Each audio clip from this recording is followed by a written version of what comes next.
work, no pleasure. I ain't here to make friends, big stepper. Hey, bad guy, Heath Ledger. Ready for whatever, I'll be front and center. Don't fly too close to the sun, your body chopped up by propellers. Came in arrogant, but left out in a stretcher. Fuck the comparison, y'all know y'all couldn't replicate it. Chilling in the desert, I'm good under pressure. Stick around when we hold it down, look at what we found. This a marathon, not a sprint, let's go 100 miles. From the ground, with me to the clouds, never coming down. That's a crown on me, wear it proud, show 'em what we bout. Stick around when we hold it down, look at what we found. Said this a marathon, not a sprint, let's go 100 miles. From the ground, with me to the clouds, never coming down. That's a crown on me, wear it proud, fuck what they was talking about. All work, no pleasure. I ain't here to make friends, big stepper. Hey, bad guy, Heath Ledger. Ready for whatever, I'll be front and center. Quick to sever, however, whoever. Raining from above, we shooting down through your umbrella. Ay, getting fed up, nothing you could tell us. Snapping every shot I take, just wait till it develops. Stick around when we hold it down, look at what we found. This a marathon, not a sprint, let's go 100 miles. From the ground, with me to the clouds, never coming down. That's a crown on me, wear it proud, show 'em what we bout. Stick around when we hold it down, look at what we found. Said this a marathon, not a sprint, let's go 100 miles. From the ground, with me to the clouds, never coming down. That's a crown on me, wear it proud, fuck what they was talking Stick about. around when we hold it down, look at what we found. From the ground, with me to the clouds, never coming down. Stick around when we hold it down, look at what we found. Said this a marathon, not a sprint, let's go 100 miles. From the ground, with me to the clouds, never coming down. That's a crown on me, wear it proud, fuck what they was talking about.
I've been quiet for a minute, I've been grinding, still in it, I've been counting these digits, excuse me. I know I've been quiet for a minute, but I'm back on my business. If you see me, don't trip, just excuse me. Wrong if I do, wrong if I don't. That's why I do me no matter what, so excuse me. Lie if I do, lie if I don't. The proof is in the story, take a seat and excuse me. The crash came when the cash came. Spend it before you get it like those rookies all on draft day. For the love like it's match game. Hit the ground running, really do it for my last name. They act different when the facts change. I'm not with the tip for tag games. In my own league, I don't chase game. In my own league, I don't hang with lanes. I know I've been quiet for a minute. I've been grinding, still in it. I've been counting these digits. Excuse me. I know I've been quiet for a minute, but I'm back on my business. If you see me, don't trip, just excuse me. Wrong if I do, wrong if I don't. That's why I do me no matter what, so excuse me. Lie if I do, lie if I don't. The proof is in the story, take a seat and excuse me. Now how could that be? Talking about who can be talking about me. Feeling like stretch where I got all this reach. Feeling too blessed when I step on these beats. Now how could that be? I could beat the pressure, I could beat the 2-3. Jab, jab, hook, then I duck and I weave. It was never you, it was me versus me. I know I've been quiet for a minute. I've been grinding, still in it. I've been counting these digits. Excuse me. I know I've been quiet for a minute, but I'm back on my business. If you see me, don't trip, just excuse me. Wrong if I do, wrong if I don't. That's why I do me no matter what, so excuse me. Lie if I do, lie if I don't. The proof is in the story, take a seat and excuse me. Better up, get some. Swinging for the fences, I might leave it in the sun. Every pitch a home run. Stack a couple tickets just to leave it to my son. Take it back while I be gone. Small city kid, couldn't dream a bigger one. A marathon, never run. Check the scoreboard, how I'm feeling like I won. I know I've been quiet for a minute. I've been grinding, still in it. I've been counting these digits. Excuse me. I know I've been quiet for a minute, but I'm back on my business. If you see me, don't trip, just excuse me. Wrong if I do, wrong if I don't. That's why I do me no matter what, so excuse me. Lie if I do, lie if I don't. The proof is in the story, take a seat and excuse me.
Is this the barbershop?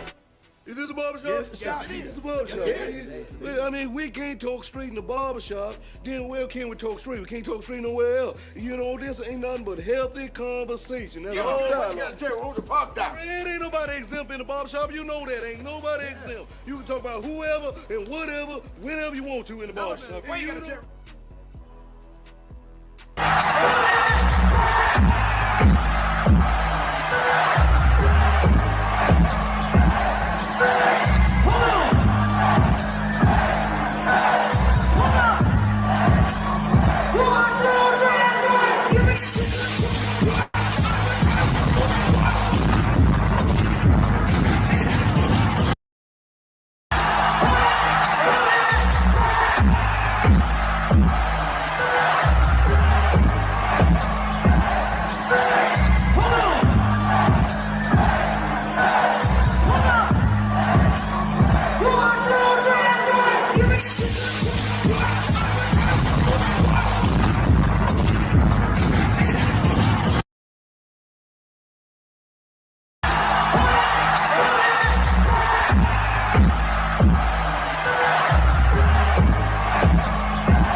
I feel like I'm losing my mind.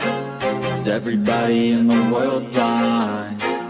Please, Lord, give me a sign, a sign. I feel like I'm losing my mind. Is everybody in the world blind?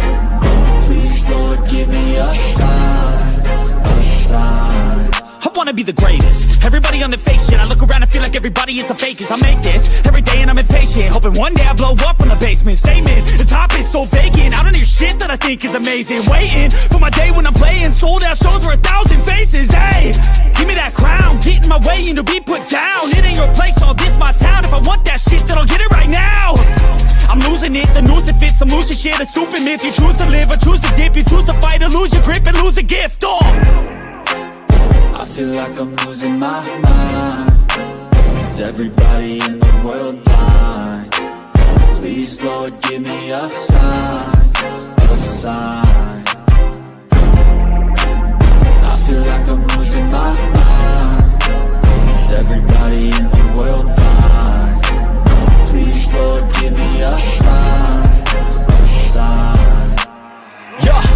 There's no mercy in this world, just hunger-thirsty persons in different versions. Each new update, that shit worsens. Why?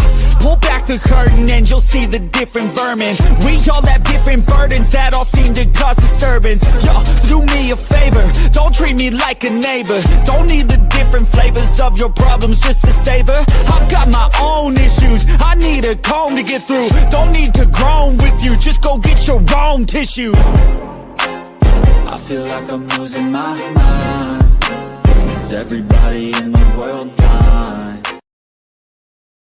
Insanity being pushed on our children is an act of child abuse. Very simple. Here's my plan to stop the chemical, physical, and emotional mutilation of our youth. On day one, I will revoke Joe Biden's cruel policies on so-called gender-affirming care. Ridiculous. A process that includes giving kids puberty blockers, mutating their physical appearance, and ultimately performing surgery on minor children. Can you believe this? I will sign a new executive order instructing every federal agency to cease all programs that promote the concept of sex and gender transition at any age. I will then ask Congress to permanently stop federal taxpayer dollars from being used to promote or pay for these procedures and pass a law prohibiting child sexual mutilation in all 50 states. It'll go very quickly. I will declare that any hospital or healthcare provider that participates in the chemical or physical mutilation of minor youth will no longer meet federal health and safety standards for Medicaid and Medicare and will be terminated from the program immediately. Furthermore, I will support the creation of a private right of action for victims to sue doctors who have unforgivably performed these procedures on minor children. The Department of Justice will investigate Big Pharma and the big hospital networks to determine whether they have deliberately covered up horrific long-term side effects of sex transitions in order to get rich at the expense of vulnerable patients. We will also investigate whether Big Pharma or others have illegally marketed hormones and puberty blockers which are in no way licensed or approved for this use. My Department of Education will inform states and school districts that if any teacher or school official suggests to a child that they could be trapped in the wrong body, they will be faced with severe consequences, including potential civil rights violations for sex discrimination and the elimination of federal funding. As part of our new credentialing body for teachers, we will promote positive education about the nuclear family, the roles of mothers and fathers, and celebrating rather than erasing the things that make men and women different and unique. I will ask Congress to pass a bill establishing that the only genders recognized by the United States government are male and female, and they are assigned at birth. The bill will also make clear that Title IX prohibits men from participating in women's sports, and we will protect the rights of parents from being forced to allow their minor child to assume a gender which is new and an identity without the parents' consent. Under my leadership, this madness will end. Thank you very much. Wait. Hold on here. Is this the barbershop? Is this the barbershop? Yes, it's the barbershop. Wait, I mean, we can't talk street in the barbershop. Then where can we talk street? We can't talk street nowhere else. You know, this ain't nothing but healthy conversation. That's all. You gotta tell who the park down. Man, ain't nobody exempt in the barbershop. You know that. Ain't nobody exempt. You can talk about whoever and whatever, whenever you want to in the barbershop. Why you gotta tell?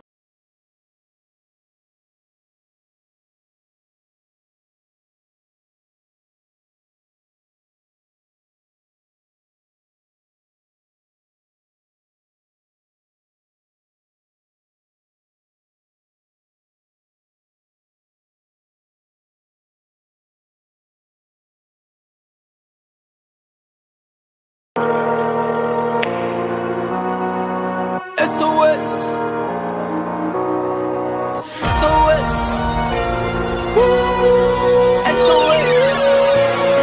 I got you, yeah. SOS. Thought you was a threat. I do real life, do no tip for tat. On the internet, we don't do that. See, I've been a threat, and I've been a vet. Thought you knew that. We don't cash the checks. I don't owe no debts. I've been through that. See you, SOS. SOS. SOS. See you, SOS. Need a life vest. Need no mic check. SOS. SOS. SOS. See you, SOS. We don't talk checks. We get to it. We get to it, yeah, we do it, yeah, I go up. We influence, yeah, see me moving, yeah, I glow up. Every time I show up, I can flip my switch out. They act like they know us, but they ain't no dog, I'm big dog. Asking if it's still a flex, say they better go ask Booyah. Never think I'm gon' check, better pull up like whoa. Come to place and I'm the best, I ain't worried about none who y'all. 24, no rest, stand on business, I'm too tall. Thought you was a threat. I do real life, do no tip for tat. On the internet, we don't do that. See, I've been a threat, and I've been a vet. Thought you knew that way, I'm cashing checks. I don't owe no debts, I've been through that. See you, SOS. SOS, SOS. See you, SOS. Need a life vest, need no mic check. SOS, SOS, SOS. See you, SOS. We don't talk checks, we get to it. All in for the jackpot. Every time I want the last shot. Championship ring. Want to start from a mascot. Went to Rollies from a G-Shot. Brand new kettle, no teapot. You should know I don't play. Go sicko mode like I'm T-Scott. Eagle vision from the treetops. Went to image from a green dot. Never had no limit, but I had some Reeboks. Keep it humble, but the fees not. In the game, no free spots. But I earn what's mine. Nothing less, I'ma shine. SOS, thought you was a threat. I do real life, do no tip for tat. On the internet, we don't do that. See, I've been a threat, and I've been a vet. Thought you knew that way, I'm cashing checks. I don't owe no debts, I've been through that. See you, SOS. SOS, SOS. See you, SOS. Need a life vest, need no mic check. SOS, SOS, SOS. See you,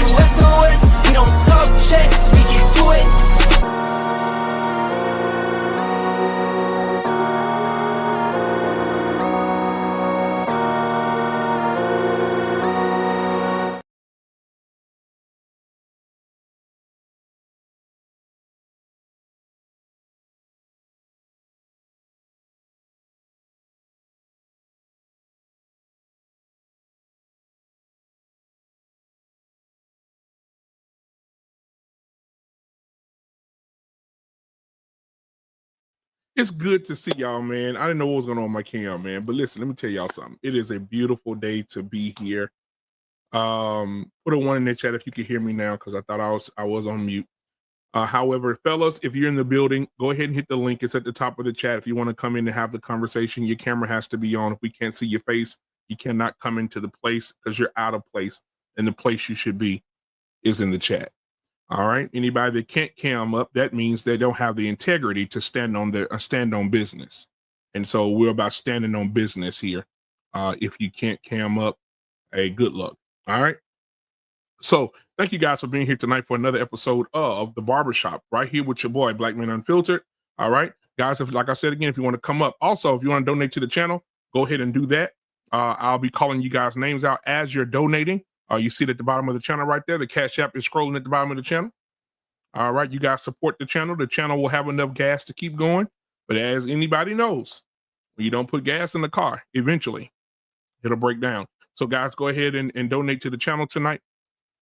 Before we get started, I will say on behalf of the Black Man Unfiltered Network, I want to say rest in peace to Brother Clarence. A fellow content creator. We didn't always see eye to eye on everything.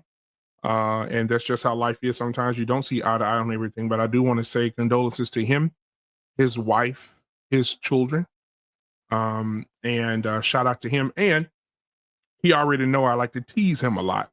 And so in remembrance of him, I'm going to play him when he was on my show. I clipped him. And so this is rest in peace to you, Brother Clarence. The Better Black Life, it was this podcast that is no longer. And so we want to shout out to him, shout out to his wife, his children, everybody that watched him and was subscribed to him, and anybody that's dealing with the pain and agony of being without him. Okay. All right. I want to play this. This is Brother Clarence. If you didn't know him, let's get a laugh. Here we go. Get out of here! Just get out of here! And F you, just get out of here! All right, man. That was Brother Clarence, man. Brother Clarence, we love you, man. And man, fly high, my brother. Let's Talk the Better Black Life was the name of his podcast.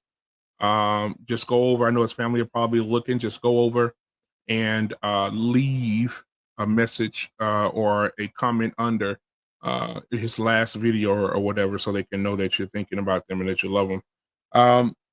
Anyway, I got my partner in crime here tonight with me, Brother R. Payne is in the building tonight. But I definitely want to talk to you. But before we do, I want to get to this chat to see who's here tonight. So let's see who we got. Start at the top. We got King Libra in the building. What's going on? We got A-Team. Thank you, A-Team, so much for being here and being one of the best moderators on YouTube. You are amazing. Thank you so much. A-Team, I'm going to tell you later. Catelia, what's going on, sweetheart? It's good to see you. Also a moderator here, and make sure the channel stays like it needs to stay, and don't let nobody disrespect her butt at all. And so I appreciate you, A-Team and Catelia. Also, we have Lady Naveau in the building, also a moderator of this channel. Thank you so much for what you do here as well. We got Curtis Moore in the building. We got Milani in the building. Thank you so much, sweetheart, for being here. We got Andre Terry in the building. Thank you, man, for being in the crib tonight with us.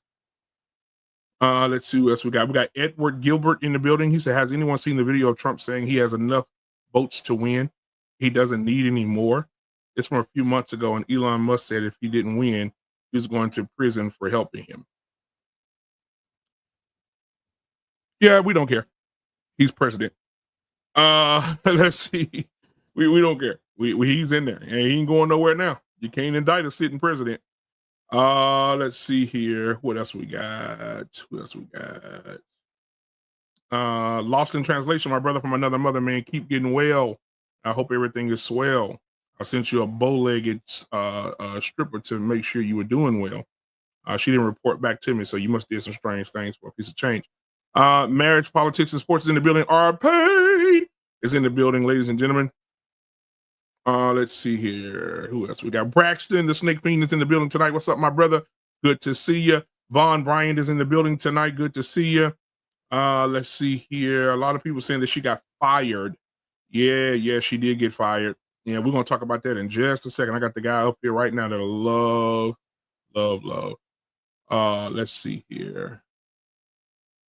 Could tell you. Okay. Just wanted to make. Oh, here we go. Zakana, thank you so much, Ms. Corner, for being here. Melissa M for being here tonight. Let's see. We got Highway 20 Skinny in the building tonight. Thank you for being here. Who else we got? We got a few people in here, man. We got Angry Snowman in the building tonight. Salute BMU. Our pain. What you crying about tonight? F allow salute, brother. Good to see you, man. All right, that's what we got. So, guys, listen. Welcome to the show. You see the title of the show tonight. The show tonight, Project 2025, Police Immunity, Social Security, and my food stamps. All the things that Black women feel as if Donald Trump's going to take from them and going to give them. He's going to take them back to slavery. Jesus Christ. Arpain, how are you doing tonight, man? How's the wife? How's the family? How's the household? What's going on, my brother? Talk to me. You muted. Yeah, I got it. Hey, man, everything's cool, man. Just hanging in there.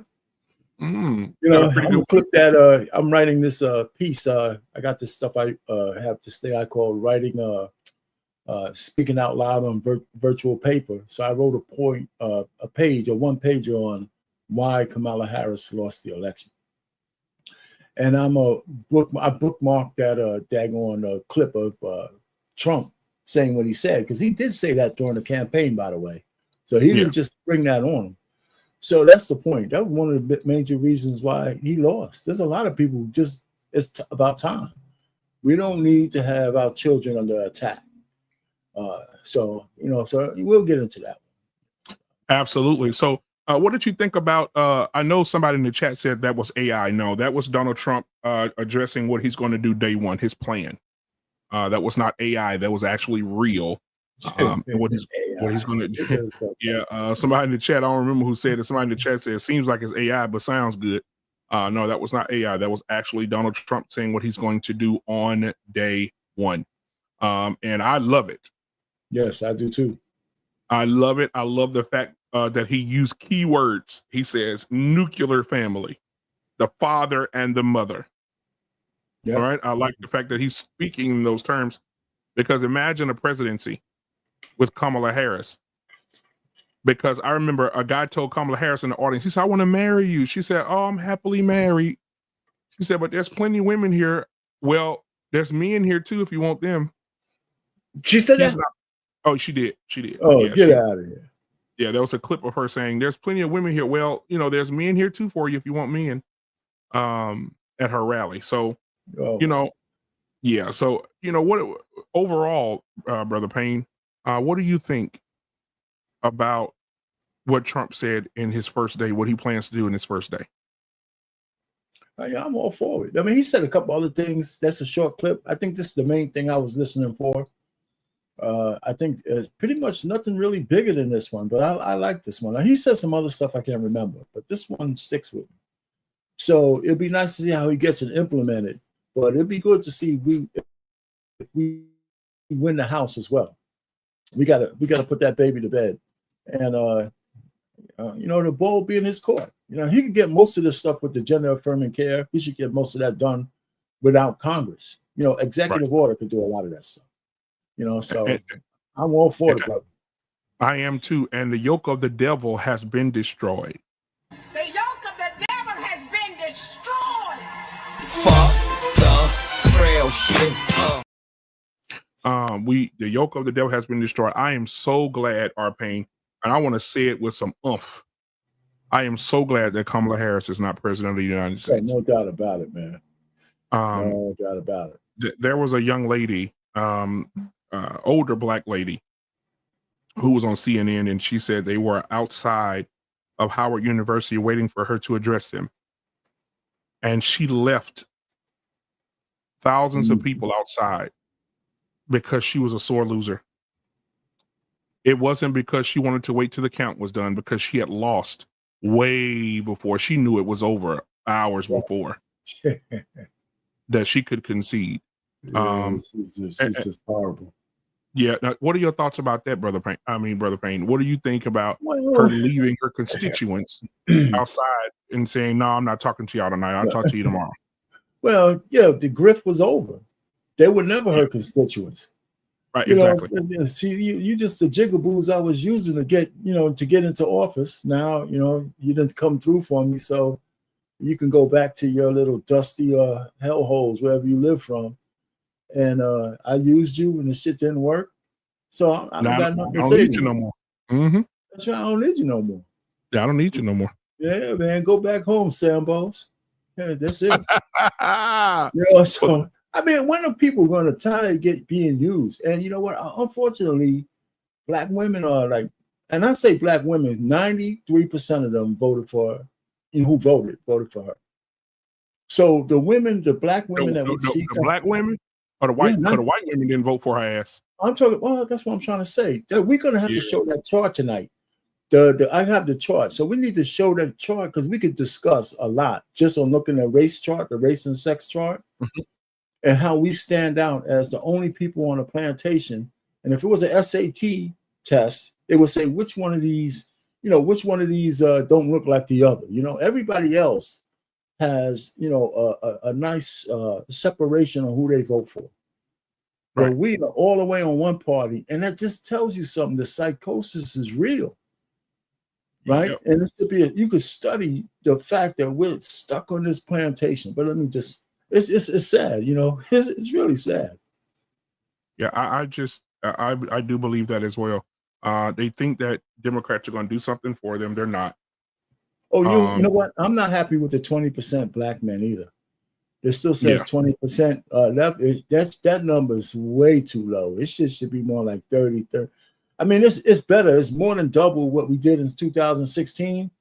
But I'm still disappointed that 78% of the brothers out there still licking ass, Yep. So. Well, that's what we're dealing with, Brother Payne. We're actually dealing with brothers who are just lost. Yeah. They're lost. And I saw a whole lot of men are mad. I saw all the preachers are mad. The preachers are talking a lot of shit. But what happened is I did a video the other day. I did a live on Facebook the other day. And I said that all the preachers who prophesied and said God told them that she was going to be president, I wouldn't go to their church anymore because this election has exposed them for who they truly are. They exposed all the black sycophants. I mean, listen, some of those people that the celebrities that voted for, I don't really want to patronize any of them anymore. I don't want to see your movies. I don't want to hear your jokes. I don't want to do anything. I mean, it wasn't like I'm a big fan or some kind of fanatic for some of these guys, but whatever was funny before, it ain't funny now. Right. Because we know that you would sell us out for a nickel or whatever the hell it is. And I like the exposure. There's a white lady who came out and said, if you add up all the followers on social media with all those celebrities, it's in the billions. And they couldn't even sway the electoral. She was saying that shit doesn't work. And here's the numbers. I mean, the followers are in the billions. And they couldn't even, sway an election. So that wasn't money well spent by the Democrat. Yeah, they made a mistake by bringing in celebrities. They made a big mistake. You brought in Cardi. Let's start from the beginning. You brought in Megan Thee Stallion, right? Who was twerking that ass with background dancers. Then you brought in Quavo. You brought in Quavo, who was effeminate as fuck. Came in with a fishnet shirt on, with his hair down his back, talking about, "Hey, vote for Auntie Kamala." Then you had Tyler Perry come in. Then you had Cardi B, Oprah, Beyonce, and you Beyonce is better. And you still lost. Catellia, you're absolutely correct. Catellia says Trump was too big to rig. Yes, absolutely correct. Absolutely. I think Trump did an amazing job.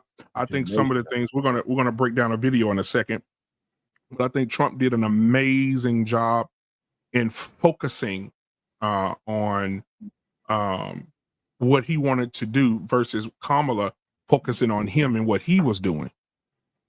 The people didn't get to know her because every time she opened her mouth, well, Trump. But Trump was speaking into people's hearts. What Trump was saying?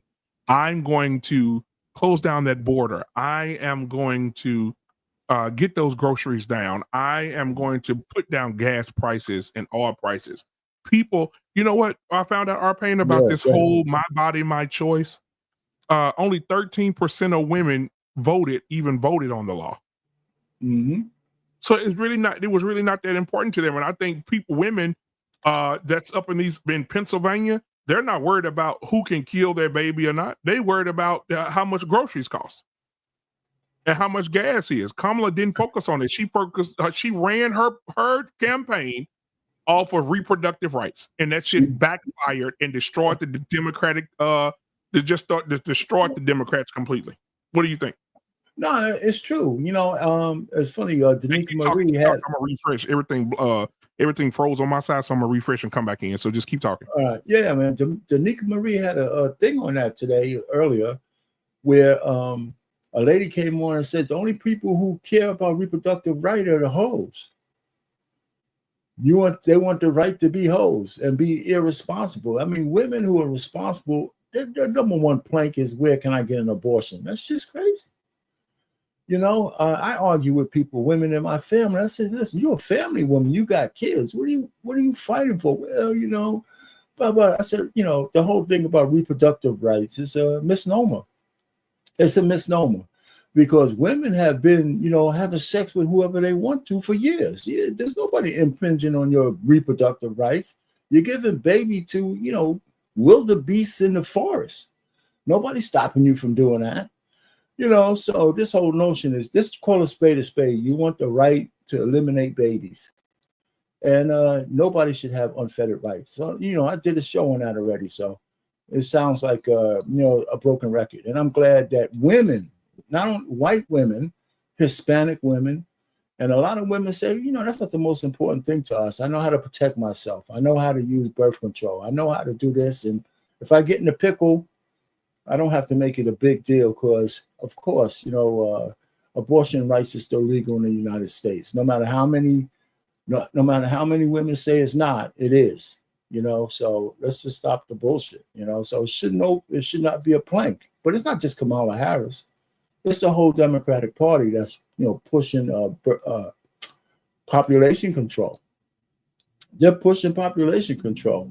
They're pushing eugenics, and it's unfortunate, and I have to say it, and I hate to say it, but Black women are the number one fan of the eugenics program. And it's crazy because white women have long since said, you know what? Maybe we should start having some more of our babies, So it's a shame. It's really a shame. I don't know what to do. That 93% of Black women voting for Kamala Harris was very, very, very disappointing. So, just very disappointing, but it was expected. It was expected. So, yeah. And I think, again, when you run off of reproductive rights and you run off, kill your baby, kill your baby, kill your baby, yeah. kill your baby, kill your baby, kill your baby, every day, kill your baby. And then she said, oh, you Latino people, he's talking about, like, even on The View, Sonny Hostin, he's talking about you Latino people are trash. But on November the 5th, we're going to take the trash out. I don't even think it's going to be close. I think it's going to be a landslide for her. The Latinos are ready because he thinks they're trash. The Latinos showed up in large numbers and put her ass to bed. But you know what? Even on The View, there's that woman who was sitting to the left of Joy Behar. No, not on her left. You look, if you're facing Sonny Holston on her left side, the one lady on the other end opposite of Whoopi. Oh, yeah. She was speaking some real good shit. She's, so why would the Spanish people in El Paso vote 75% for Trump? And she said, well, they're misogynist. What are you talking about? Women were in there. She said, they're on the border. They have to put up with all of this bullshit. Yeah, and imagine, Stephen A. Smith said he was on The View. And I like something that he said. An asshole too. he's stupid. Because he was talking good at first, then he went into black women run black men and they lead black men, and black men have no problem with women leading them. I'm like, nigga, stop. You was doing good. But he says it all the time. You know, he had 5 sisters and his mother kicked his father out the house. So he was, you know, he's one of those. Yeah, but I like something he said. You know, she was like, he shut our ass down. She was like, why do you think the Latinos voted 75% for Trump? He said, look at it like this. Imagine you go to Disney World and you stand in line for 2 hours to get on the ride. And right before you step up to get on the ride, after you've been sitting there for 2 hours, somebody else just jumps in front of you that ain't waited at all and just got on the ride. That's how it is for them crossing the border. You waited 10 years to get your green card, but you see somebody sneaking across the border, coming through your yard, could potentially break in your house and hurt your children because you're right there at the border. And they just jumping right in front of you. That's how they felt. And they showed up. Listen, man, no matter what anybody says, the country has spoken. Yes. You can call them misogynist. You can call them crazy. You can call them whatever. The word that they're using today, especially the niggas, the word that they're using today is everybody's misogynist. Everybody is misogynist. Everybody's even misogynist. Even the women. Yeah, Ricky Smiley. Man, I can't believe I saw what I saw. I can't believe what I've seen. The whole country is misogynist. You know, so the women, come on now. I mean, you know what? I think the worst thing that, you know, people could do was give too much. I wouldn't even argue with somebody who said that. You know, I think I would just end the conversation and say, listen, you know what? We don't have to talk to each other because you're not here for, you know, what you call it, like a conversation in good faith. You're not here for a good faith conversation. Right. You know, so, you know, I'm writing, like I said, I'm writing this piece on, you know, like I said, why Kamala Harris lost. And it's just a one-pager. I got a book of one pages. And so, you know, I said, let me go ahead and write this down. But I use that chart with the demographics on it. And I think that's something that will be a good talking point, at least for a while, even on this show, to show the different demographics and how we voted. And I actually am very disappointed that 20%, it was only 20% of the men. Even though in context, that's more than double than 2016, but it's still kind of low. Yeah. But you know what? Kind of low. Still, it is low. I'm glad those men. I'm glad black men showed up. Yeah, I'm glad. I mean, I seen an uptick. I saw today Sonny Hostin couldn't even get through it. Sonny Hostin said that she saw a 5% uptick in black men voting for Donald Trump. She said it just makes her cringe, makes her stomach hurt. Well, bitch, get you a peel, because the country has spoken. And for months, y'all have downed this man. Y'all have dragged this man. Even after this assassination attempts, you guys still talk down and drug this man. Is she married to a black man? Who? Sonny. Yes. Well, I don't know what kind of man is he? I mean, what kind of, okay, let me ask you it this way. What kind of man do you think he is who has a wife like that? He's a simp. He's a simp for sure. Oh, definitely for sure. I know he's a surgeon. He's a surgeon, probably makes buku money, right? But you can look at him and tell that she wears the pants. Right. So, for sure. I wouldn't be surprised if somebody else is busting those cheeks too. Yeah. Now, what I want to do for just a split second, guys, and thank you guys for being here. 37 are watching. There should be 37 likes in there. Go ahead and hit the like button. Donate to the channel if you love what you're hearing and you're seeing so far. Go ahead and hit the like button, subscribe button. Go ahead and donate with the Black Men Unfiltered Cash App scrolling at the bottom of the screen, guys. If you are watching right now from the clouds or in the chat, if you want to be a part of the show, you definitely can come up on the panel. Your camera must be on to get on the panel. Because we want to see your face, because when we see your face, we know you're standing on business. So come on up. Again, the link is at the top of the chat. Now, what I want to do is here, just for a little while, because I see a lot of people just came in. I want to play this video because what we want to do is be educational for you guys tonight. And a lot of you guys says, what is Trump going to do? What is Trump going to do? What is he going to say? What is Trump going to do? And now that he is the president of the United States of America, once again, second time being president of the United States, 47th president of the United States, I played something earlier. I know you guys were just coming in, so I'm gonna play it again because I think this is day one. This is day one. This is Trump talking today about what he's going to do when he takes office on the first day. Here we go. Insanity being pushed on our children is an act of child abuse. Very simple. Here's my plan to stop the chemical, physical, and emotional mutilation of our youth. On day one, I will revoke Joe Biden's cruel policies on so-called gender-affirming care. Ridiculous. A process that includes giving kids puberty blockers, mutating their physical appearance, and ultimately performing surgery on minor children. Can you believe this? I will sign a new executive order instructing every federal agency to cease all programs that promote the concept of sex and gender transition at any age. I will then ask Congress to permanently stop federal taxpayer dollars from being used to promote or pay for these procedures and pass a law prohibiting child sexual mutilation in all 50 states. It'll go very quickly.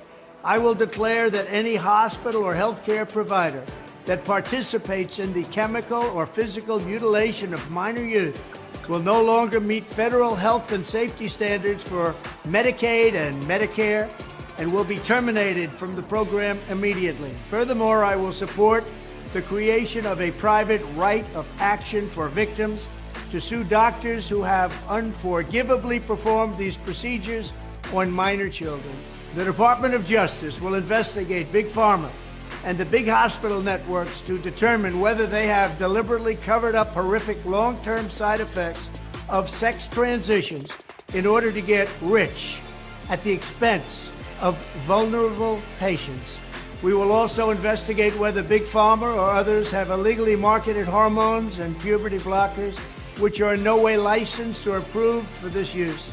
My Department of Education will inform states and school districts that if any teacher or school official suggests to a child that they could be trapped in the wrong body, they will be faced with severe consequences, including potential civil rights violations for sex discrimination and the elimination of federal funding.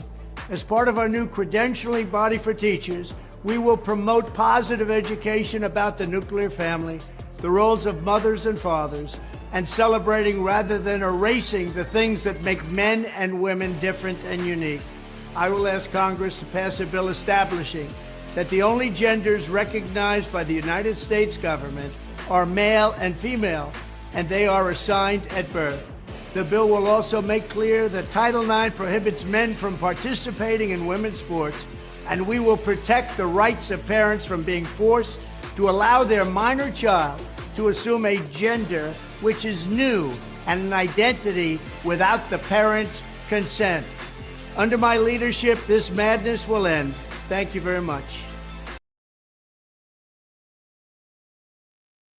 I like how he said it. I like how he presented it.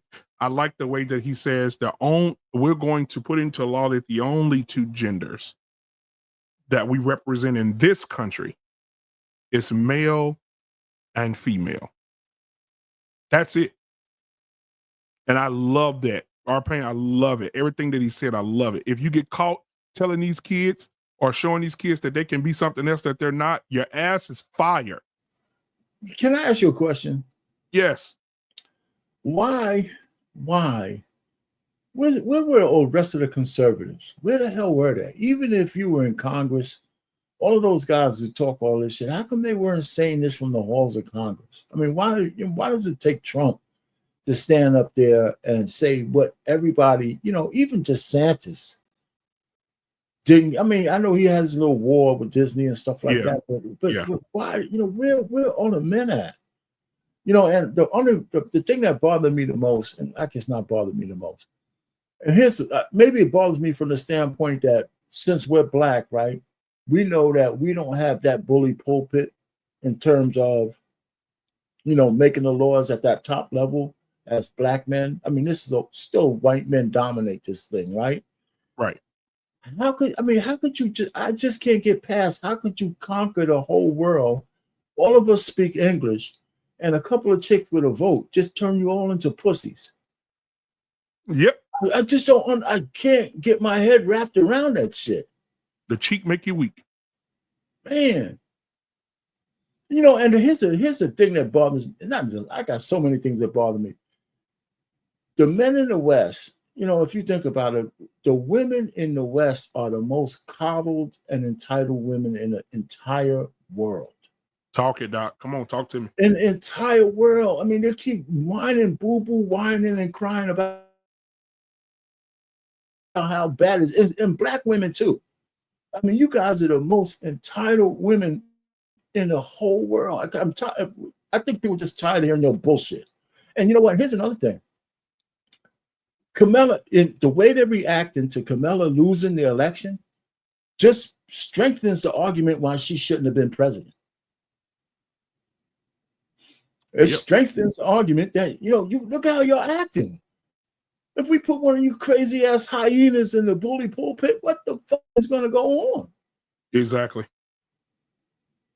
You know, so it's just too much. Holy shit. So yeah, I believe that we're in the right place. I think that I think the country made the right decision, and that's that. And I don't care what anybody says. And I right now, as much hate as I'm getting, half of my family have blocked me on all social media platforms. Mine too. I'm done. My sister didn't want to talk to me, man. I even had one cousin tell me that I was the devil. Because I was but you know I don't give a guy. You know I don't give a damn. It's so crazy. But I will say this, Arpain.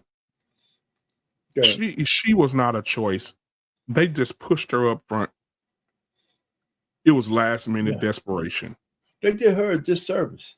Yeah. I agree with that.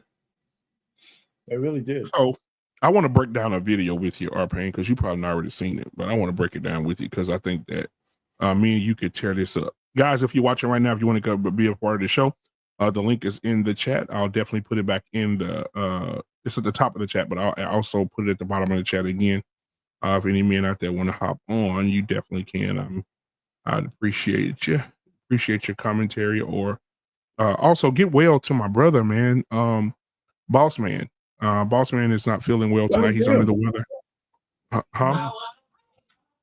All right. Okay. And so yeah, shout out to Boss Man, man. I hope you feel better.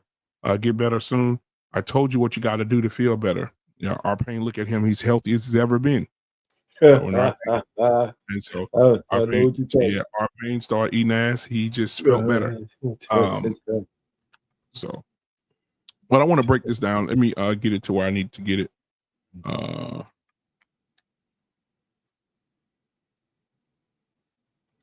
right, we'll pause it right there. All right, here we go. Now we're gonna stop this because of, you know, copyright. So we'll play a little bit of it. We'll talk over it too while they're talking, because some of the stuff is just stupid to hear. But I just think Sunny Hostin is just she's too. She's gorgeous. No, you're gonna put us through her? Oh, she's gorgeous. She's not that gorgeous, but she's beautiful. I like the other one too. What's the white girl's name that sit by Whoopi? The little young white girl. Yeah, I like both of the white girls, to be honest with you, the brunette and the blonde. One that sits opposite of Whoopi is not bad looking either. But no, not at all. Not at all. She is. Have you ever seen her like from behind the table?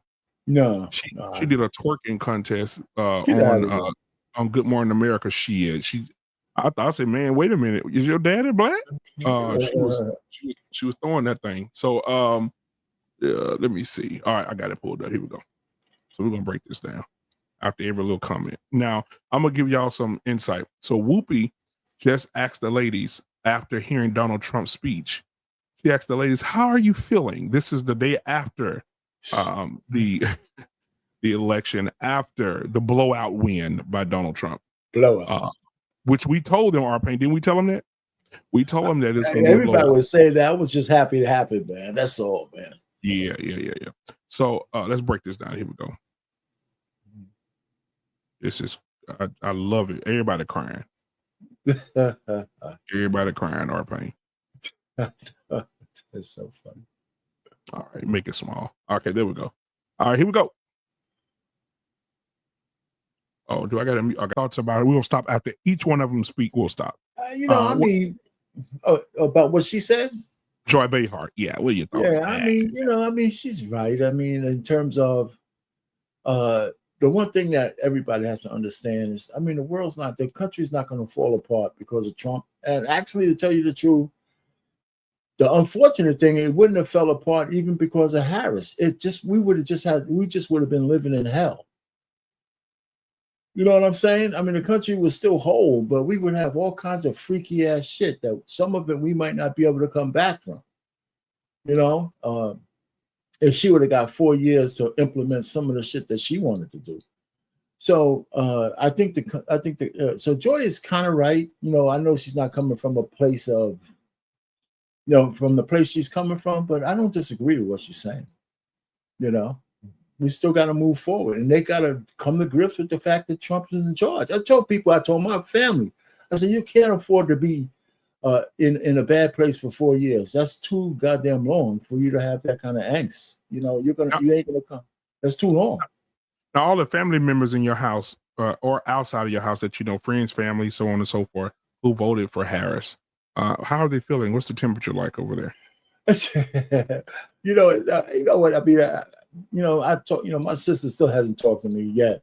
My wife, she doesn't care. However, she don't want to talk about it though. She don't want to talk about it. Yeah, because she proofreads my shit, right? So she read my one pager. I got all that shit in there why Harris lost and shit. So I said, well, okay, what you think? She said, well, it's a pretty good thing. I said, but how about the context? What do you think about it? She says, I don't want to talk about that right now. I said, when you want to talk about it? My wife is crazy, man. But we didn't argue about it. She said, you know what? Because it's not going to impact her. She knows it's not going to impact her one way or the other. It's not going to impact her.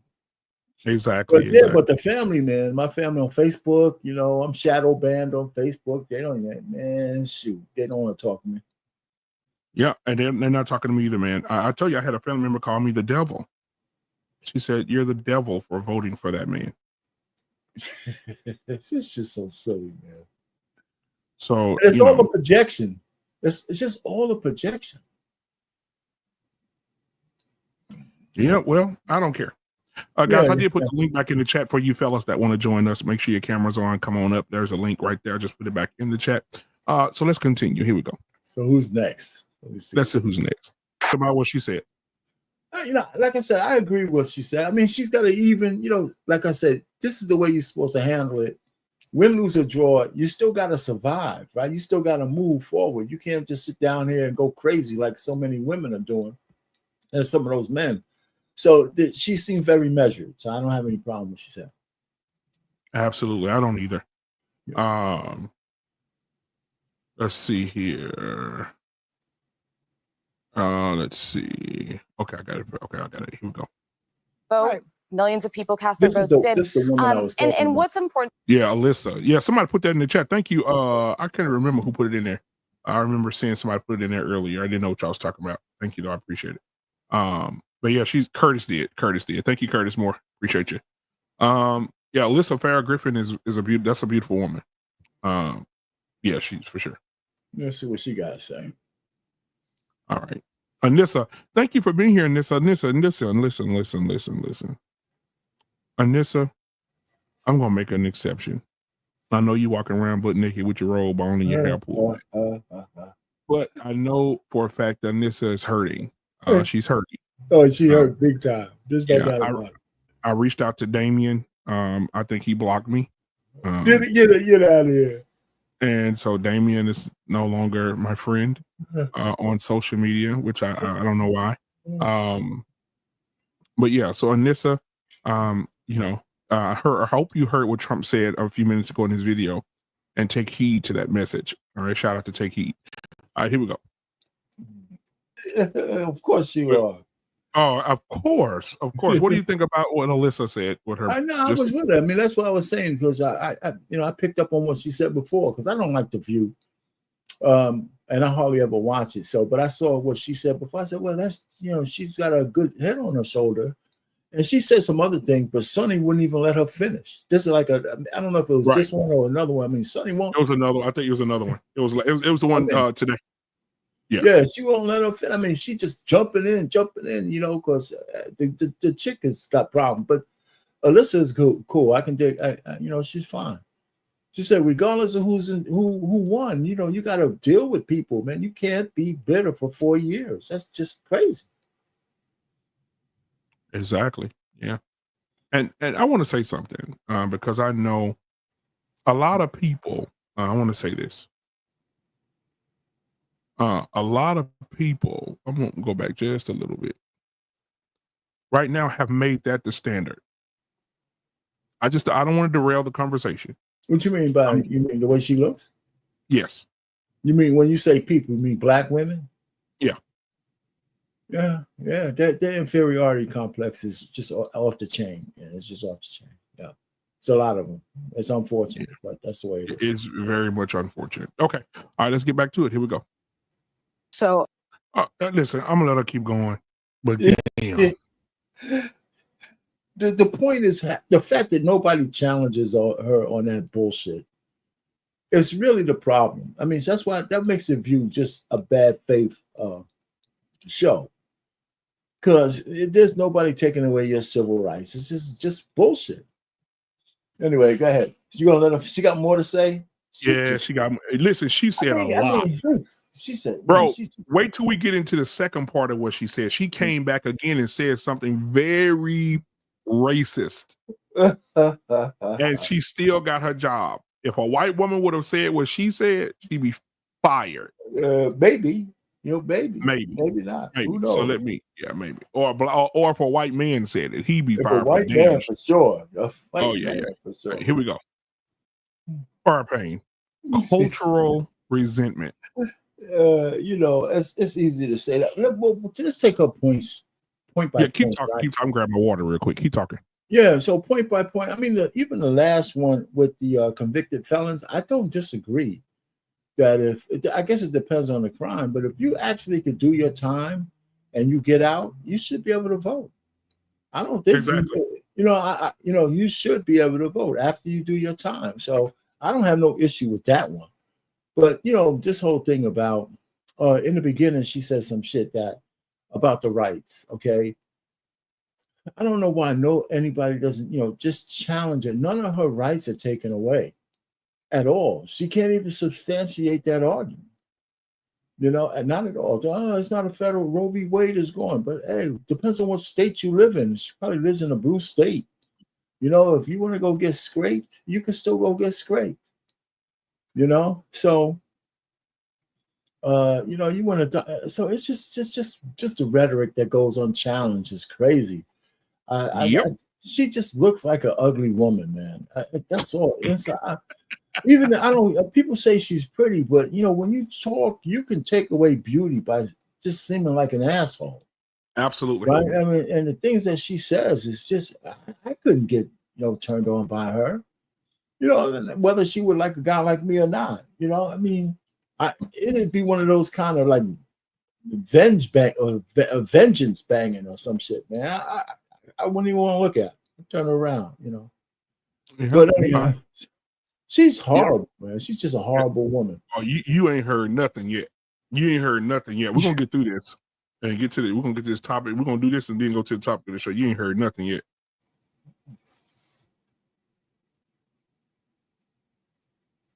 All right. Wait, who's next? Adam Go ahead.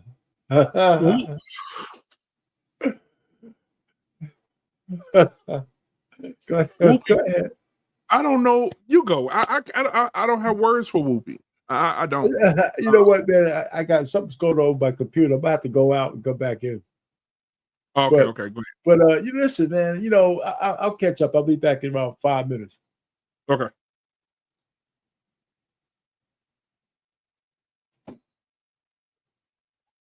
Guys, thank you for being here. I did get a Cash App, so I wanted to announce that as well. As we're dealing with technical difficulties, which happens sometimes, it's okay. Mr. Cash Out sent me a $5 Cash App, so I want to acknowledge him and play a little something for you guys. Give us a little break. Let me see what I want to play for you guys tonight. Let's see. Do y'all want the pastor? Put a 1 in the chat if you want the pastor. Put a 2 in the chat if you want J Moss. Put a 1 in the chat if you want the pastor dancing during the Donald Trump shuffle, or do you want J Moss? Let's go.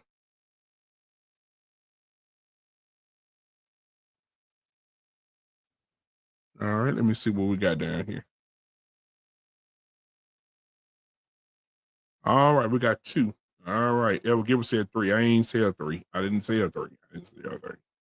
All right, I'll play J Moss. Here we go. And thank you again for the $5 Cash App. Guys, go ahead and send those Cash Apps in, man. That helps the show. If we can get 10 people to do $10 on each show, hey, man, this thing will run like a well-oiled machine. So we bring in a show every day of the week. So please go ahead and support the channel. The Cash App is holding at the bottom of the screen. And I'd appreciate everything you give. It doesn't matter if it's $1, $2.50, or a penny. Anything that you give is appreciated. Let me play J Moss. Here we go. Whatever you want, whoa, whatever you need, my heart belongs to you. Oh, whatever you need, then nothing I won't do. Oh, whatever you want, oh, my heart belongs to you.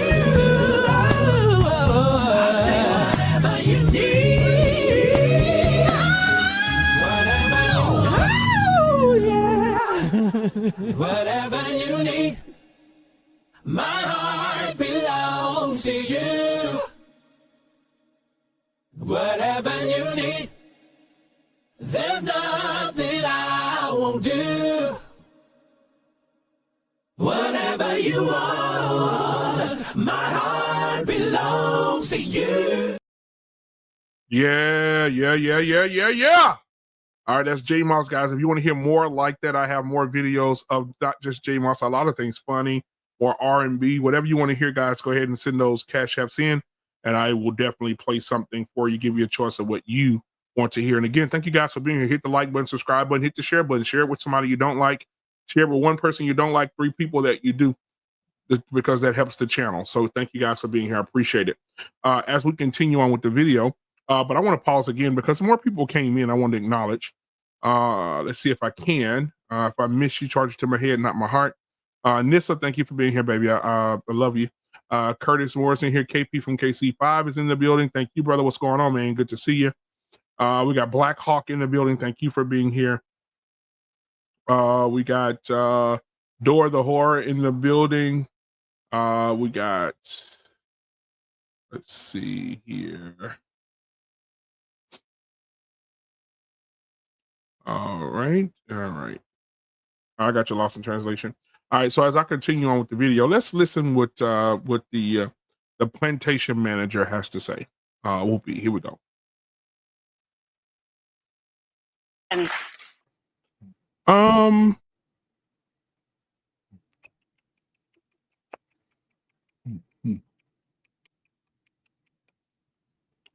is there any other way that you can show support? Cash App. You said you don't have Cash App. If you have Zelle, I mean, you can Zelle. I mean, I think that's the best thing. That's the second best thing to do. So if you have Zelle, Sean, you can Zelle.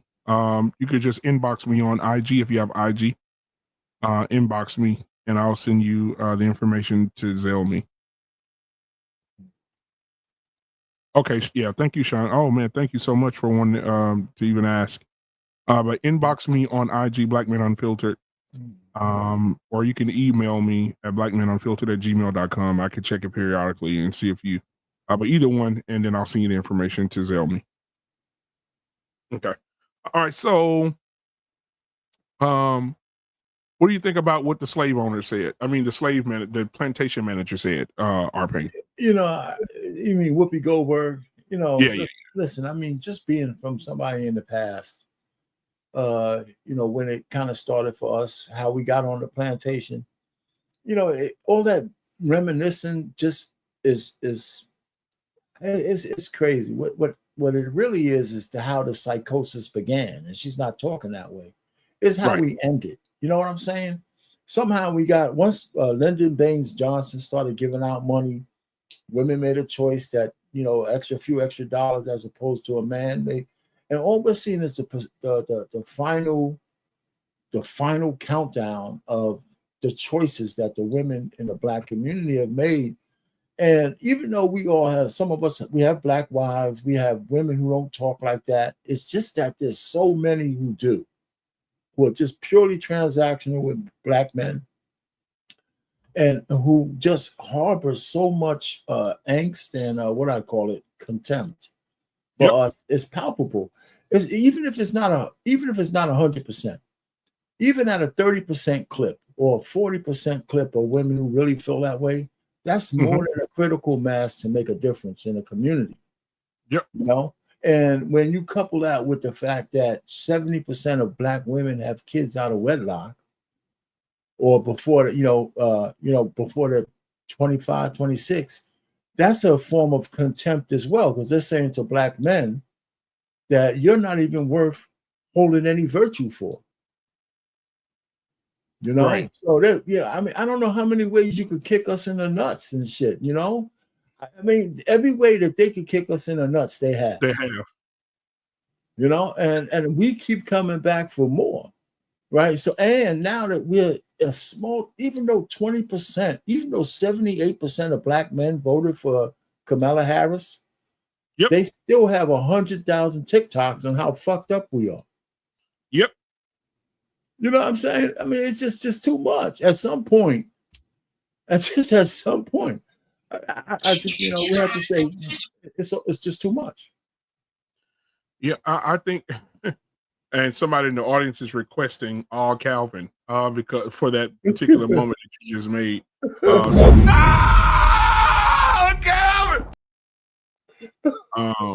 That is correct, sir. That is correct.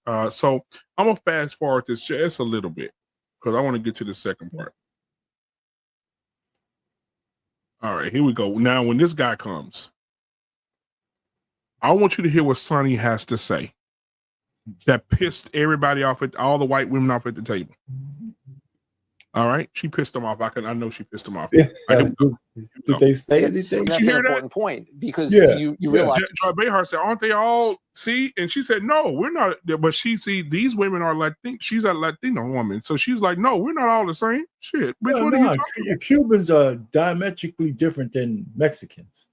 Right. Almost 100% of the Cubans are conservative. Right. Yeah, so she's an idiot. Period, point blank. But let me see. Lost in Translation sent me something here.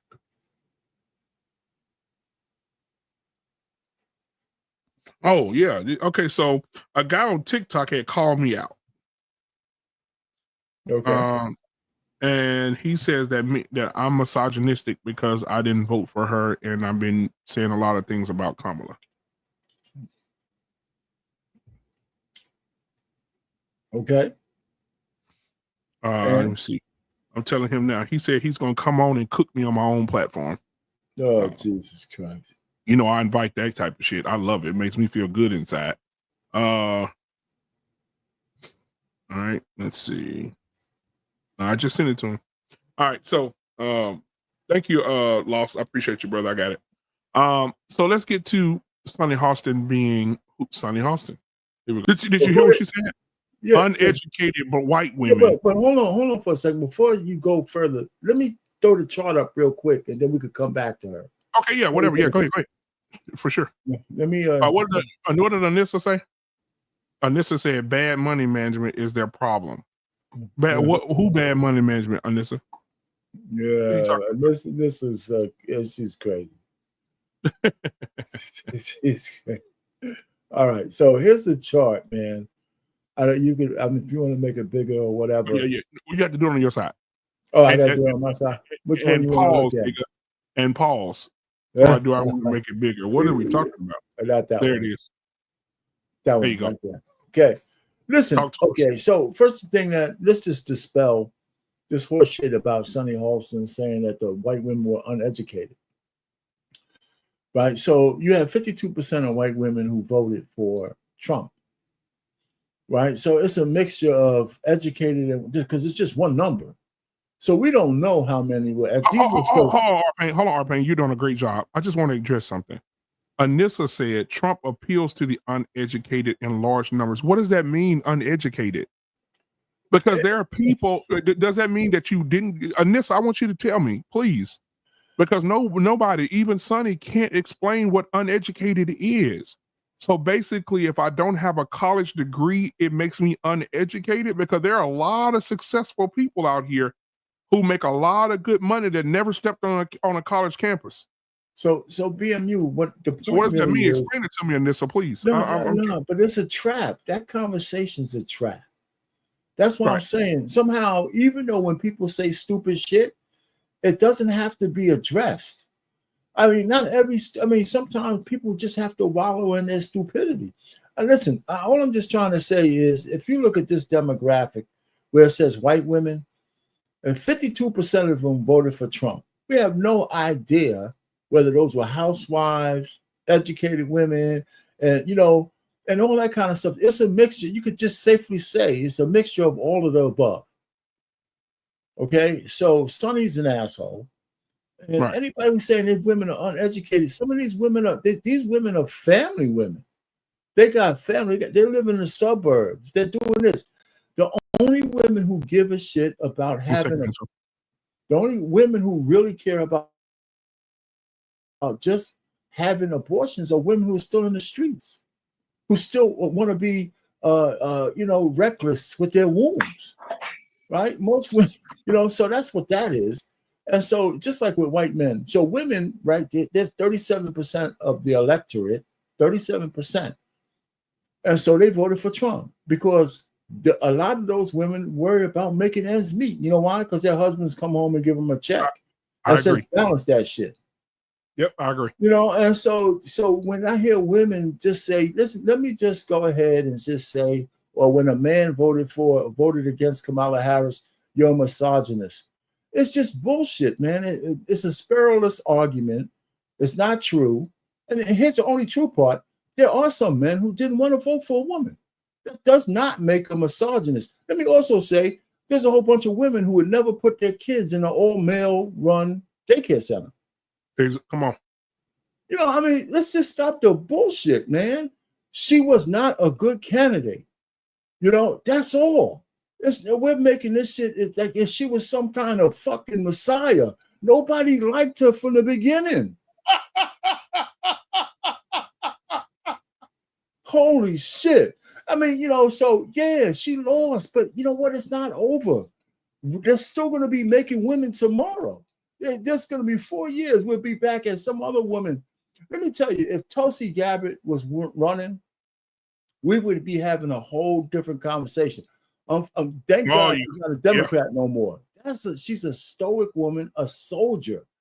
And I would have no problem voting for her for president based on, it only depends on who she was running against. That's it. She sits down there and she can conjugate a verb. She could talk, she could say shit. She ain't afraid to talk to nobody and anybody's well. And let me just move on. So if you want to take this down. So if you look at black men, I was talking about us leaving the plantation. 78% for these fucking Democrats is still too much. It's still too much. But that 20% is more than double what we gave Trump before. So we're moving in the right direction. Exactly. We cannot rely on black women to leave the plantation because it's too much in it for them. But it's nothing like that for us as black men. We need to just move off of the plantation. Guess what? More and more women will start to follow just if we just move. We just need to move. Hey, you don't want to come?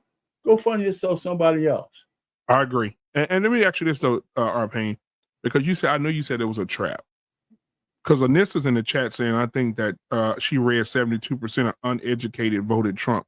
So if a person is, hold on. So basically, let me get this straight. So basically, Arpain, what she's saying, poor people are poor people are uneducated, and these people have no sense. They're dumb, they're stupid, and they just found their way to the polls and just clicked the button that said Trump. And how could they do that if they couldn't read the street signs? They can't even fucking read the street signs. They're too stupid, right? How did they get there?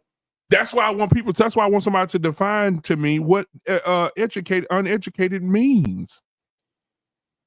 That's an idiotic conversation. Anton, okay, yeah, man, he's over here having a he said, "Oh man, I gotta be." Yeah, what are your thoughts? What are your thoughts, brother? What is Black man? What's going on, Black man? Thanks for having me on. R-Pain, aka the old man, you called it from the jump, so I have to applaud you. I got to give you that respect. You've been saying it even before the conventions. So you are a Kamala supporter? Say again? You are a Kamala Harris supporter? I was not a supporter of either one, but I did vote. That's what counts. Who you vote for? I couldn't see myself. I didn't know if I could see myself voting for Trump. I didn't know if I really.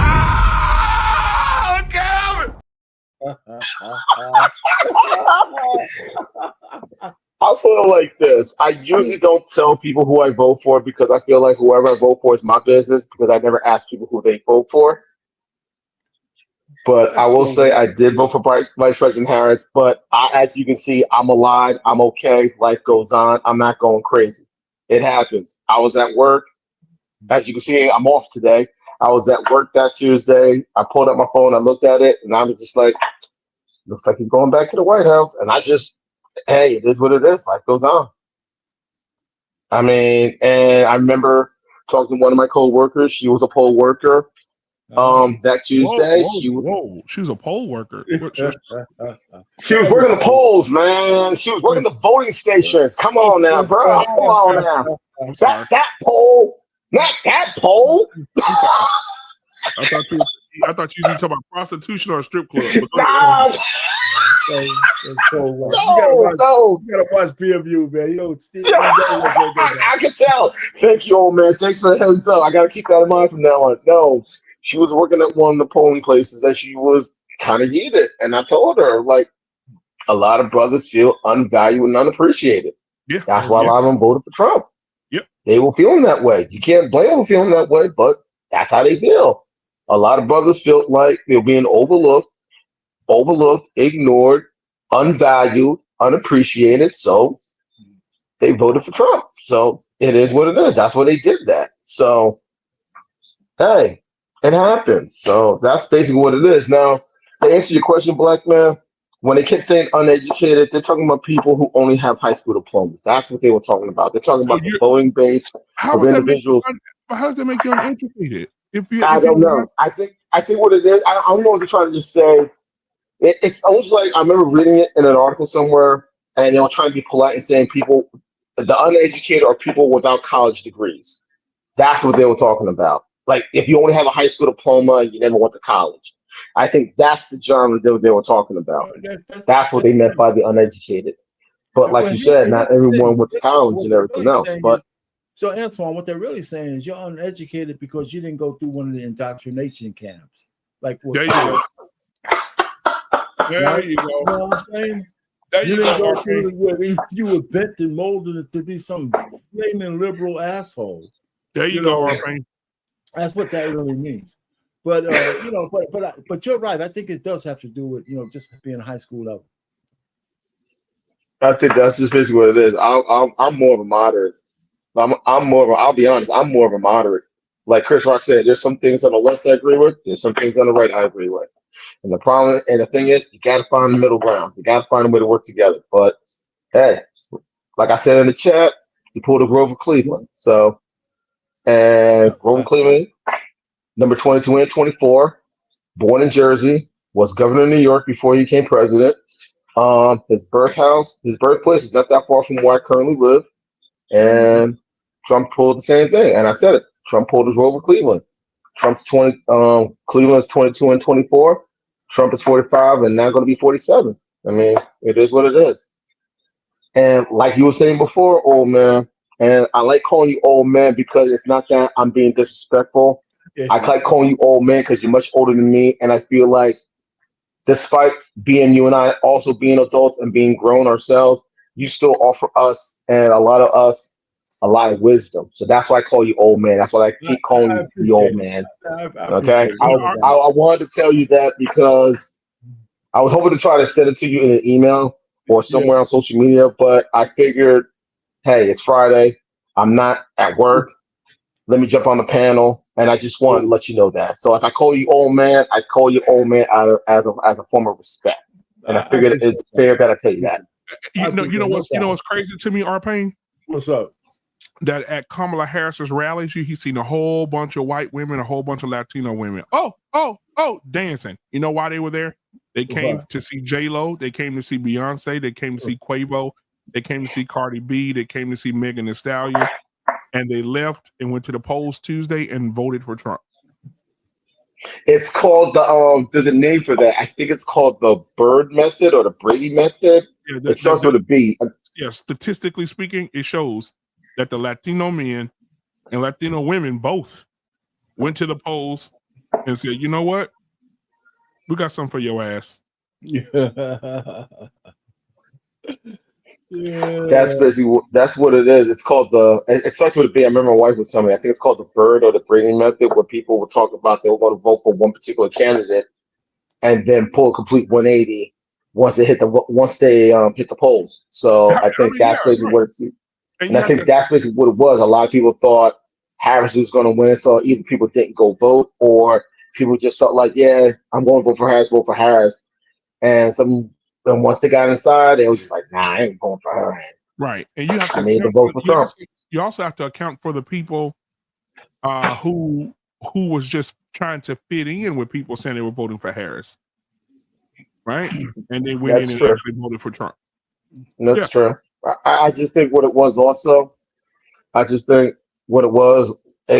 was saying earlier, a lot of brothers feel unvalued and unappreciated. And that's just what it was. Brothers were just getting tired of it. Latin men felt the same way too. I think what it is also, a lot of our peers are sick and tired of the things that we were taught to do and how to be men we're now being told, no, that's wrong. And it's like, you're trying to rewrite the rules of evolution. Right. And that's what I think why a lot of brothers are frustrated with, because you have brothers that were taught, hold a door open for a woman, ladies first, they were taught manners, things like that. And now that's being seen as toxic. Right. How is that being toxic if you're trying to practice chivalry? I remember going to the dentist earlier today, and I was talking to one of the ladies that work in the office, and we had that same agreement. Like, how is it toxic for a man to hold a door for you and everything else? How's it toxic because you compliment them and say, oh, I like, nice haircut or cute smile. I remember telling her of a situation that happened to me on Reddit where I was on this one group and person posted so on and so forth, gave her a compliment, made a comment, and then all of a sudden I get a message saying I've been banned because of something. I'm like, what did I do? I just said cute smile. I didn't know cute smile made it seem like as if I was being, seductive or anything else. I just said, hey, cute smile. That's it. And then I answer the question. Then all of a sudden I get an email. I get a message on Reddit saying you've been banned from this group for this reason. I'm still like, for real? This is why dudes are mad. This is why dudes are angry. This is why dudes are frustrated. Because you try to be pleasant. You try to be, inclusive. You try to do something that's maybe someone's having a bad day and you figure something small and simple will help them feel a little bit better about themselves. And then all of a sudden, you're getting torn up like chum in a pool full of piranhas. So it's like, and then you wonder why brothers just like sometimes look at these ladies and like, you know what, fuck you, and keep it moving. It's backfiring, right? There's some negative results coming from that. Like if women are coming on to different jobs and stuff, the men don't want to mentor them. They don't even want to be in the same room with the ladies. Right. They brought this on themselves. We could take this chart down after a little bit. I put this up here to say, as far as black men are concerned, black men, we need to be in that middle band. That's what we need to do. We need to, whether you want to declare, Democrat or Republican, we actually need to be in that middle band based on policy and stuff like that, so we could be independent thinkers. And in that middle band, we'll find common ground with Latino men, white men, Asian men, and that kind of stuff. And that's where we need to be, because we need to make the independent vote matter in a bigger way. Because this one goes up to 2018, but in 2024, the independent vote was as wide as 43%, with a certain percentage leaning left and a certain percentage leaning right, depending on the issue. But that's where the battleground needs to be fought from the future. And the only way we can get something out of either party is make sure that they compete for our votes, because we're in the middle, and we need to let them know that's where we are. Exactly. Yeah, and so the more, that's why I didn't like that 20%. I wish we were more like 30 to 40% for Trump, but 20%, I'll take it for now. So we gotta crawl before we run. True, but that's what we need to be. I remember what you were saying, old man. You were saying this, I think, sometime back in March or April, that we need to become that voting bloc to let both sides know. You want us to support you. You want us to vote for you. Give us what we want. That's right. I remember you mentioned that, I think, back in, March or April. I think you mentioned it. And I remember you mentioned it even before this year. I think around the time when I first came onto this panel, a little over a year ago, when we were talking about the upcoming election. My first video on black men need to divest from the Democrat Party was in November. Was it November? It was either February. It was in 23 that we need to divest from this party. It's killing me. Yep. I think you said it in November. I believe it was November. I think that was around the time when I just came on. I just discovered the channel Black Man. And I just discovered you guys for the first time, and that's when I started to come onto the panels and everything else. But I remember you said that. You were saying that for a reason. At first, I'm trying to figure out what do you mean by that. But over time, from that moment when you first said it up till Tuesday, I was like, okay, now I'm seeing why you're saying this. And I explained this to some of my coworkers at my job. And I was like, a lot of brothers are still angry because you have to think about it. When President Biden was Senator of Delaware at the time, he's the one that authored the crime bill back in '94, and Bill Clinton signed it. A lot of brothers still, to this day, 30 years later, still sore about that. There's some people that I know who have family members that were affected by that crime bill. That's why they would never, ever support Biden, for that reason. Vice President Harris, we all remember, before she was vice president, she was the Attorney General of the state of California. Before that, she was a prosecutor. A lot of people remember that. A lot of people took offense to that. I can't support a prosecutor. I can't support someone that signed off on this crime bill that screwed over a whole lot of brothers for unapparent reasons. So, of course, a lot of brothers, when they went into the polling station, not just anyone that was affected by it because they knew someone that got caught up in it, but probably the individuals who got caught up in that stuff 30 years ago. Mm-hmm. And even though they regained their right to vote, they hold on to those feelings. Like, nah, I can't support this guy because he wrote that bill and I got caught up in it. Well, you could just look. She was a prosecutor and said she was the Attorney General of the state of Carolina. I got caught with some nonsense. I can't support her, and that's what happened. Right now, Antoine. So before you go, Arpain, before you go, I want to play this video real quick for him. There's this young lady cooking, and I want y'all to hear what she has to say. Listen to this. I don't want to hear after this is all over, if she loses, that it's y'all's fault. Y'all should have voted for her. No, she shouldn't have strong-armed it from nobody. If you knew you were this piss poor of a candidate and you just going to go around and giggle your way through everything and you weren't going to have no agenda and you didn't have no vision, you shouldn't have took it. You don't strong-arm something from somebody and you don't know that you have the capacity for this work. You should not have took it. Go around giggling like you half crazy and then don't have no political vision. She done went back on the immigrants too. Now she won't talk about whether she's in favor of DACA or not. Don't know whether you coming or going, just dizzy.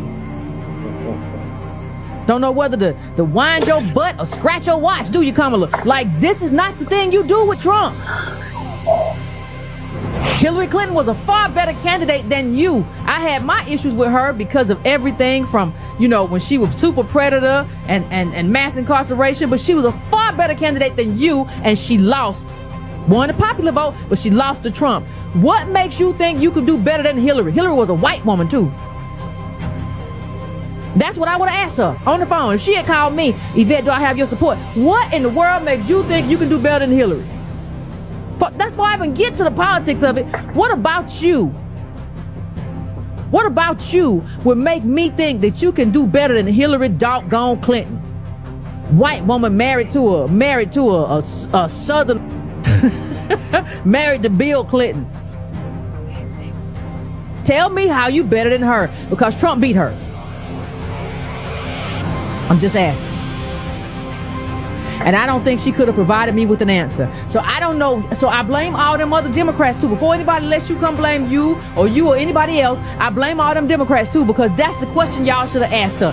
What can you do to beat Trump that Hillary Clinton couldn't do? Show me one way that you're better than Hillary Clinton. You're not even better than Hillary Clinton with the black vote. So you can't even say like Obama. Obama could have said, well, if Obama had like 90+%. So what I don't want to hear after this is all over, if she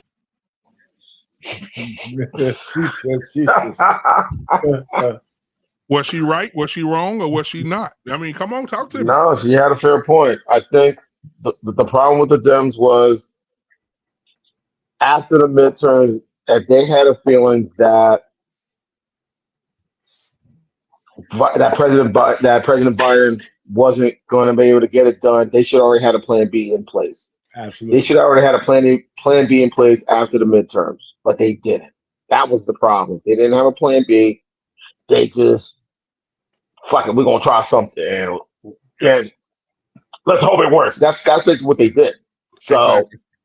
That's basically what it is. The problem I have with the Democrats is they got to learn to have some backbone. More than just learn to have some backbone, they got to learn to act like they got a pair. And that's always been their problem. And I remember someone told me this sometime like a few days ago. And this was right after in 2020, right after Biden beat Trump and right before the inauguration, before the other nonsense, whenever we'll get into that. Mm-hmm. Bernie Sanders said something. If the Democrats don't use the power they got, they're not going to get anything done, and they may not get anything done for at least 20 years. And I remember a friend of mine told me that. Dems got to learn to act like they got a pair. They got to learn to start having some backbone. One thing I don't always agree with Republicans. One thing I will give them, they're just like, we're going to do this. If you like it, cool. If you don't like it, fuck it. We'll worry about the results later, but this is what we're going to do, and they're going to stand their ground. The one thing I don't like about Republicans is they don't give I feel like sometimes they don't give a rat's ass about people who don't look like them, but that's a different story. And they just never had a plan B. Dems never had a plan B. They should have put together a plan B after the midterm, and they did. They just was hoping that, oh, well, we're okay, so on and so forth. Nah, you got to always have a plan B. Uh-oh. You always got to have a plan B. So that was the problem, and that's why they got what they got. And come January 20th, 2025, Donald Trump's moving back into the White House, and we'll see what happens from there. And I'm going to say this real quick, too, man. I want to welcome Coach Berg and Anger Man to the show tonight, man. It's good to see you, brothers. Good to see you, brothers. Now, I want to say this as well. I want to finish up this video because I want Anger Man to be a part of this this thrashing, per se. So I want to pull it up again and finish it out, and then we can discuss. Let's finish out with here we go. She says that talk about uneducated white women. Thoughts? So first of all, the fact that they would let old girl sit her ass up there on the panel and talk crazy about white women while white women are sitting up there man, is amazing. Amazing, bro. Amazing. And I'm telling you right now, to all the white people, if there's any white people watching, you got to get over your white guilt. You got to get over your white guilt and start calling these people out on their bullshit. If they want to cry racism, you should be crying racism too. Because guess what? We don't get no better by black people displaying the same behavior they claim they detest. Right? Now, what the brother said a little while ago about Bernie Sanders and how Democrats don't got no backbone and they need to grow some balls, that is a crock of shit. Yeah. The Democrats' balls are too damn big. If you really want to be, what the hell happened? What happened to your stream, bro? No, he's just fooling. He's just doing something, man. Go ahead. Nah, that's not you, angry man. My daughter. I told her I'm busy right now. That's all. No, I'm talking about your Oh, you know what it is? You played that clip and it made your it made your stream cut off for a second. Black man. Yeah. Oh, is it back on? Not yet. It'll probably be back on. It's still off. Yeah, okay, we can hear you, angry man. No, we can hear you. So, no, that's not, bro. That's a crock. That's a crock. I don't think it's a flag. I think it's because that happens whenever I play music. But after you let it chill for a second, it usually comes back on. Okay. But the fair use. Okay. Yeah, because it was the view. You know, they okay. Yeah, they be tripping. But bro. I completely and totally disagree because the Democrats' balls are humongous. Their audacity knows no bounds. This is a group of people who, for the first time in the history of this country, weaponized. There it goes. It's back up.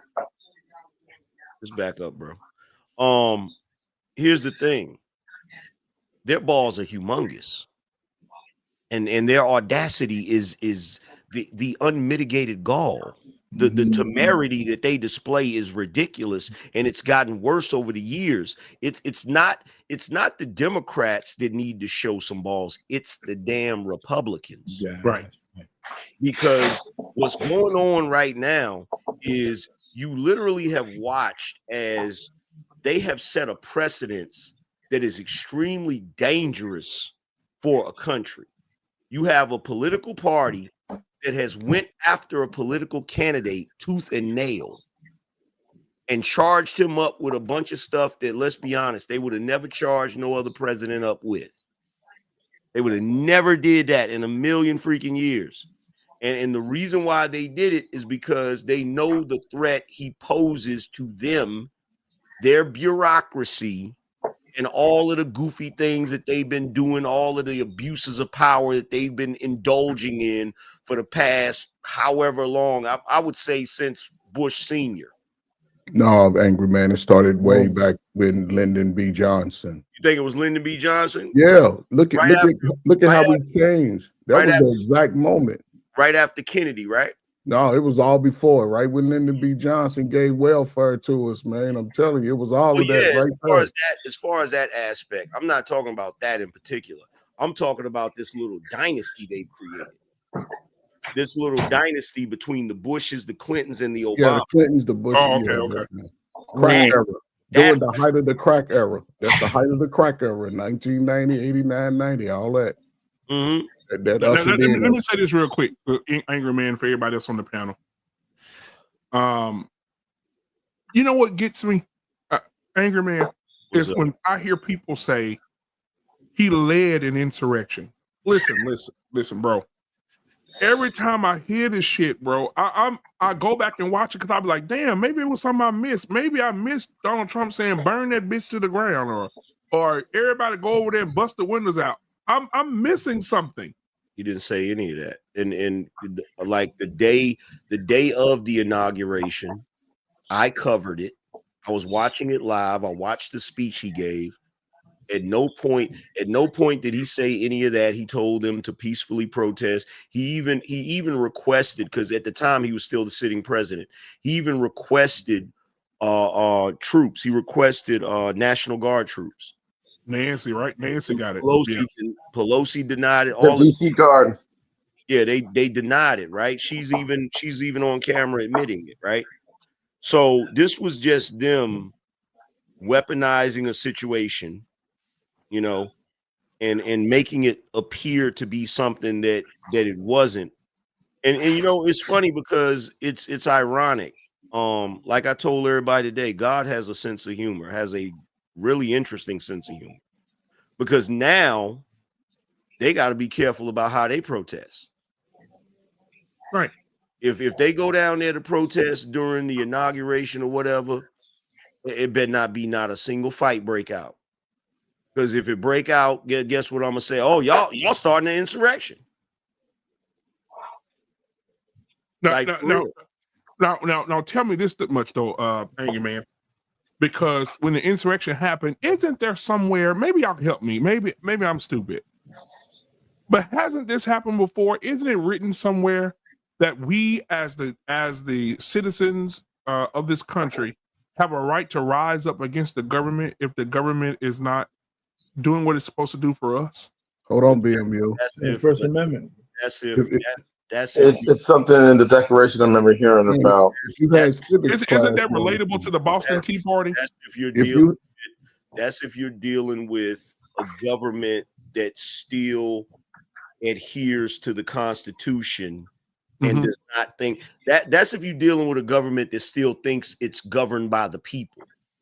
The problem with these folks that's in here now, they don't think they're governed by the people. They pretend that they are, and they use a lot of language, and they there you go, Angry Man. He knows a bunch of nuts follow him. If he had some idiots following him, it's no way you can tell them to behave when they're upset. That's not true. That's not true, because Kamala and the Democrats know that they got idiots following them, but Kamala still told them that they should go out in the streets when BLM was riding. Maxine Waters told everybody that they needed to get up in the faces of Republicans. So why aren't they charged up with some sort of conspiracy charge? So what I need you to do in the chat room is sit your ass down in the back while grown folks is talking. And before you start charging people up with shit, you need to make sure that your side ain't guilty of nothing. Okay. But going back to what I was saying, they like to pay lip service to the idea of democracy, but they don't really believe in it. Because if they really believed in it, they wouldn't be operating the way they do. Because here's the thing about Benjamin Franklin. I think that's the quote that you guys are looking for. Benjamin Franklin and Thomas Jefferson, they would have went in there with guns. Yeah. Because their motto was, we either stick together or we're going to hang separately. Yep. Because if they would have been caught by the British, they all would have been executed.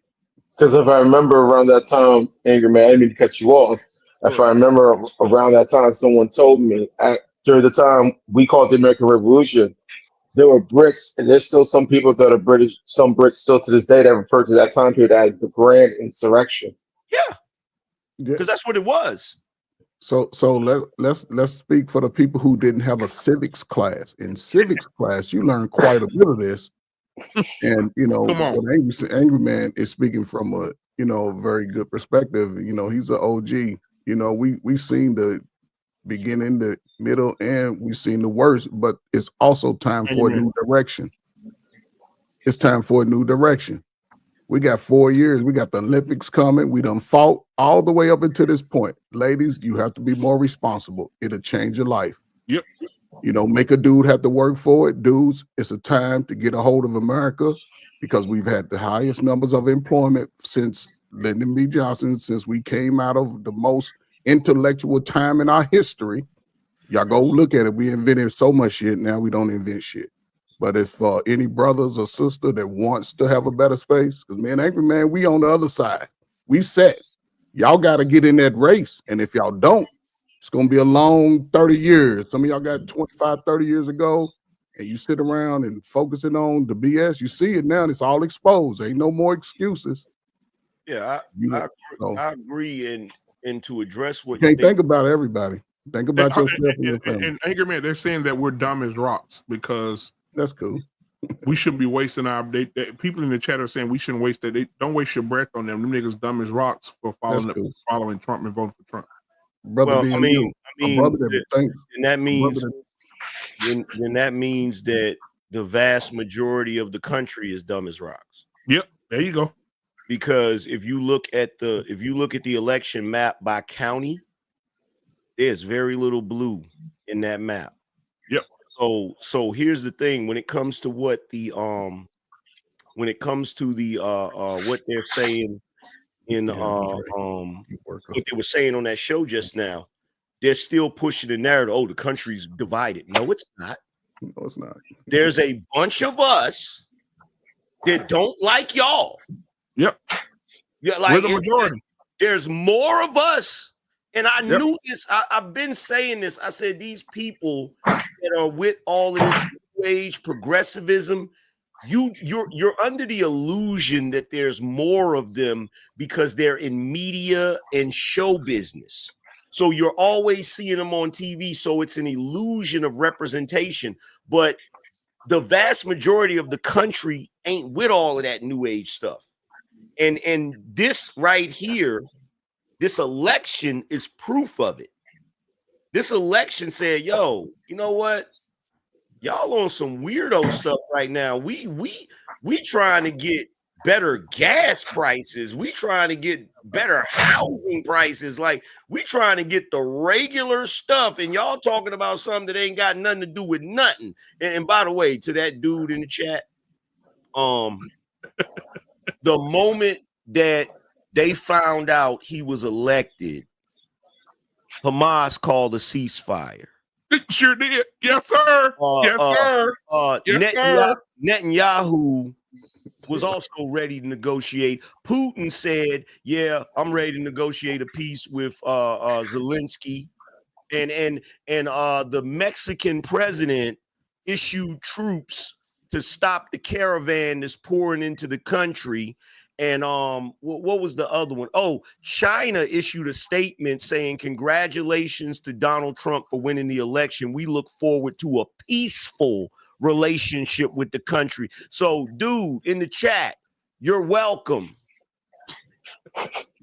So, in other words, basically, they weren't going to respect Harris just simply because the fact that she was a woman, or just they just want to respect for other reasons? Man, because respect that whole administration. Yeah, man, the whole movement. Think about it. Angry Man is right on, man.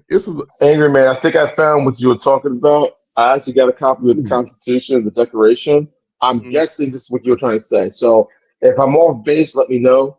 But maybe this is what you were hitting on. It's from the Declaration of Independence.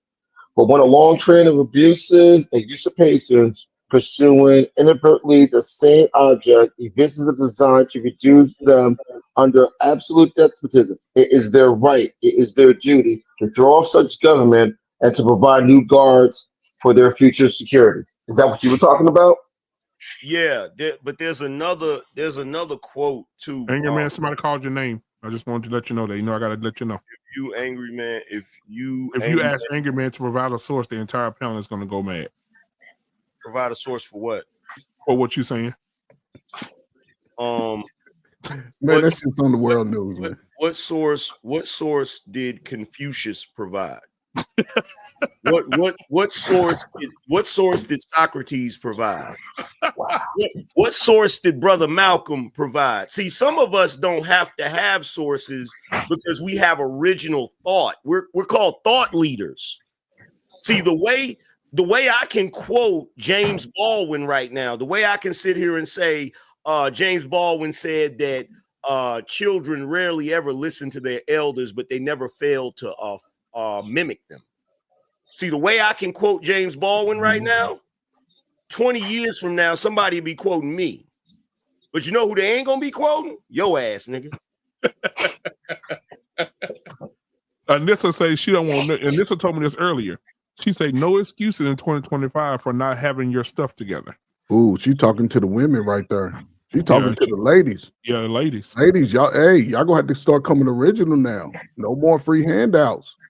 You gotta be more responsible. And you know what? And that segues into what I wanted to talk about. The name of the show tonight, Anger Man. I'm glad that you're here. I'm glad that Arcane came back after jacking off. Listen, Project 2025, police immunity, Social Security, and my food stamps is what Black women said today. I've had a relative tell me this, that he's going to give the officers immunity to kill us. The Project 2025, he's going to have that as his base, and Social Security and food stamps is going to be gone. What say you, Anger Man? Okay, so first of all, most Black people haven't read the 920 some pages of Project 2025, so they don't know what they're talking about. 927 pages, I heard. Yeah, 927 pages. And also, Anger Man, is that something that Donald Trump came up with, or because? No, okay. I knew I was right. That was drafted. That was drafted by the Heritage Foundation. The person that actually drafted has came out and said numerous times that Donald Trump didn't have anything to do with drafting that. Donald Trump's agenda is Agenda 47. It's actually on his website. I heard about that in Section F too, I believe. Yeah. So Project 2025. First of all, there's no racism in Project 2025. Project 2025 is basically an agenda that is pushing for traditionalism and is against progressivism. So all of this new age stuff that you see people doing, they're against that. But see, because Black people have been commandeered into the struggle for everything outside of racial equality, you have Black people that think that racial equality is attached to intersectionalism. So they think that the fight of the progressives is also their fight. Now, if the brother wanted a source, here's a source. Malcolm X, you should look up his speech about white liberals. There's a source for you. Because he warns you about white liberals back in the day, how they masquerade as your benefactor only to use you to get whatever agenda they want and give you nothing, right? So the thing with Project 2025 is, if you read it, it's not even problematic. Like, if you read it, you'll be like, wow, these are some things that I actually believe in. You feel me? But then when you go to the other side of it, you said Project 2025. What was the other two things? It was Agenda 47 and Section F. No. You talking about the title. The next thing I want you to break down is police immunity. We're gonna go through everybody. Oh, my bad. Apologies. So police immunity has absolutely nothing to do with making police immune to wrongdoing. Police could still be prosecuted for wrongdoing. The immunity has to do with the civil side of it, where you can't sue them and ruin their whole lives because they made a mistake. And I understand why he would want to do that, because you got to think the job of a police officer is extremely difficult. If he goes to a car, and let's say for this instance, regardless of the color, the person in the car is willing to do harm. So if that person pulls out a gun, he has a split-second decision to decide what he's going to do. So you're going to have times where you have police officers that have to do things, but it's going to be viewed as racist, or it's going to be viewed a certain way. And we're getting to the point where we understand this, because it falls in that gray area where it's like, did he have to shoot him? Or, so your whole livelihood, even if they took your badge and you're no longer able to be a cop, they shouldn't have to take your livelihood because you made a mistake. You feel what I'm saying? That's the position they're coming from, because we've now gotten to a place where the police are so disenfranchised, they don't even want to police anymore. And that's problematic. Now, as far as the food stamps, in the Social Security, as far as the food stamps, Social Security, the thing about that is, anybody in this day and age that think they're going to get Social Security, I would say, is delusional. It would have to be a miracle. There would have to be a lot of work done to make sure that we actually get it when we get that age, because it's being depleted, you know, partially because of people like our pain, you know, the boomers, there's too many of them. But anyway, so when it comes to the food stamps, the only thing I can say about this, black folk, get off your ass and go to work. Because at the end of the day, they're talking about that. Do you realize that welfare accounts, that's about $1 trillion of benefits that's going to able-bodied people?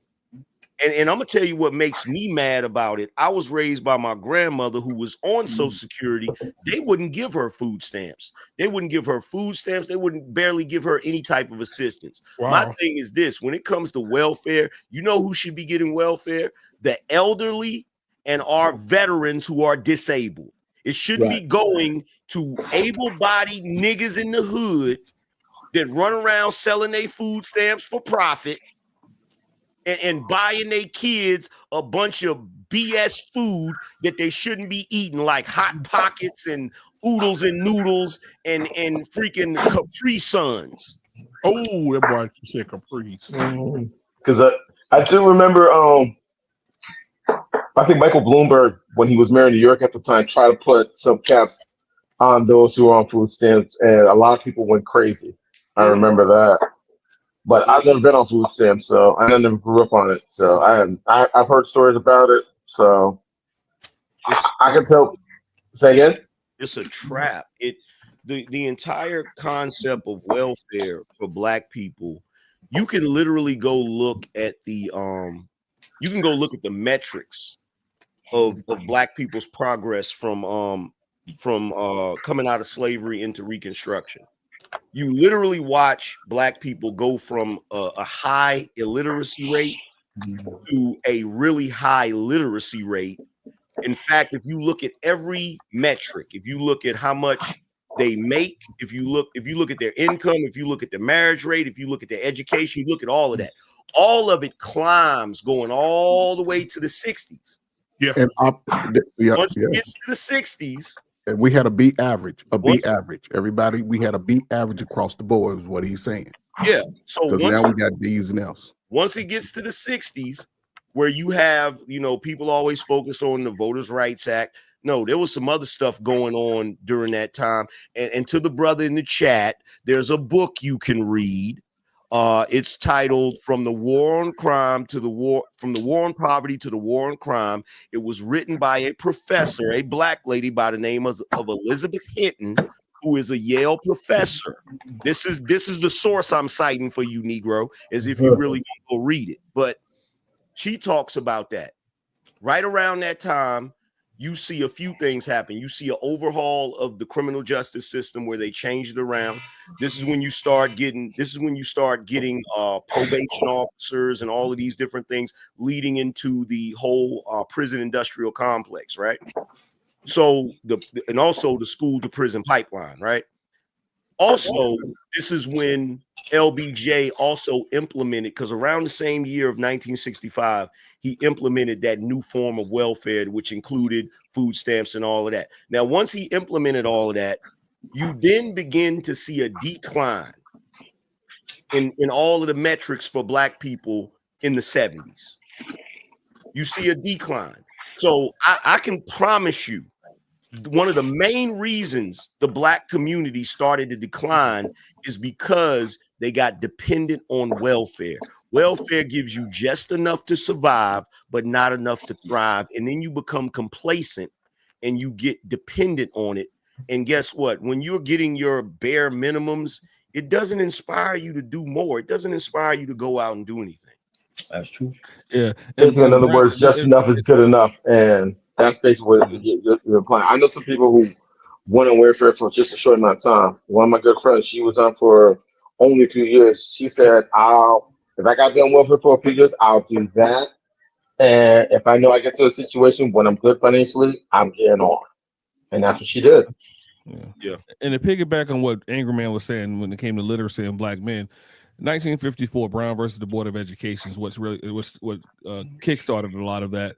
And then, like I said, the LBJ stuff basically put oil on the fire, because if you look at the Brown versus the Board of Education, schools were hesitant to desegregate. In addition to that, those black schools where the kids were actually learning were closed down. So that's what started that decline, and then LBJ put oil on that fire. Back check, R-Pain. Oh yeah, and a little known fact for check the private check. A little known fact for the for some of the Negroes watching this in the back that hate the Republicans. During integration, when you had those first black students going to those white schools, Nixon, a Republican president, actually sent the National Guard to protect those black students. Yep. Angry Man, you want to address this? I got it. Because an angry man is wrong, but y'all don't ask him to provide. So I just said a few things, and I provided sources without anybody asking. See, let me tell y'all something about Black Hawk. Black Hawk has a hard on for me. Anytime I go to any show, anything that I say, he gonna be like, that nigga wrong. He don't know what he talking about. He wrong. Angry Man, hold up. First of all, man, let's be honest now. You had civics. A lot of people don't have the high school and understand the process. And they just, like you said, that mindset in the welfare system is sort of detrimental, and they exist in their space. They ain't trying to learn beyond advancement. Everything he's saying, you can go back and read an old high school book from the 70s. It's going to tell you the whole process of the government. You know what's crazy, though? You know what's crazy, though, Bird? This is what they don't realize, right? I actually liked civics in school. It was one of the few subjects that I was really interested in and paid attention to. Yeah, taught you how to work with people. Taught you how to work with civilizations and people and politics and war and peace and negotiations. And it also, I mean, to cut you off, it also gives you an understanding of how things work, and you'd be surprised how many people don't know how things work. I remember junior year in high school, I learned the electoral college, and I remember being on the panel with a friend of mine I went to high school with, who has his own show, and we were talking about it. The majority of the people on the chat did not know anything about it, and I just said, I told everyone just get a piece of paper, spelled it out, and I think I did everything in no more than like 2 or 3 minutes. And people were like, "Wait, that's it? That's it? It's not that hard." Andre, you young, man. You seem like you hung out with some Gen X's and some baby boomers when you was young, dude. I'm 48. I'm talking about, that's still young, though. You talk like you're about 68, like you know. No, I'm 48. I'm 48. I turned 48 July, so I graduated high school in '94. So I mean, I think what it was also. Watch this. Hey, Black Hawk. What did I say that you need a source for? Watch this. What do you need a source for? Give me the statement I made that you need a source for. Oh man.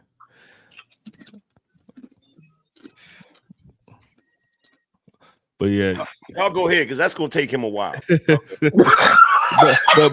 but sort of again, I feel like I'm piggybacking off Angry Man a lot, but no, to piggyback on what he was saying, man, people fail to realize that it was the Republicans behind the Civil Rights Act. The Republicans have been behind black people the whole way. The Republicans are all about get up off your ass and go to work. The Democrats are all about give you whatever, take whatever the government gives you.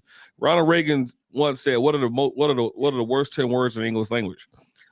I'm from the federal government, and I'm here to help." I'm here to help. I'm here to help. So those were the worst 10 words in the English language. So the Democrats are here to let you wean off the government teat, while the Republicans want you to get up off your ass and go to work. And that's what it's all about, because that's what this country was built on, is getting up off your ass and going to work. So if you got a problem with that, then you got a problem with this country. Yeah, facts. Ain't nothing wrong punching the clock. Ain't nothing wrong with, you got to get up at 4 a.m. and go home at 9 o'clock at night. There's nothing wrong with making sure that your kids are taken care of and they have food. There's nothing wrong with doing those little things. It's called having a job. It's called getting on your grind. I mean, both my parents are immigrants. Both my parents worked 12-hour days. My mom was a nurse. My dad had his own business. He owned a grocery store. He also had a bookstore, a travel agency, a temp agency. And I can honestly tell you that those things my parents did put my brother and sister and me through private school. My father just sold. You said your dad had a grocery store? Yeah. Oh, so you had the rich dad. Shout out to But Rob. but Anthony, tell right, man, tell Angry man that your father was a baby boomer. So it was old. So hey, but my father just sold that property about some time ago, and I was happy that he finally sold it because he didn't have to worry about doing all the other things. But it was kind of sad to see it go because that business took care of not only the house that my brother and I grew up in and put us in school, but that property did a lot for us in more ways than one. I still have the keys to the house I grew up in. My parents are still alive. Okay. Married 54 years. My mom just had knee replacement surgery a little over a month and a half ago. Both my parents are enjoying their retirement. They're enjoying coming to see me, my wife, and our kids. They love spending time with their grandkids. They love spoiling their grandkids and their great grandson. So I can't be mad at my parents for punching the clock every day, 6-7 days a week for a long time to put my brother and sister and me through school to get our educations. There's nothing wrong with that. And sometimes it bothers me. Some people rather just sit back and collect a check. And I'm saying, like, why you want to sit back and collect a check? Like, some people look down upon you want to get up and do a job. Nah, I'm good. I'm good. I don't mind. I've been at the same job for 27 years. I gave Uncle Sam 11 years of my life. Well, all right? Now, check this out. Now, I want to point out something to R. Payne. He brought up the Here we go. So, this gentleman right here, okay, you can tell what type of boomer parents he had. Okay. They were like me. Because they stayed together. Like me. You feel me? Okay, I told you was one of the exceptions. I don't know what you want from me. But no. We don't have to put out. I was just digging. I was just putting a dig in there. Listen, there was 76 million baby boomers, though. Angry man, the only beef I have with you is that if it's on the bell curve, we got to talk about the percentage of baby boomers who are true fuck ups and the ones who are like more like his father and like me. Yeah, it was a lot. But see, that's a trick question. I mean, that's a misleading statement. And I'm gonna tell you why it's a misleading statement. Because you're right about the bell curve thing, but your group is such a large group, right? You have more room for fuck ups. Y'all have the most fuck ups, but it's because you have the biggest group. That's the point that I'm making. You feel me? And look, here's the thing. When you have boomer parents like his parents or like you were to your children, this is the result that you get. You see what I'm saying? A brother that worked somewhere for mad long and got his stuff together. But then when you have boomer parents that want to cut up and fuck up, you end up with dope boys. Yeah, but the only thing, Angry man, you're correct. But what I'm saying is we only focus on the ones that are fucked up. Let's just say, even if there was like, let's just say it was like 50%. I don't even think it was 50%. It doesn't need to be that much to be effed up to mess things up. But let's just give you 30, 30, and 40. 30 F-ups, 30 in the middle, and 40 like me. I would go less than that. But R. Payne, I fixed the tire that's flat, not the one that's working. I think it was a solid generation. The narrative that goes through is that, like, when you I know you don't distinguish. I know you're in your mind. There's a distinguishing kind of thing. It's not all baby booms. I can dig that. Yeah. But that's not what a lot of niggas hear. They think, listen, even with Social Security, nobody paid more money into Social Security than the baby boomers. Yeah, I mean, there's no. When you talk about the guys that come, a lot of guys that come up here on YouTube or whatever, a lot of these dudes don't know the difference between a Gen Xer and a baby boomer. So you can't expect that's true. You can't they carry the poison out there, but they're the ones who whine the most. Oh shit, I can't live because my parents didn't raise me right. Yeah, that's the cracker road, man. That's the dudes that struggle. Listen, man, I worked at listen. Angry man, I think I'm a little older than you, man, by a couple of months or years too, or something. I'm 56, so yeah, you know, so you a few years older. seeing how the transformation changed when I became a young man at 21, 22, you know, a lot of us Gen Xers had to escape that pandemic, man, because them drugs hit the community hard. A lot of young brothers was taken out, went to, you know what I'm saying? A lot of young brothers went to prison. You got a lot of single motherhood, man. The kids was, man, think about it, man. Just going back to the whole election thing, and it just made my mind clear because as you get older, you want to do things the right way. Now, one side was saying, okay, we're going to continue to allow the deletions of the babies, the poor people's kids. Y'all can still do it.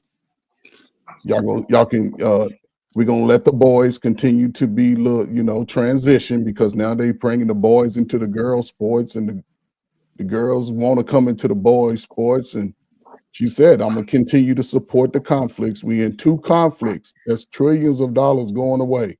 You see how the ceasefire, everybody want to negotiate. We want to sit down now because they know it's money being wasted. In America, especially for the black man, this is the greatest time for us right now. It's a new start. Regardless, you got 4 years, get out here and work. Biden gave us free education for 2 years. How many kids took advantage of it? Because not a lot of black folks took advantage. He gave you free education. But now's the time, man. You single, you get away from this rhetoric because the rhetoric is over. It's going to be opportunity, but you have to jump in. If you miss this window, then some of y'all might go down as, you know, you might be, I don't know, man, they're making you charge for a little. Right now, they got these little, like, it's almost like a little shed with a little door. It's a residence for people that is homeless. It used to be free. Now they're going to charge them like $350 a month. But speaking of missing a window, we still waiting, Black Hawk. Here you go. Here you go. I'm gonna put you on a timer, bro. I'm gonna see how long it's gonna take you to tell me what I said that needed a source. Okay, because you can't be calling people out for stuff if you're not ready to back it up. So what did I say that requires a source? I'd be happy to give you one. Yeah. Here we go. He says, wait a minute, hold on for a second. Let me elevate this. You angry man, are you blaming the boomer generation for you dropping out of school? Oh, come on, man. I'm not saying absolutely 100% not. I am not blaming the boomers. That was my decision. You feel me? That was my decision. And in my personal opinion, it was one of the best decisions I ever made. Because at the end of the day, if I would have finished high school and went to college, I would have been indoctrinated in the same commie dumb shit that you niggas was. In fact, if I would have known back then what I know now, I would have dropped out at 16 and went and got my barber license. So let me ask, if we get back on I know Black Hawk, I mean, he must be listening to you religiously on your channel, I'm sure. You know what I'm saying? He's got to be, you know. But let's just get back to this election. We know that the one thing that confirms the fact that Kamala Harris wasn't the best person for president is how all the women are reacting that she lost. They're crazy as hell right now. And you know, and she's one of them, right? So they're like a defeating prophecy. Right? I mean, the women are going crazy. They're crying, doing all. You know, I mean, that's saying that emotionalism means you're not fit to be president material. Guess you know, what? I can't imagine nothing. Kamala's like that, but I'm just saying. I'm trying to extrapolate the fact that they all going crazy. I don't want to have sex with my husband. They're getting divorces. I don't know how real that is, but I'm sure there's a few. Guess what, though, R-Pain? We didn't get to see how she reacted. Yeah, she did that. That's right. She said, I heard that the night of the election, the reason why she didn't come out on that stage on Howard to talk is because she allegedly got so drunk she wouldn't have been able to do it. Yeah. And then it's not like she doesn't live far from the place. So they say even if she said she was tired, she still could have made it. I thought that was a low blow. She could have showed up. Yeah. But that shows you what she was like when she doesn't get her way. But then again, she's not used to winning anything. She's been given everything she's ever wanted. She DEI hire, schools was DEI. She got everything. She's got everything she wanted. Didn't have to work for it. I've been saying, I said it from the beginning. I said it to now. She's a D student and always will be a D student. She acted as one. She's definitely a student of the D. Yeah. The double entendre. Hey, look, all I'm saying, it was a husband that said, Kamala does what she always do. She put her head down and go to work. I'm just saying. Hey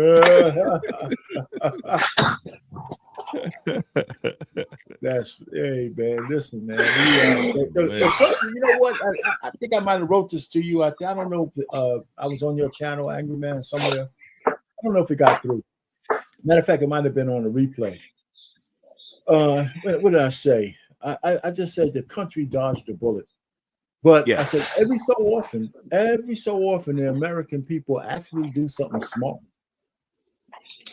Every so often, they do some shit that you can sit back and say, I want to sing the song. I'm proud to be an American.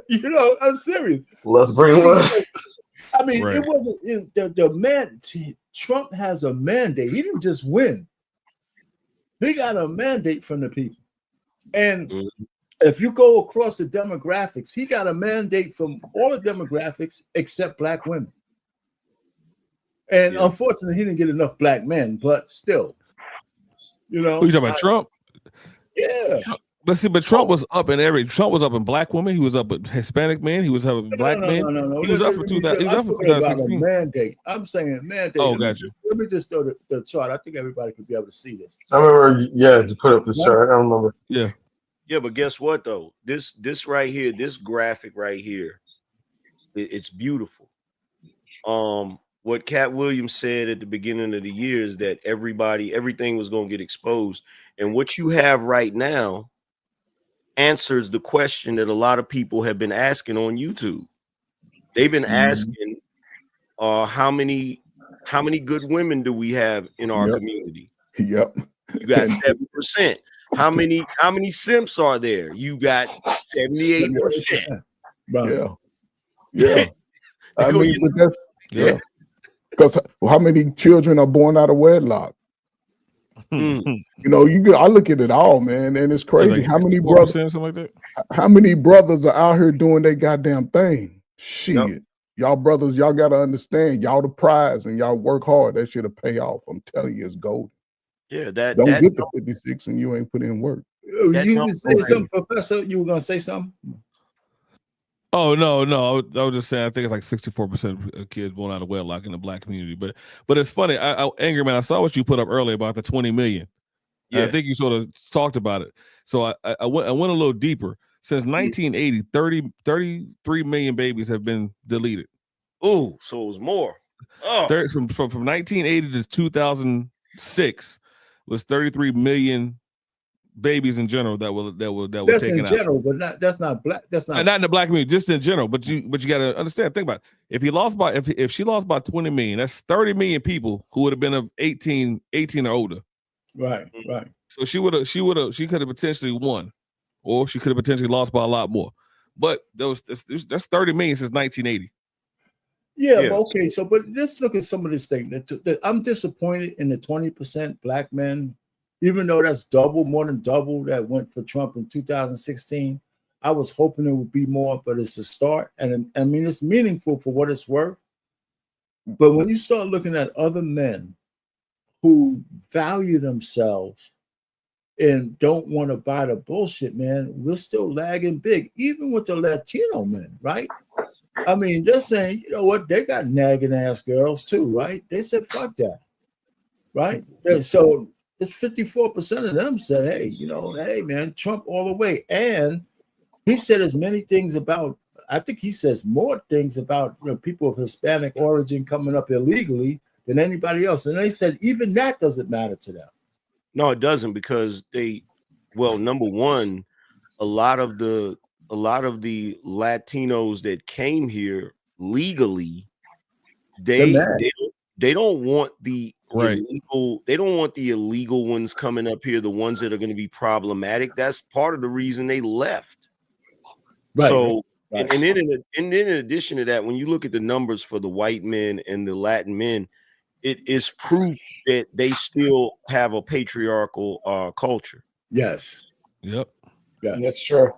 That is true, because I remember, like, Anger Man, I don't know if you heard the conversation I had with both the old man and black man and BMU. I was telling them about a situation that happened with my job. One of my coworkers, she wasn't happy about what was going on. And I told her, like, brothers are tired. Brothers are tired of feeling unvalued, unappreciated. And this is what this election did. It let a lot of people know that, brothers are tired of dealing with the nonsense. They're tired of feeling like we're only good for a check. And they made their voices heard in this way. Antoine, I mean, listen, I know that 20% is much bigger than the 9% in 2016, but I'm kind of still disappointed. We're not tired. But our opinion, you shouldn't be disappointed, because understand, I would say this is probably the first time in the last 45 years where I heard black people, young and old, male and female, openly talk about politics and choices and understanding. Now, I think this is a wake up. I think this is a great, again, this appears to be a bad thing, but right now it's going to be some changes coming. If we don't find a way that young, I'll say, listen, man, I'm just gonna give it to the working class, that 40 and under. If y'all don't work it out some kind of way, find a way to be together, raise some strong kids. The Olympics is coming. Y'all can get your kids, they get them out of the house, teach them how to do some flips, take their ass to the park, let them run, catch, read, learn how to read. Then y'all can take over. But if not, y'all motherfuckers go struggle, because y'all ain't gonna work together, and everybody gonna be out here looking for a handout. And you can't go to every neighborhood and think you go act stupid. Don't do that shit. Join the police force. They go join the police force. But you know what? You know what's scary? That 92% right there is scary. Thank you. I was gonna go ahead. Say why. Tell us why. That 92% is scary, because it means that particular demographic is lost. They don't stand for anything, because like this, I could see if it was a candidate that actually broke down what her policies was and showed some consistency and showed a level of intellect. But that 92%, I would argue that the majority of them voted for her just because she was a woman. That's it. That's scary. That's scary. That's absolutely it. Yeah. And so because the projection is that those are the same women telling the men the only reason why we didn't vote for her because she's a woman. Mm-hmm. Right.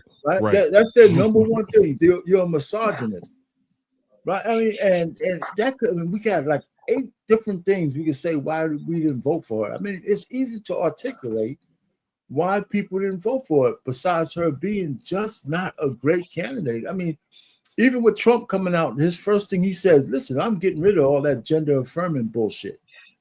Mm-hmm. Right? Yeah, most men and most people in the population say, yeah, I'm all for that.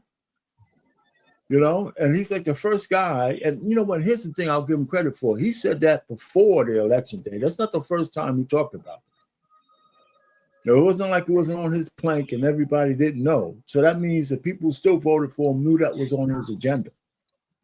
Mm-hmm. So I tell you, when I look at that 92%, and then the point you made about patriarchy and matriarchy, the fact is that it's like black men are like pussies.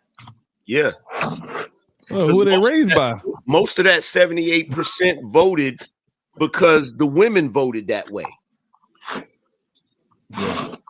Or they may have benefited from that lifestyle. That's possible too. Yeah. What do you mean who benefited?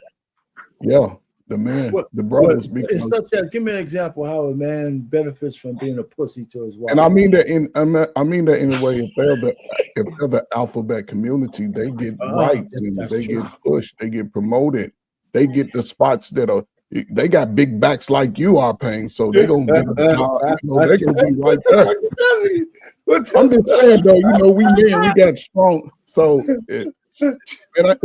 I want to see brothers be more men, man. I'm tired of seeing 6'6", man, 15 shoe that look like, come on, Geraldine. I mean, no, like Joanna, man. It's time for that to be up. It's time for that to be up, man. I'm serious. That lifestyle, it hurts us, and it does a grave job. So it's time, yeah. You know, it's gonna be a few. It's unfortunate, but no, I think this is the greatest time for brothers, man. Take advantage of this shit. Man, those women gotta fight. Those women have to fight to be able to delete their kids. They talk about my body, my choice, but they can't control their body before they're getting impregnated. I don't get that. So if you control your body before you get impregnated, you don't have to worry about my body, my choice. They want to be able to continue to delete their kids. One, Professor, right? I mean, what'd you say? This is another one, right? The feminists have duped the black women into thinking that the most important thing that you do is, you know, delete your kids, kill them, right? And the white women don't even believe that shit no more. And that's why they lost. That's why the white woman got tired of hearing about deletion and cutting off their kids twig and berries. Yeah. They got tired of hearing about that. So at the end of the day, those 52% of uneducated women were very educated in what they did. They spoke, they said what they wanted. The fact of the matter, the man won by 20 million votes. He won the popular vote. He won the electoral college vote, and they won it. They won and sit it in the Congress. So sit in the House. So at the end of the day, what they put out there was terrible. And on top of all that, I don't think Joe Biden even voted for it. If you look at Jill Biden, she had on all red. I think they voted for. I think they voted for what's name? Because there's a whole bunch of infighting in the Democratic Party. The Obamas didn't really want to endorse it. They had to endorse it anyway. And I think they just trumped her out there. No pun intended. They trumped her out there just to have a candidate to lose so bad they can put a candidate out there that's going to run in 2000. So did the House actually get called? They actually got the 218. I haven't looked. I know they were winning last I checked. I haven't looked since earlier today. I mean, the people are saying they're going to get it, but I didn't know whether they called it or not. Yeah, they're going to go through the weekend, man. You know, let everybody relax a little bit. Right. Hold up. I'm checking right now, guys, because I think someone was posting the update of the count in the chat. I'm actually pulling it up right now to look. But I think it's likely that the GOP is going to regain control of the House. So I'm looking right now. So you guys keep doing what you're doing. I'll look it up and I'll let you guys know. Anybody have anything else to say about this chart? I'll take it down. No, it's just eye-opening. It's eye-opening.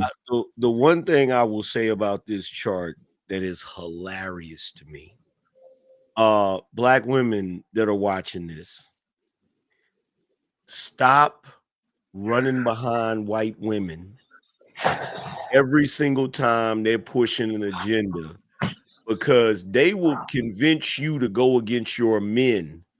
They ain't going against they man. No. Look at them numbers right there. And I guarantee you, the majority of the women that's going to be arguing and fussing and getting divorces and all of that, it ain't in that white group. Bet money.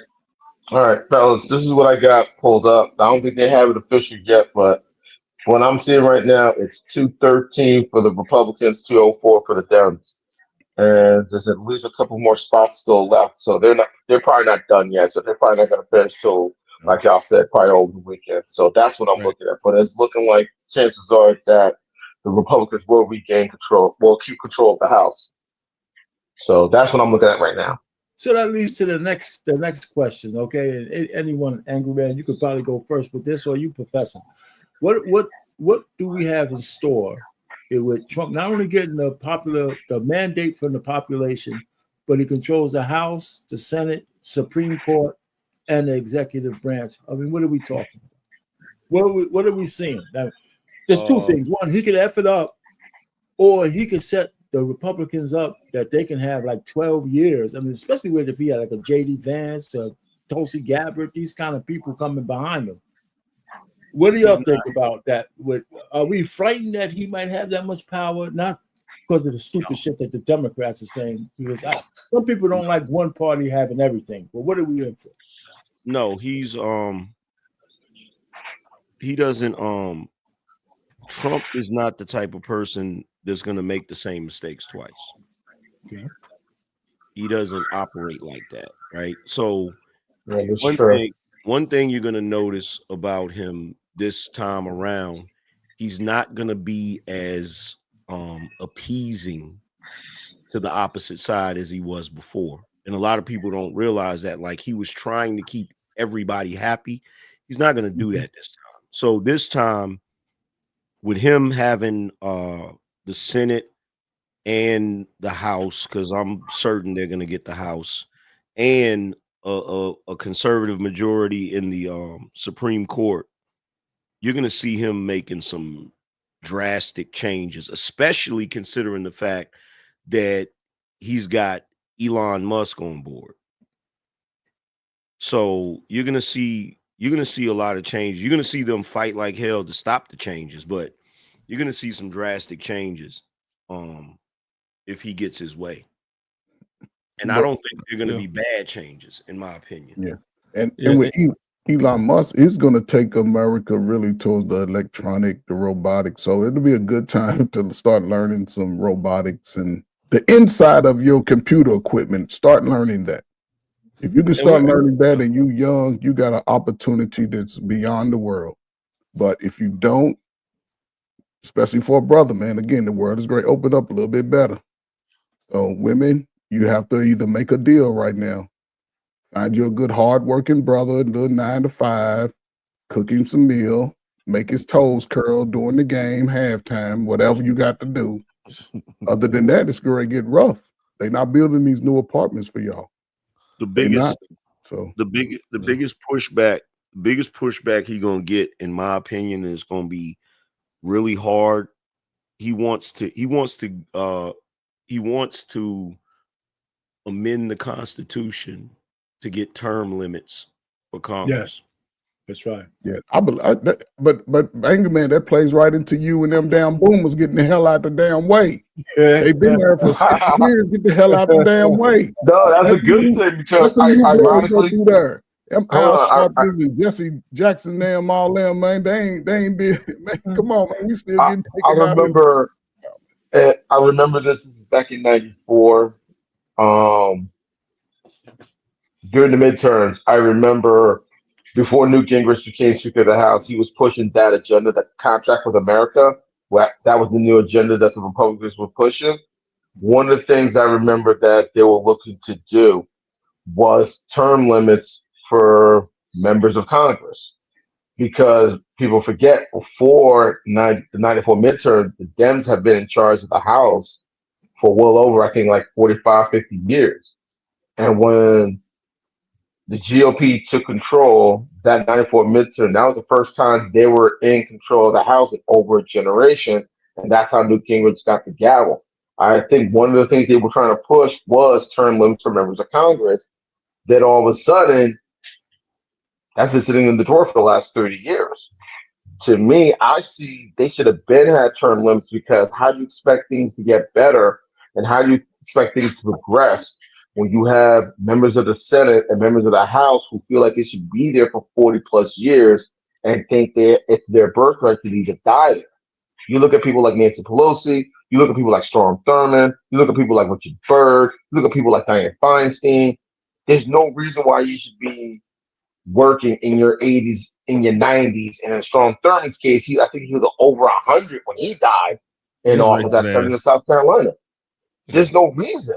No, do your part, finish your job, mentor the young people that come after you, and you go from there.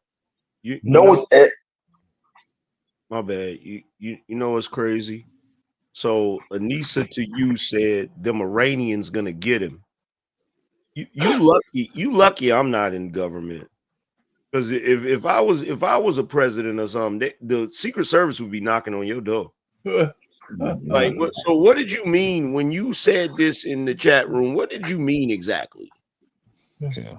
Well, there was an attempt. The FBI did find that there was an attempt on his life. They thought he was going to lose, but they were in the works of trying to take him out. I heard they found two. There's still one on the run.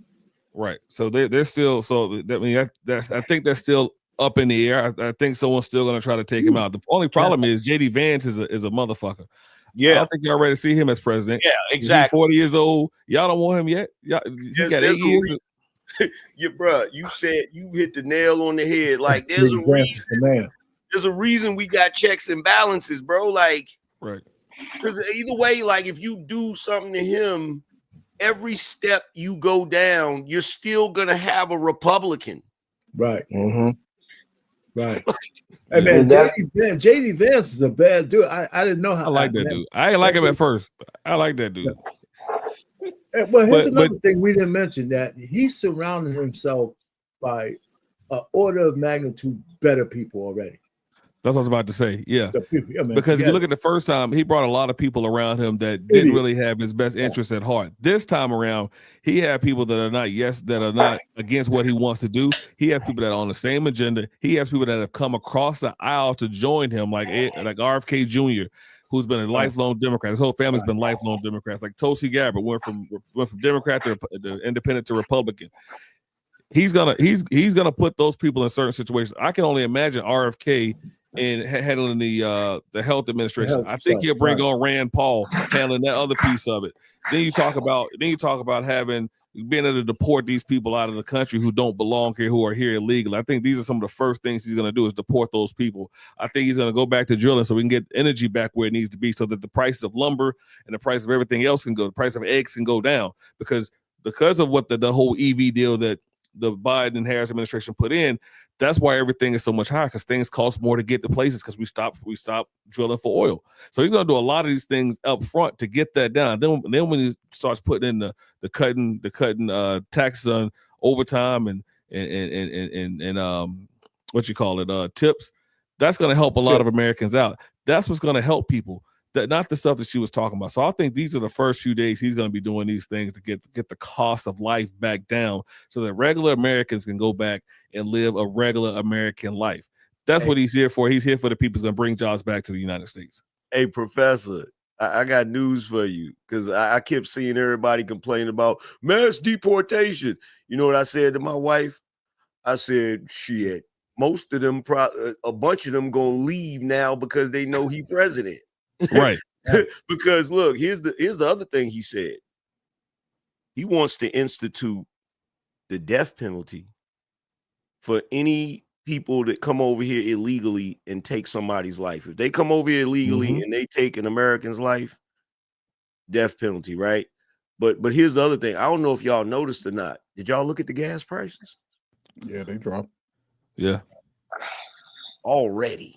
Yeah. Off the rip, like just soon as I told everybody on my stream, I was like, yo, because there's like, yo, why is stuff changing just because he's not in office yet?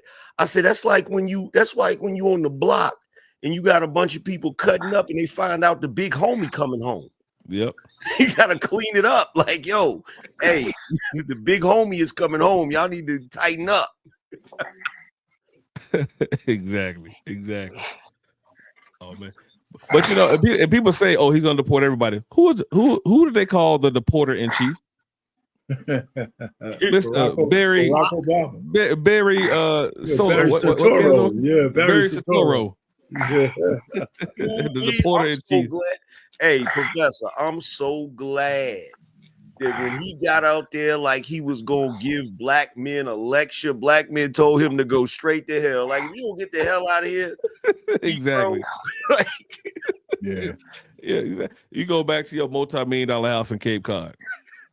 Yeah, what the hell are we talking about? You're not for the middle class. He signed us off into this hot mess that we got out here, this hot flaming chips we got out here. He signed off on it. I'm trying to tell you. Gave us Biden knowing damn well he didn't even like him. Like people don't know that. Like, yo, during the Obama administration, they kept Biden out of most of their stuff. Right. Like, they didn't rock with him like that. Well, you know they didn't rock with him like that, because who did Obama endorse in 2016? Hillary, mother-loving Clinton. And I think that's why Biden voted for Trump, because you got to look at it. Biden Didn't have the endorsement of Obama in 2016. He won in 2020. Then they pushed him out. Biden and Obama and Pelosi pushed him out. Said, "Listen, if you don't leave office, Kamala Harris has the votes to get you out." And then they got him out of there. So he was pissed. Joe Biden's pissed. Obama has screwed up the whole Democratic Party. And at the end of the day, that's why the Democratic Party is fighting amongst each other right now. Man, I'm gonna cut you off. My bad. Let me tell you something. Let me just say this real quick. The way Biden systematically started screwing up her campaign should be studied. That joker, bro. When I saw him put the Trump hat on, I said, "Oh, that was it." I said, "Oh." I thought that was AI. I said, "This got to be AI, man." Then when he came out, look, this man ain't seen no signs of the White House press room. Soon as she out there giving a rally, he come out there, hey, what's going on? I came out here so I can give a little quick speech. And then said, well, we're singing from the same sheet. You know, I gave her a lot of power to make decisions. And I said, this nigga throwing her under the bus. Yep, he sure did. And that's what screwed her when she went on The View and was like, no, I wouldn't do anything differently. She the dumbest son, but I swear to God. Why would you say that? You know the country's in shambles. Why would you go out in The View and say, I wouldn't have changed anything? I would have did everything the exact same. You dumb broad. But that's part of the rhetoric that we're trying to break away from. I think America saw it. The people saw it across the board, you know. And that's why I say, you know, even with the brothers that voted for Kamala, they under the subjugation as we all have been at some point when it comes to the lack of understanding for politics. You know, it's just part of it. But I hope it's time for them to wake up. You got to get out here and work hard. Whether it doesn't matter in America, you work hard, save your money. Don't buy no more tight jeans and shit. Women, start bringing that hair. Go back to smelling like your grandmama did, nice, fresh flower, roses, because that, you know, take care of you. If not, listen, if you ain't pro-American and work hard, they go slide you. Well, no, they gonna move you somewhere and you ain't gonna like it. So and then what made it even worse, she was giving her final, like her closing speech. And Biden was like, hey, kid, let me use your laptop. I don't know where that laptop came from. Bruh, that laptop could not have been no presidential laptop because the camera was fuzzy. Hold on for a second. Yeah, the only garbage I see is your supporters. Wow. He knew what he was doing, bro. He knew exactly what he was doing. Hey, you see when he came out, he was all, was it today, yesterday, he came out all happy, smiling. He was going here. Hey guys, I'm here. He sounded cold. He sounded clear as hell. Like, what the hell? That's so funny, man. Listen, you know what? He sabotaged the hell out of her. That's no doubt about it. Yeah. he been doing this since the DNC. Think about it. When he gave his speech, Kamala wasn't there. Kamala was in Milwaukee. They were in Chicago. When Kamala was there, he wasn't there. He was gone. They have not been on the same page since they kicked his ass out of the race. Let me tell you, his wife is definitely pissed, man. She lived for that being first lady. Yeah. She had that red sport coat on. I'm trying to tell you. Wow. She had a whole pantsuit on. I said, look at this. And you know what? I guarantee you this was the conversation they had. He probably was like, yeah, I'm gonna go ahead and tank this joint. And she's like, but you can't do that. He's like, don't worry. They all think I'm senile. Damn. I just saw part of it again. That's right. I already got plausible deniability, man. I'm crazy. Right, exactly. That is wow. So how long is it going to take the population to calm down? It ain't. When he leave right. So what? When he leave office, 2028. It's going to take at least a year. That's a long time to be miffed, man. That's a long time to be miffed. And guess what? J.D. Vance and Vivek Ramaswamy are coming up right behind him. Man, that's a good question. Go ahead, angry man. They better thank they lucky stars. I'm talking about the media, everybody, because right now they have an opportunity for their ratings to go through the roof because Trump is a content machine. That's right. Every time they have ever covered him, their ratings went through the damn roof. You feel me? So they better be happy because, like, right now, man, I'm ecstatic about it. I can't wait to see what he's gonna do next. I mean, and you're right. I mean, how many times can we hear Angry Man for the next 4 years? I grew up in a middle class. I'm the only one in this race that has fought transnational people. Listen, my best friend my best friend's mom, who's like my mother, owned a business. You know, I couldn't hear that for another 4 years, man. Come on now. She couldn't be burdened by what has been. Oh my God. And that is a Marxist phrase. Right. Yep. No one knows that comes out of Karl. That's from Karl Marx. Right out of Karl Marx, yeah. So listen, okay, so you surround yourself, but you got Tulsi, he's got JD Vance, he's got Vivek. Elon, RFK Jr. Elon's not going to go for public office. So what are we saying? I mean, if we had to, and it's early, but if we had to choose for 2028, who are we talking about? JD. You got to throw JD Vance up there. You gonna have JD? You want JD Vance against probably one person? Also, you got to take consideration Matt Gaetz, Newsom. I think Gavin Newsom or Shapiro. Yeah, one of them two. But I don't think I don't. Me personally, and this is just me guessing, right? I don't think that. Okay, so you had a Democrat for 4 years. So you had this break between Trump's term, right? Right. I don't really see, in my personal opinion, I don't see a Democrat winning in 2028 because I think this whole situation has left a bad taste in the mouth of the American people. Yep. Like I feel like what's going to end up happening, because look, you look at the map. The map looks way different than it did before. You got some states that might mess around and flip red next time. Yeah. That's right. I don't think you're going to see a Reagan 84. I don't know.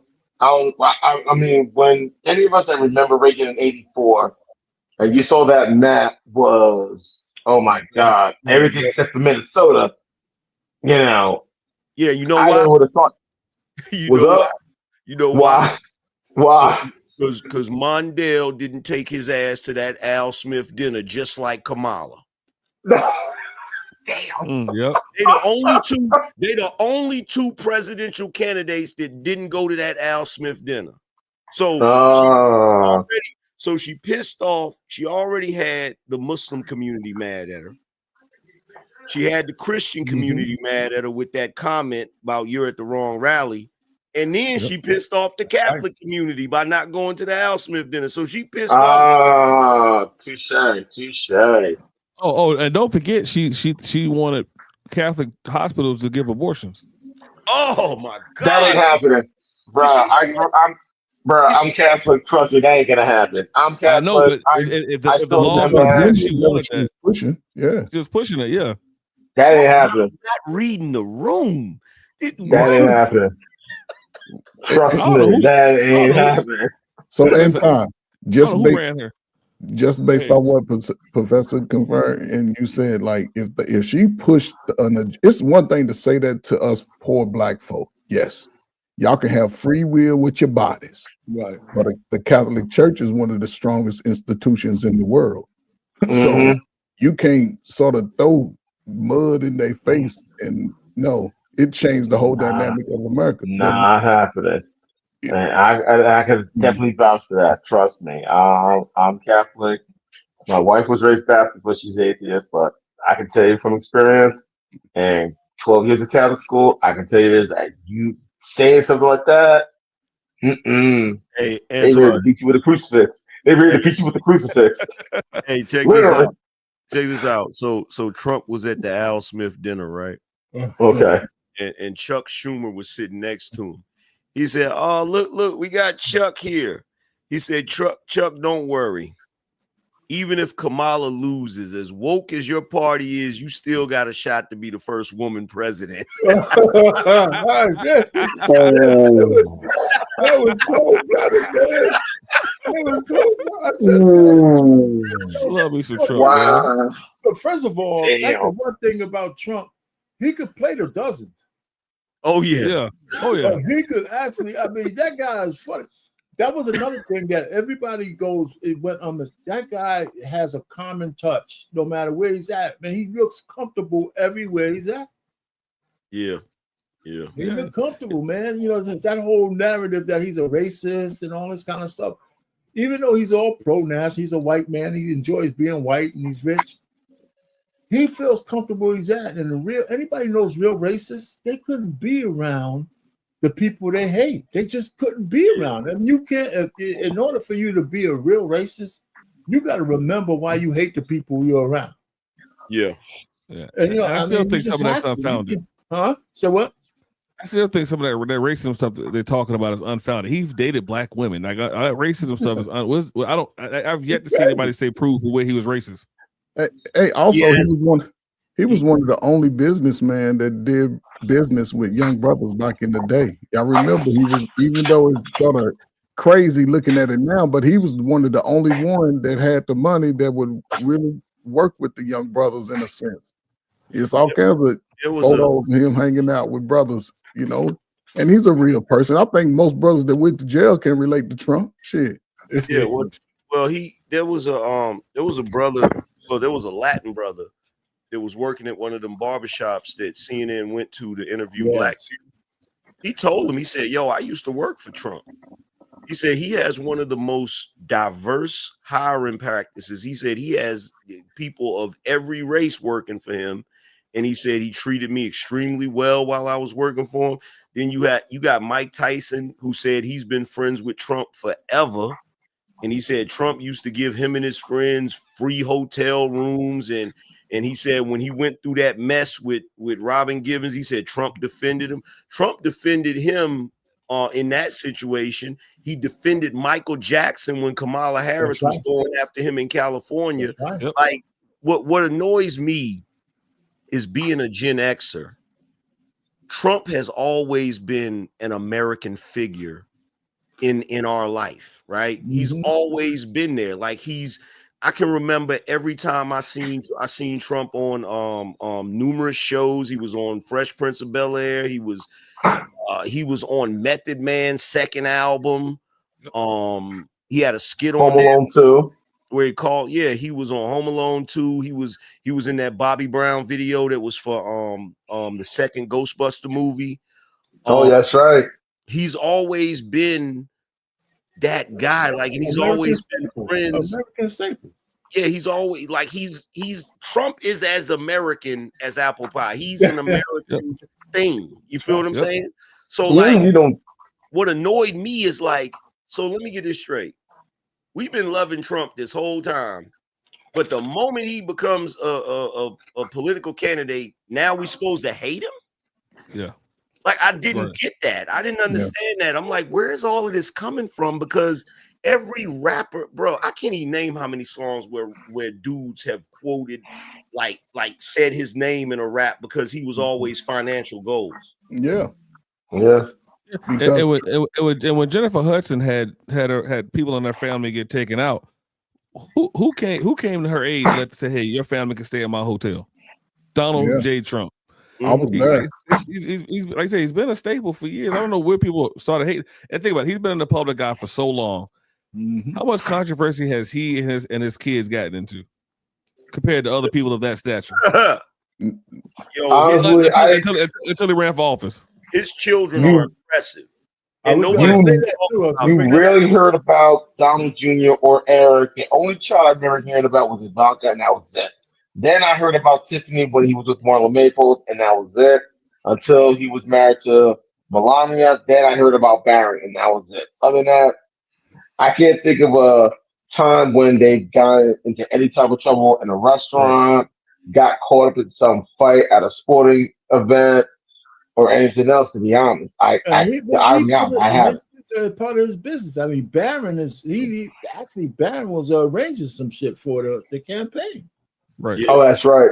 And if you hear what Eric said he doesn't put us in the top positions. We have to work our way up. Yeah. He said, and we're not the best candidate. We're not getting hired. So he makes, and I read his book. He did the same thing. He said, I give my kids whatever they need, but whatever they want, they got to go work for. Because he instilled that work in them. And people say he's racist or he's neo-Nazi. His son-in-law is Jewish. His daughter converted to Judaism. His grandkids are Jewish. Right. What we talking about here? Yeah, they're Jewish-esque per se, because I know some will say they really come. I'm just from what I know, from what I'm. Didn't what is his wife? My bad. Then they try to say, oh, he wouldn't rent to black people. I'm like, bro, did you go look at that case? Because here's the thing. This is what's funny to me. Because black people love to try to pull that shit with everybody, but you can't pull that with other black folk. My question is, was it that he wouldn't rent to them, or did you not qualify to rent from them? Right. Well, here's the other piece of that, though, and I ain't mean to cut you off. That happened. That case came in 1976. Right. He joined the Trump administration. He joined the Trump organization in 1973. Who was running the Trump organization when Trump was there? It wasn't Donald. It was Fred. Fred Sr. Whatever would have came would have been Fred Sr.'s. And if people go back and continue to look, Fred Sr. did not want Donald Trump in the business. He thought he couldn't do it. He wanted Fred Jr. to take it over. But Fred Jr. didn't want it and wanted to be a pilot, and they end up offering himself. And then he had to give it to Donald. Well, so at the end of the day, Donald had to work his way through. But at 76, he wasn't the head of that company. It was Fred Sr. Well, here's another thing, right? Here's another thing with Trump, right? Just like just saying, Professor. He's got organizations handling who comes in. You think if I'm on top of the food chain, I own these big mega buildings and shit, I ain't making the decisions who goes in there. I have somebody working for me, maybe 3 or 4 levels down. I don't even know who's applying. And you know what, R-Pain? I said the same thing on my show because I pulled up the article for it and I was reviewing it and showing everybody. And I said, bro, let's be honest. If I'm the top, like you just said, the head of the organization, if somebody in my organization does something racist, how would I know about it the moment they're doing it? I wouldn't know about it until it's time for us to get sued. Then everybody gonna look at me like I told them to do that, but that's not necessarily true. Absolutely. And it's like I'm like, why is it every little instance where they have to reach to make him racist is valid, but every instance that proves he isn't racist, oh, he just pandering. So you mean to tell me a racist white guy loves hanging out with black people? It's just crazy. Right. It's just, that's why I'm giving the population, I give them some credit for. I mean, I think back in my years, every so often, the crazy white man actually does some shit that he got to get patted on the back for. Mm-hmm. And they just because it don't have to be like this. It really doesn't. I mean, if you just go back through the history, it doesn't have. They didn't have to want to share shit. If they didn't want to share shit, who was going to stop them? But that's, what, R-Pain, here's something else, and you can attest to this. You, Ferg, anybody that's in our age bracket. We know, me a little bit less, but I know from what my grandmother told me, we know what real racism look like. Yeah. You see what I'm saying? Yes, sir. And this stuff that they trying to pull out of here, that's not racist. We know what real racism is when you give the eulogy for an ex-Ku Klux Klan member and say that he's a mentor. That's and that ain't even super racism, but that's alluding to racism. You feel me? Yeah, that you co-signing somebody like that. You admiring a guy who you admiring a guy, man. So Angry Man, that's the way it is. I think we're. I was Angry Man. You're trying to tell me that a racist would not tell the heads of HBCUs, hey, why y'all keep coming here every year asking for money? And they say, well, because we only get X amount of dollars per year. you know, I'm gonna give you guys enough money so you don't ever have to come back to see me. That's what real racists do. Yeah, and they extend it to where they only have to reapply every 10 years instead of every year. Right. Yeah, that's what real racists do. Or worse, a real racist president would definitely sign a act that allows thousands of people to get released early from prison, 90-some% of which are black. I don't think I've ever heard of a racist wanting to let Negroes out of jail. We should ask Kamala about that. How does she feel about that? Nah, them niggas need to stay. Oh man, that's wild. I got one for you. What happens to Kamala Harris now? She goes back to oblivion like she was before. Yeah, nobody knew who that heifer was. They're never gonna back her again. Not with this type of loss. Not with this type of loss. There's no way in hell they would put her up against another Republican because of the fear that it would happen again like that. That's one thing I notice about politics. If you lose really bad, they kind of just like they kind of go the way of the Mondales and the Dukakis's. You feel what I'm saying? Or the Kerrys. Like they just go do some job in government. You feel me? And that's it. Just enjoy your life, man. Have you heard from Sarah Palin? Mm-mm. Right. No. Gone. You know what? You know what Trump did? Trump made Kamala Indian again. He did. Oh, wow. Yeah, he sure did. She wasn't black. Technically, you niggas made her Indian again because y'all didn't vote for her at the level y'all should have. Don't put that on a hat. Wow. We made Kamala Indian again. Man, I tell you what, it's a man, you know, God bless America, man. Yeah. Right. You know what? This election, this whole thing reminded. I put it on a clip months ago. It reminded me of Head of State. That's what it reminded me of with Chris Rock. Yeah. That's what this whole thing reminded me of. It was that bad. And they probably was not script from that movie, right? And like we want to look at Mays Gilliam and see how we need to tell you to go out here and talk. But see what happened with Mays was like, nah, I ain't gonna do this no more. I'm gonna start doing what I want to say. Kamala never said that. Kamala kept doing that bull crap. That's true. And Brett Baer kicked up behind on that Fox News interview. He came with receipts and everything. She was done after that. She got pissed off. She showed that she couldn't be a leader. Yeah. And contrary to our, unfortunately, the black community's belief, only in our community where the women want to stand in front of the man, ladies and gentlemen. Only in ours. Around the world, the way it is, you read it in your Bibles, all the leaders were men. The women, they mended it.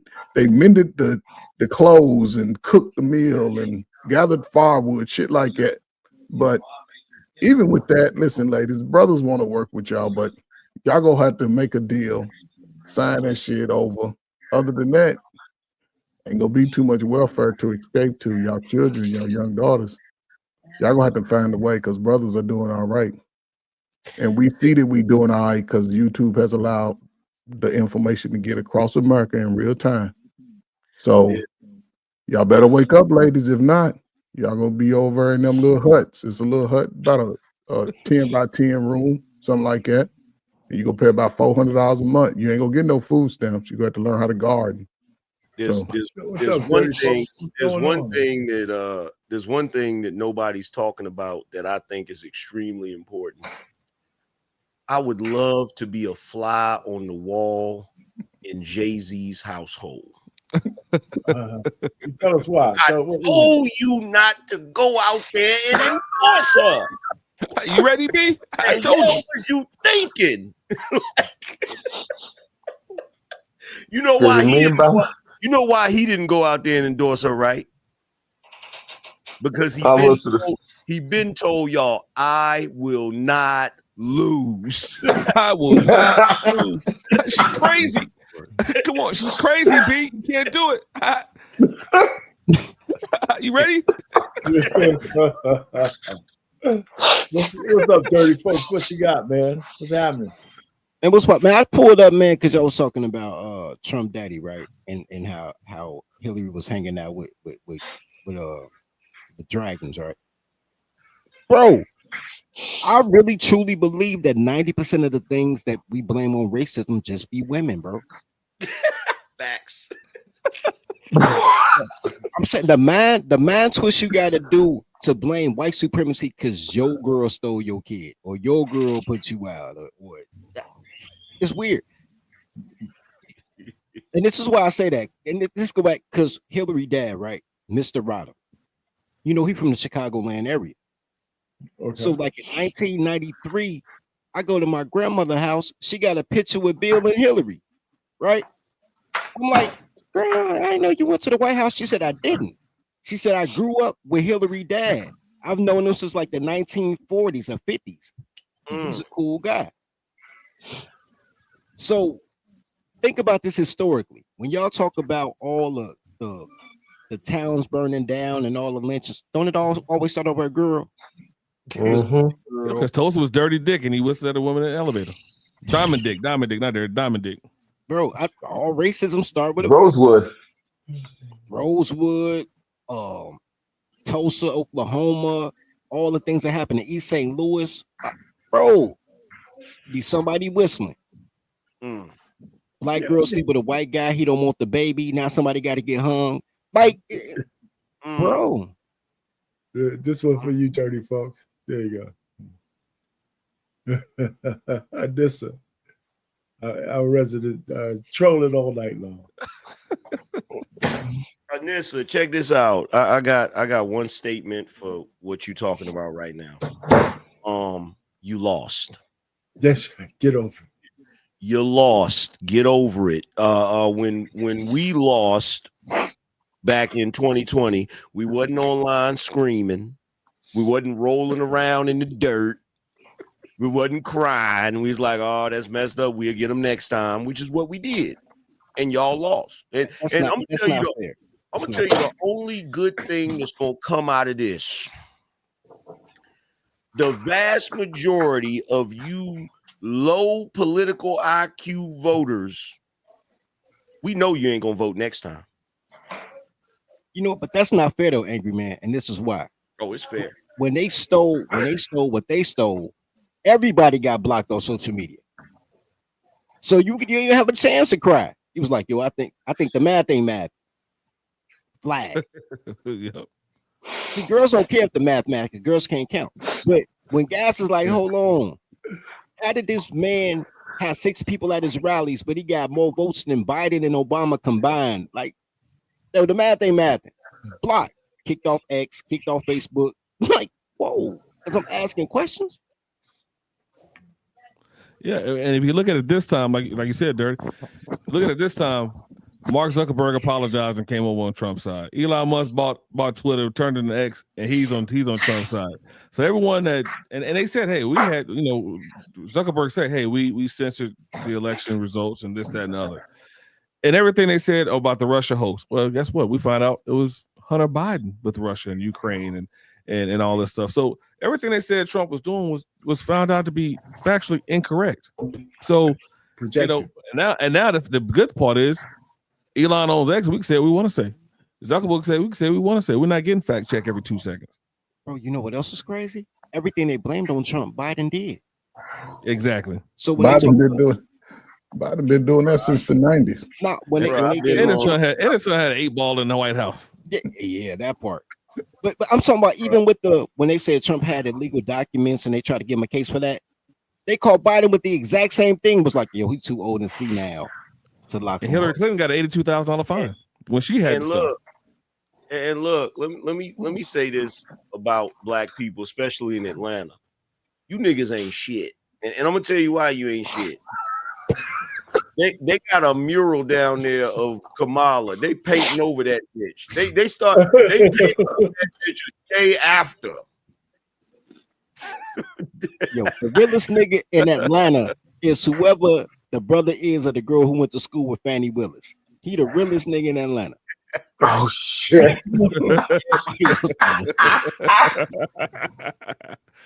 Oh man. Y'all know who I'm talking about, right? Wow. My sister went to school with. She been ain't shit. I'm like, God damn, bro. Hey, that's why they let Young Thug out. Yeah, because as soon as they heard Trump say no, you gotta treat him fair, they's like, oh, this nigga about to get elected and pardon him. We might as well let him go. No, bro, Trump gave that boy juice.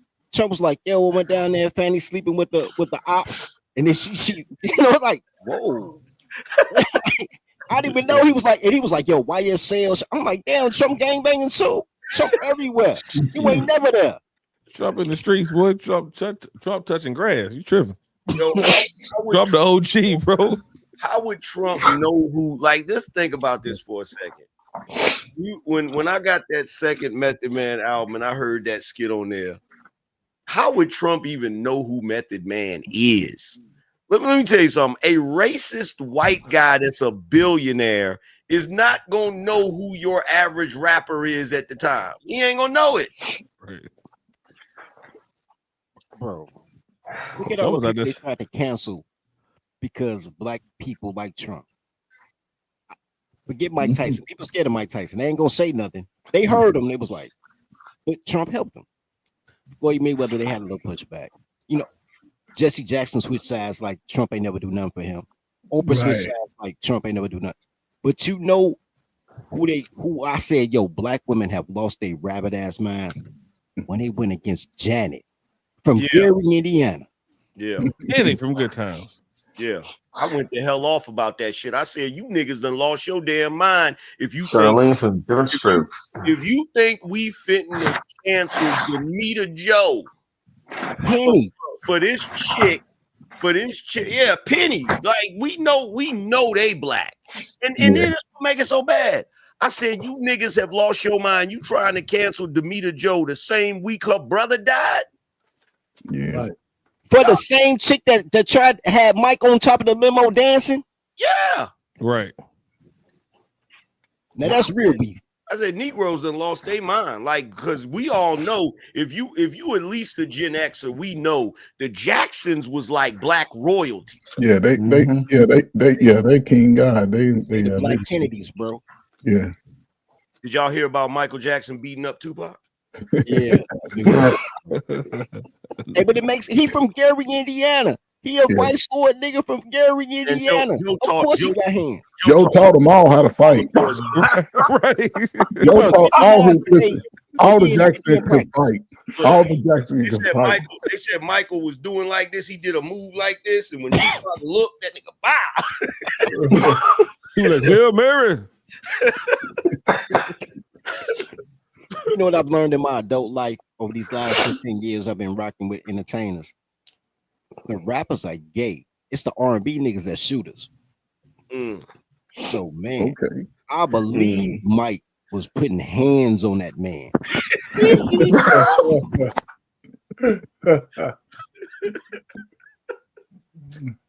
Look, so here's the thing, though. When you look at Mike, though, right?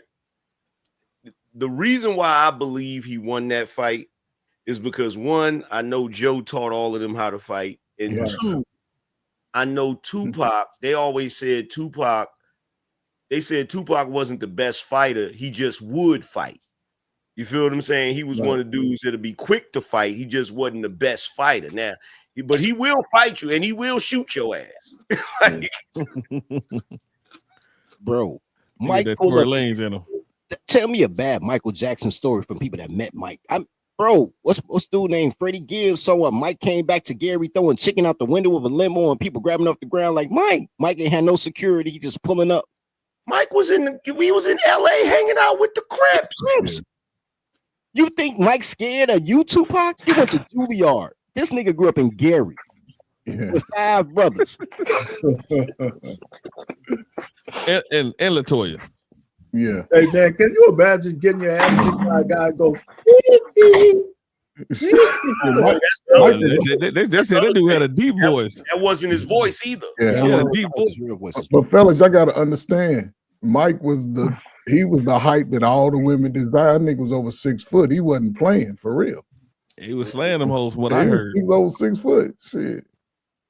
But see, even Joe, a black man who kept his family together. And listen, I believe if we all could just say it was 6 of us, like it was of the Jacksons, 6 boys, and just think if Joe was our daddy and he like got us straight to be the greatest band family of all times with possibly the greatest singer that transitioned the world, because Mike was bigger than the United States.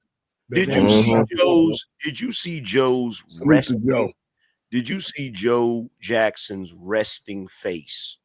That nigga was the real life James Evans. You feel what I'm saying? Joe didn't play no games like Joe. Look, Joe did not play no games, bro.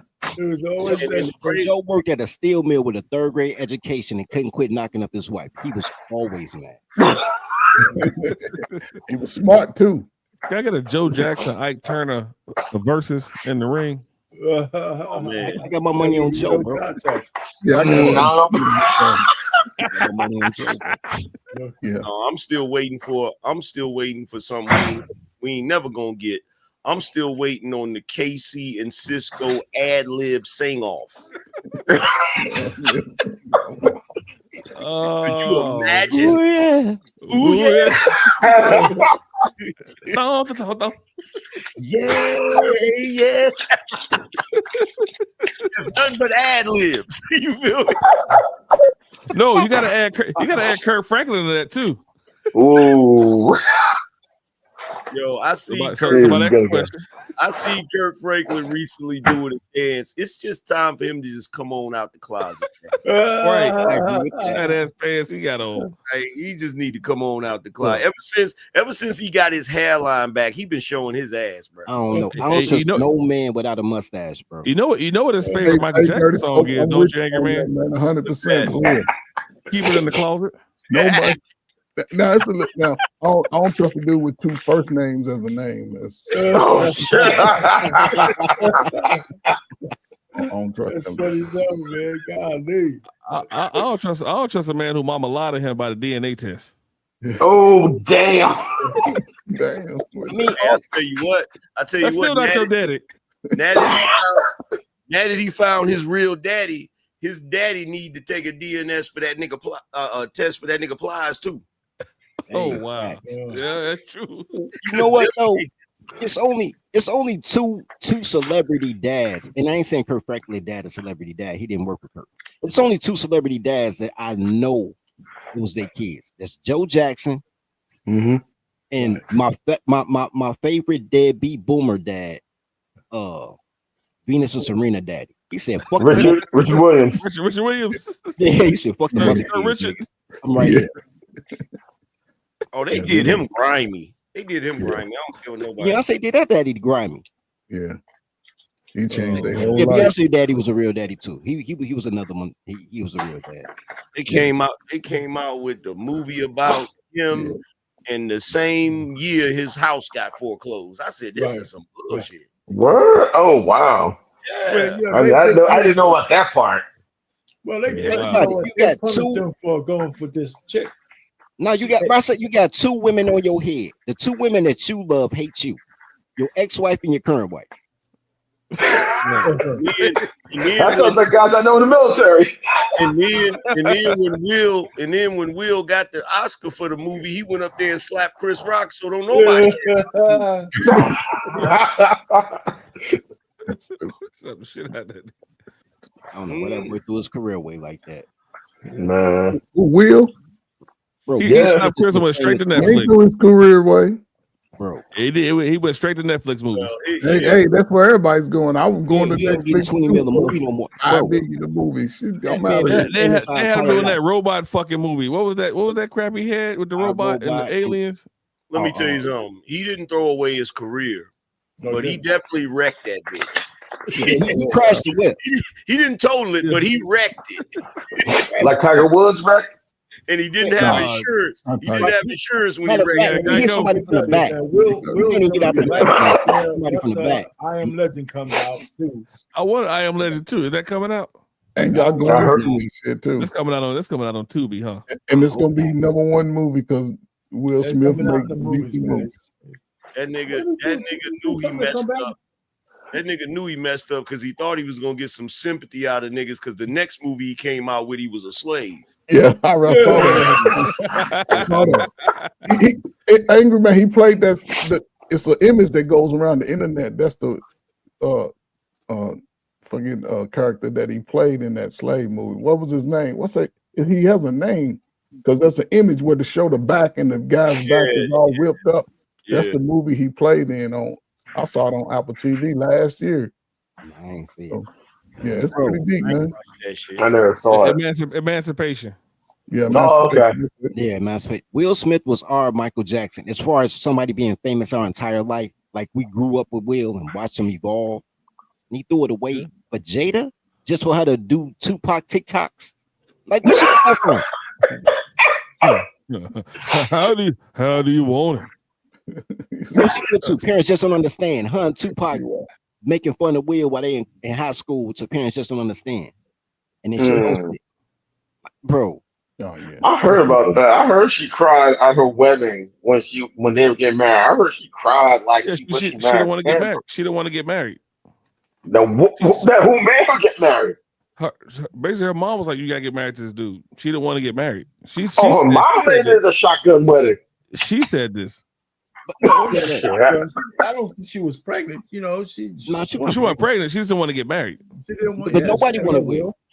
Have you heard the stories of Hollywood? Will hollered at every girl who was his girlfriend on Fresh Prince. Ain't nobody want him. Not Nia Long. Nobody want him. Wow. Because you don't have no parole officer. You know, black girls don't like you without no parole. Everybody leave Will alone. Well, hold on, but that was the time. See, Dirty Folk, I don't know your age, but again, Will's around close to my age, and yes, he was the man, but in Hollywood, he wasn't gonna get a whole lot of play with the sisters because that was the part of the dynamic. They were putting brothers down. What happened was they saw 6 degrees of separation. Like, that's what it was. That's what it was. Like we good. I mean, they had to have on the cast. Everybody hop on the casting couch, bro. Puffy just proved that to us, bro. Everybody hop on the couch. Salute to my man. What's his name? I gotta get it, man. Oh, man, he just said everything is exposed in 2024. So Cat Williams. We're exposing everything. We still got a little bit to go, man. So telling you, Shay. I tell you what, if they mess around and lock up all the deviants in Hollywood and the ones in the music industry, we might actually be able to fix Hollywood and the music industry. But for a generation, all the movies and music is gonna be trash. It's gonna be garbage. We had nothing. No. But here's the problem. Now it'll be better. They could let me make movies. Like I got great scripts. You know, I write books, bro. I turn a couple of my books to a movie. I got scripts of the crazy shit that happened in Chicago already. Like I got Chicago stories that could be a movie that we talk about. We've been talking about for 25 years. I tell you who gonna act in them though? I tell you what though, dirty folks. There's two mistakes we made when it comes to all of this shit, right? And I hate to have to say it, but I got to say it. At the very least, we should have fixed it so that R. Kelly could have a studio in that damn prison, bro. We suffering right now. You feel me? That and Paula Dean. I don't care what nobody say. Paula Dean made a cake that she had in Walmart. That was the best tasting cake I ever tasted in my damn life. They said, well, she got canceled for saying nigga. I was like, well, how did 25 years ago. I said, well, how did she say nigga? You know what? Paula Dean was the only woman that I saw that cooked her own stuff. Because, you know, we grew up on Julia Childs. She ain't cooked nothing. She had guest cooks and she just drunk wine the whole time. Look, well, this is what's messed up about this shit. You know that's bad when somebody is talented enough to where it's like, you know, they said nigga. It's like, well, wait a minute, let's not be too hasty. How did they say it? Like, well, you know what? What's the context? What's the context? Oh, but R. Kelly. But think about this, bro. I remember. I'm gonna give dude credit. Chronicles of Judas some years back when they had the R. Kelly, like surviving R. Kelly thing. Mm-hmm. bro, when he showed all 5 episodes side by side, they had a beginning, a crescendo, and an ending the exact same way. All the girls cried the exact same time. All of them was like, yeah, he had us. We was captured. How you get away? Oh, he just let me go home, gave me car fare. You not kidnapped this shorty if he gave you car fare. Right. He put you on Southwest. You not kidnapped. He peed on me first though.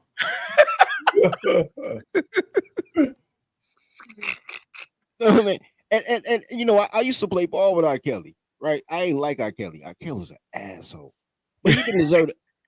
I mean, he was, bro. You play with Robert. R. Kelly's a singer. You play with Robert. I played with Sylvester. He was an asshole. And so, you know what, Professor? I'm glad you said that because that's how I make sense of all of this. You feel me? When they start hurling out accusations, and like one time they was talking about taking the Cosby Show off TV. I said, now y'all going too far. I don't give a damn what Bill Cosby did. Cliff Huxtable ain't bothered nobody. What did Bill Cosby do? How do you tell me? And a girl did this to me before, and that's how I know it's bullshit. How do you, over the course of 3 years, catch 17 flights to me? Right. And say I was taking it. So all the time you was like, okay, I got a 2-week notice. You know what I'm saying? I got to pack clothes. I got to make it to the airport 2 hours early. I'm gonna make it there. He sent me the Uber Deluxe confirmations and shit. And oh my God, I can't believe it. This is the 17th time. You said you weren't gonna do it this time. I don't know how you got this. See, this is why life is not like movies. I don't care what the movie is. You know how there's always a movie where they got to solve some kind of problem, and the only person that can solve it is a nigga in prison.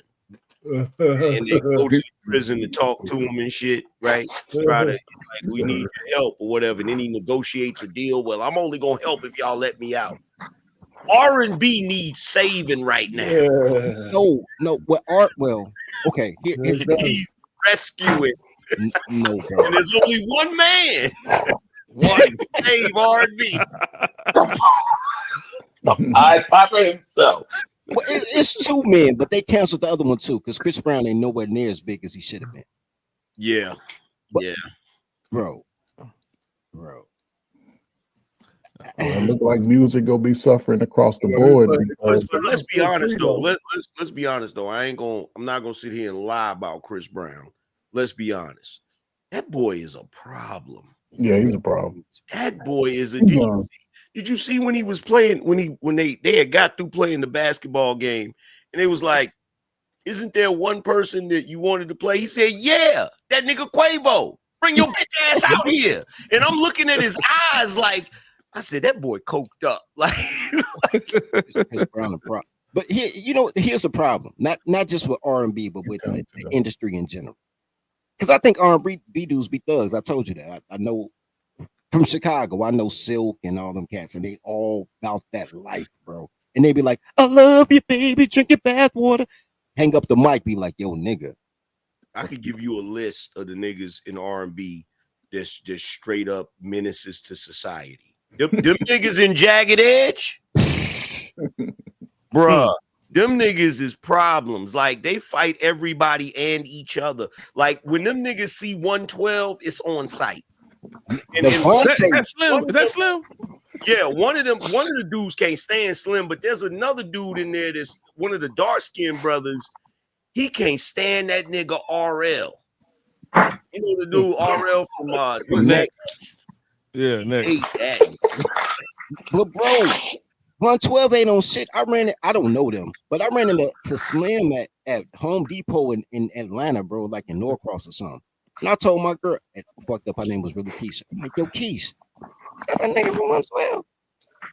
But he ain't give her no autograph, so fuck him. But I can't see him. I can't see him beating them Jagged Edge niggas. Them Jagged Edge niggas is like Devontae. Devontae from Josie, that nigga's a problem. That light-skinned nigga is a problem. There's a few more. Like Brian McKnight is a problem. Where he was, he old. I heard about his drama. Hey, Aaron Hall will swing on you. Matter of fact, I'm gonna tell you another one that's a problem that niggas sleep on. That nigga, so y'all remember when that nigga Jacquees was calling himself the king of R&B, right? Uh-huh. Yeah. And he started talking shit about Keith Sweat. You want them problems. Keith Sweat rolled up on his ass, bro, because like Keith is a big nigga. Like niggas don't realize how big that nigga is. And that nigga from Harlem. No said. Let me tell you, Keith Sweat don't like men like that. Like my play sister invited me to a Keith Sweat listening party. This is like in 2011, bro. And I was out there with George Daniels and all that, bro. Keith had every girl on his tip. He had a little throne. He did his thing. Niggas like, yo, Keith, try to give him that. Ladies, niggas. So I know, like I said, I don't know him. I just went to a listening party, but I know the energy he got. Like, I don't want no niggas around me anyway. So now you playing with my name. It's on sight.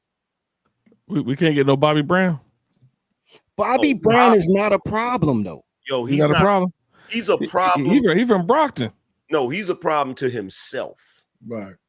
Because look, y'all almost lost Bobby Brown. Because he messed around and owed Preacher some money. And I don't know if y'all know who Preacher is, right? Heard the name somewhere. Preacher be moving that shit. So Preacher, okay, I'll put it to you like this.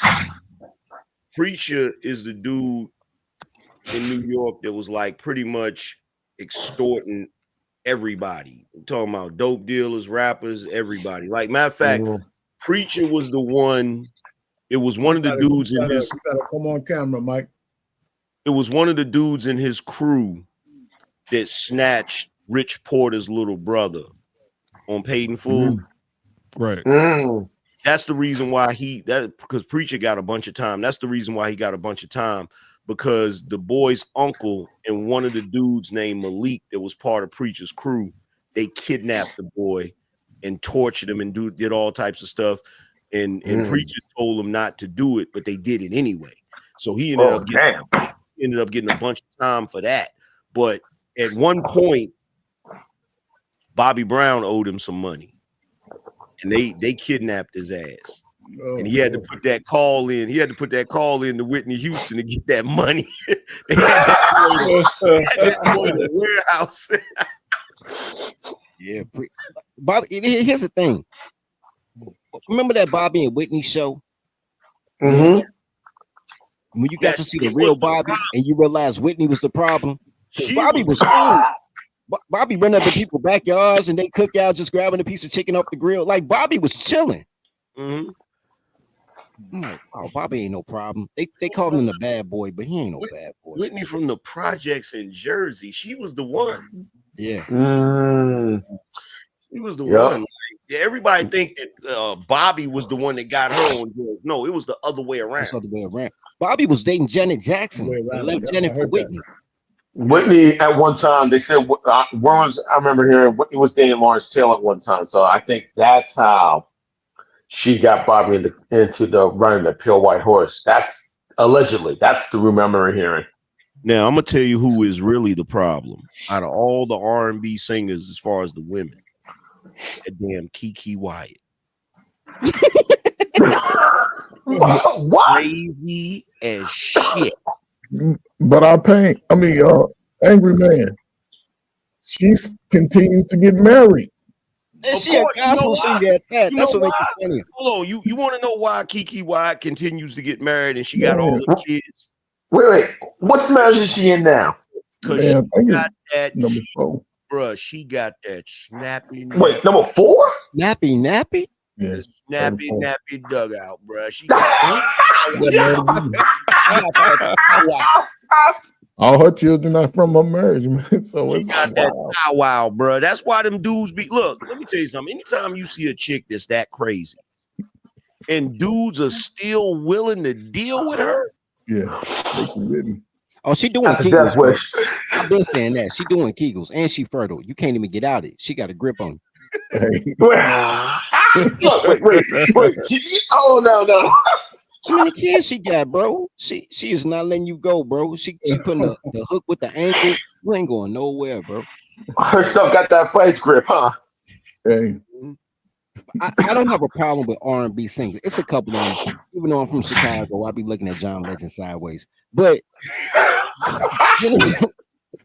generally speaking, though, R&B cats be real dudes that just sing to girls. But actors, rappers, all that, you know what type of people they are, bro. Like, you know the type of people that was in drama class when you was in high school. There's only a handful of rappers that's really like that. You feel what I'm saying? It's really like that. Like, that nigga Master P ain't no joke. Hammer ain't no joke.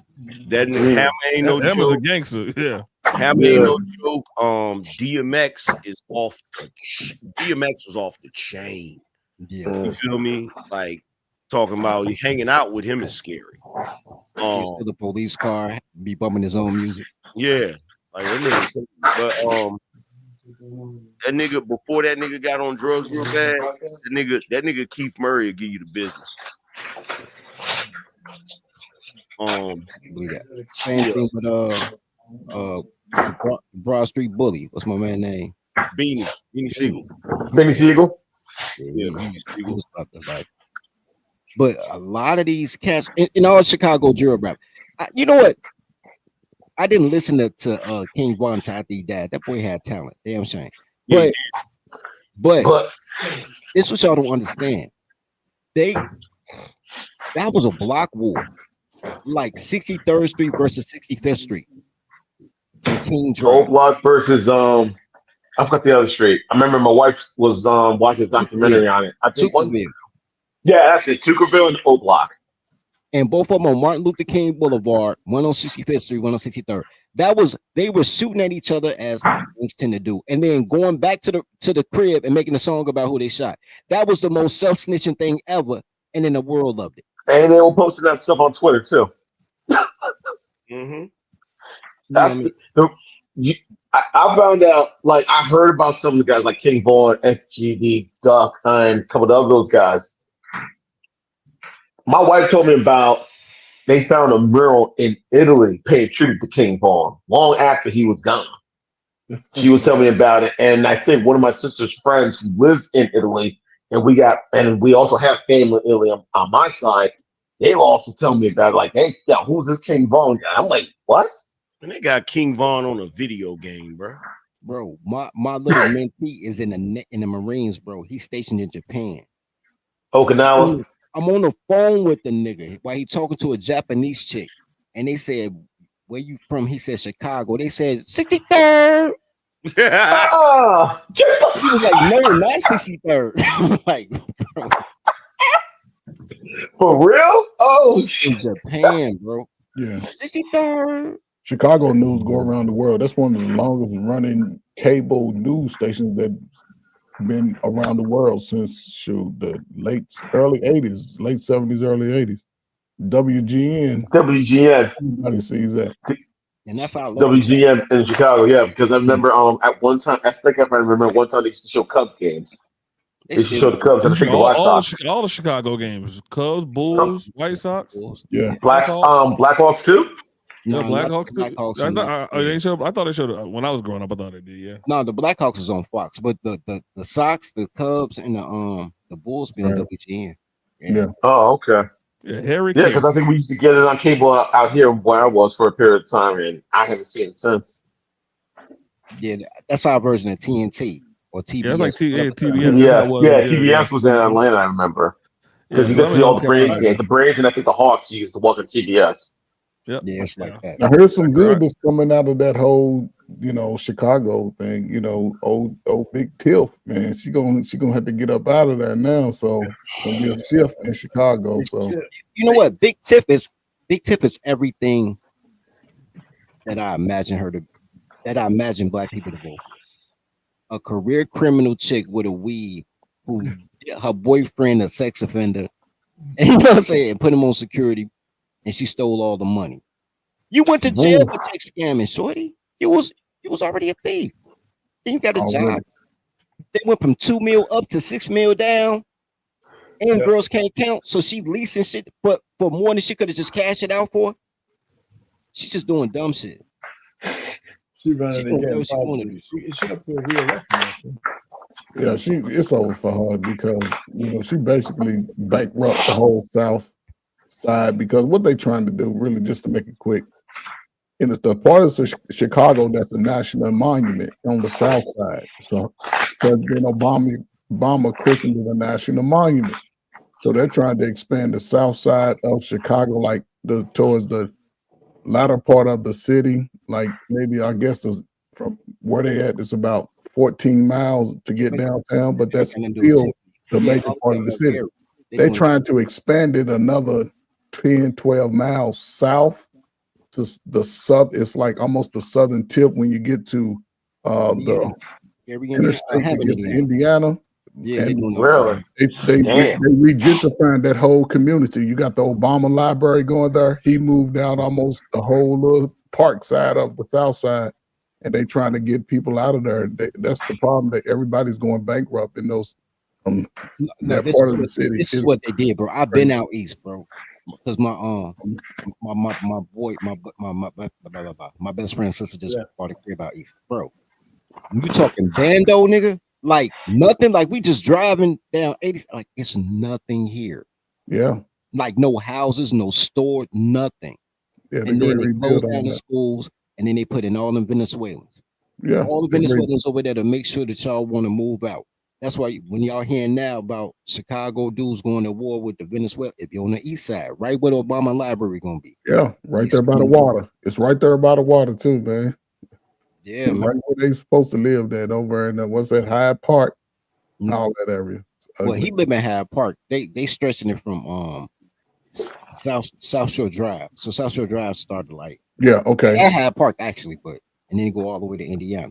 Yeah, I got you. Yeah. They taking the whole South Shore Drive.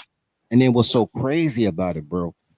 The mind fuck is Obama took some shit that Daley already allocated, but Daley stole all that money from the Olympics that Chicago didn't get. Oh yeah, that was gangster. I ain't gonna lie. Daley stole 50 mil real quick, thinking he was gonna get the Olympics. He was gonna pay it back, and they sent the Olympics to Rio. And then like 2 weeks later, he like, you know what? I've been there a long time. I'm gonna retire. I'm gonna give somebody else a chance. That's what he did. My wife just died. You know, I'm feeling bad. You feeling so bad, but you popped up with your black she a cute black girl too. His personal assistant. They ride in a golf cart out through Grant Park. Like, I'm out of here. I'm like, go ahead, Daley. Go ahead with your black with your brown sugar, bro. Go ahead. You stole 50 mil dip. Then, but he had all that allocated because he wanted to make a casino from merchandise from McCormick Center all the way down that road, and they wouldn't let him because they didn't want Chicago to have casinos. So, but he had already allocated that land. All Obama did was annex that and reallocate it. It was like, I'm gonna have a library. Nigga, you don't need 14 miles for a library. What the? You ain't got that many books, my nigga. You wrote 3 books. You need 14 miles with the library. Sure got 2. No. You gonna put Melania's book in there? You gonna put your books in there? What's Melania book? A coloring book? Oh, she got a New York Times bestseller according to Trump. That's right. And that's not fair. Goddamn, Madonna got a coloring book that's a bestseller. Common got a book that's a bestseller. Oh, you know how you get a bestseller book? This the hustle, right? Same thing for music, right? This one I learned when I got in publishing. And all of a sudden, everything Jay-Z said it made sense. When he say I ship gold or I ship platinum, whatever. To have a bestseller, you send the most books to the most people on Tuesday morning. And then you go on Good Morning America on Tuesday morning and talk about your best-selling book that wasn't released until 30 minutes before you went on Good Morning America Tuesday morning. Like people was waiting all Monday night to get your shit. No, you shipped 5 million books. And in 6 months, they never tell you about in 6 months how many books they had to buy back. Well, you know the name of her book. What's the name of her book? Melania. That's crazy. Just in case you know her name. Okay. What is it about? How to do coke and date white boys? Like, what's her book about? She ain't getting no life. Listen, it's her memoir about her Slovenian lifestyle and how to be married to an old orange man. Who won president twice and got shot. She married to an orange black man. Orange is the new black. Orange is the new Listen, is it in English? Felonies. He got felonies. He got multiple baby mamas. He done been shot. I heard this joke before. Come on with that. You know what's so crazy? You said Melania, and now that I think about, you know what I was thinking about? Malia. Like Obama daughter Malia. That's all. Is that the one that's wilding out with the white boy? Yeah, that's what I said. What she doing? Talking about coke and white boys? Nah, all right, Melania. All right, I'm with you. I was thinking Malia. All right, I'm with you. That's funny. What Melania gonna talk about? I used to be a hooker. He bought me off the shelf, mailed me to America. No, that's Pretty Woman. I was Miss Slovenia. It is Pretty Woman, but that's her life story though. I was hooking.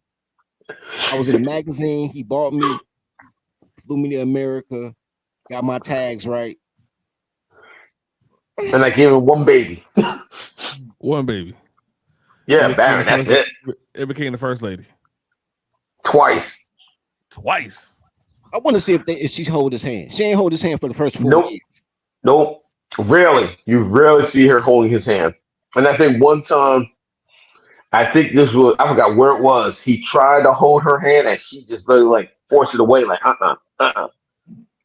And I think the only other time he tried to hold her hand and she really wasn't feeling it, I forgot. I don't know if it was at some big convention or at her mother's funeral. Like he was trying to be like the caring husband, concerned for her. And same thing, didn't want anything to do with them. Wore sunglasses, like you could barely see her face and everything. And I think she was a. If he can't hold her hand, can he really grab her by the pussy? Like, ironically,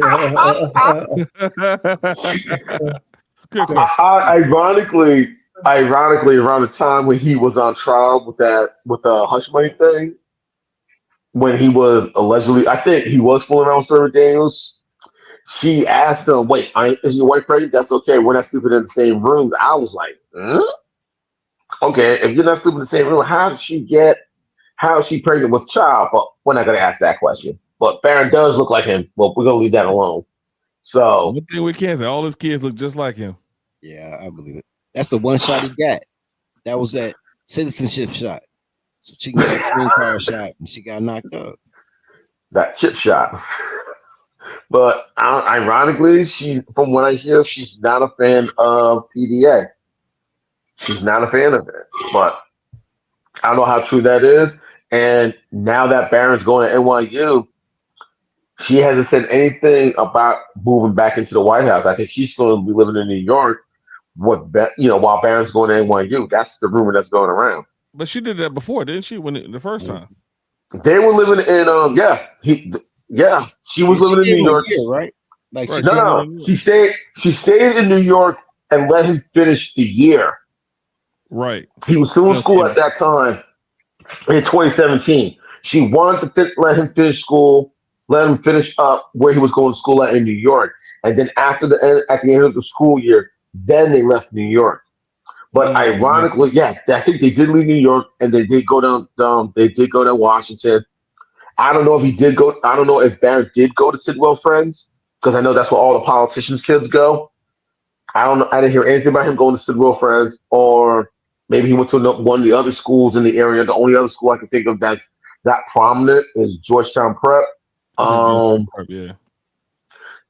I didn't hear anything about him going to school there or anything else. Then after 2020, of course, they went down to Mar-a-Lago, and he went to school down there in Florida until he graduated. And then he didn't decide where he was going to be going to college at because that was like the big thing. Where's Brown going to college at? And I heard over the summer he was going to NYU. So now he's a freshman at NYU.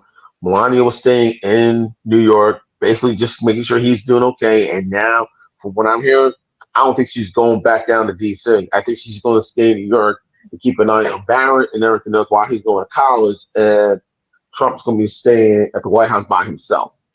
That's what I'm hearing. But he probably likes that. Barrett went to school in Florida, but he probably likes being in the White House by himself. I'm sorry.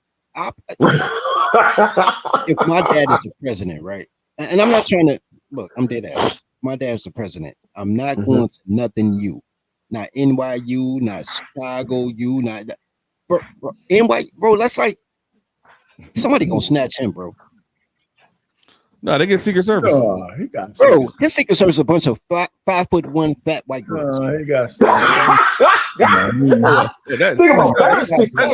that sound like my Saturday. That sound like my Saturday night. But anyway, he just got tall, so man. Barrett's 6'8", I think 6'8" or 6'7". But he's tall. He tall. I'm like, God damn it, he tall, but they short. He's tall, but they short. Donald like 6'3". Yeah, he's like 6'5" something. He's 6 something. He's 6'2", I think. No, they said he was 6'1". Wait, if I remember when he went for his mug shutdown phone count, they said he was listed at, I think, around between 6'1" to 6'3" and 215 pounds. Bro, no offense, you ain't 215. He ain't been 215 since Why you can't be that tall in 215? That's a great. He don't look 215. I've seen him. I've seen pictures of him when he's golfing here in Jersey. Trust me, he ain't 215. I've been in the same. I've been to dinner with the guy. He's a big dude.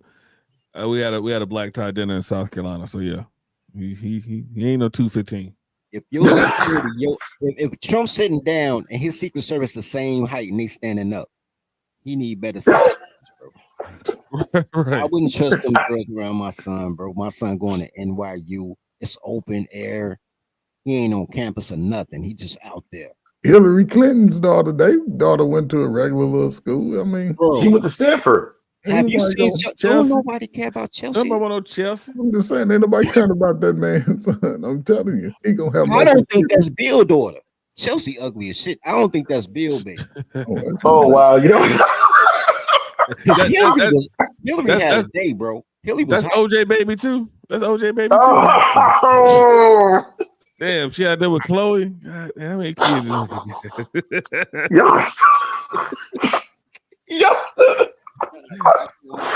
OJ out there hoeing. Bro, for real. Chelsea don't look like her mama or her dad. I don't know who she look like. I'm leaving that alone. I ain't touching that one. Bro, I said when I first saw her. You can't talk about the cleanse. You end up with offing yourself. Hey, I know from the back, right? 2 times. Right. 2 times in the head. Right. Exactly. No, y'all stupid. You can't talk about the cleanse, boy. You can't say nothing about it. You know what's so crazy? That's how cool Bill is. Because if Hillary doing that, Bill gotta know. But don't nobody blame Bill. They be like, yo, Hillary, yo. Because I think Hill was too busy getting oral sex from somebody. Bill, you know how much. That's why I don't think Bill racist, right? That's why I say racism a woman thing. Because Bill like black girls so much. He got a office in Harlem. He was like, man, I'm gonna give me some sugar. He don't like black men. I know he like black women. He racist. He enough. He ain't big on black men. Sign them bills and send all them brothers down to the down river. He's like, I want all your women. I'm sending y'all to jail. Yeah, get all y'all. You don't pay child support, your ass gotta stay here. I'm taking your daughter, your girl across seas. That was a Democrat. Hey, but I don't even think that's racism. I think they from that Bobby Womack generation. He's just trying to get you out the way to get your stop it, dirty folks. Just go to that Bobby Womack generation, bro. I wish he didn't trust me so much. Oh man, y'all stupid. Oh man. Nah, I guess I will give the Secret Service credit. They're gonna try to protect Barron in New York. Good luck with that, man. Good luck. You don't have no videos, bro. But shit, Griselda almost got JFK Jr. in New York, and she was in jail. Yeah, Griselda was something different. Yeah, you can't play around with ugly girls, bro. Griselda was. Didn't she have a black boyfriend that set up?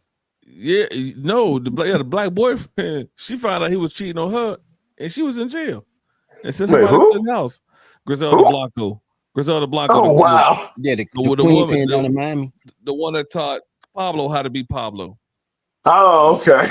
Yeah, the first woman billionaire in the business.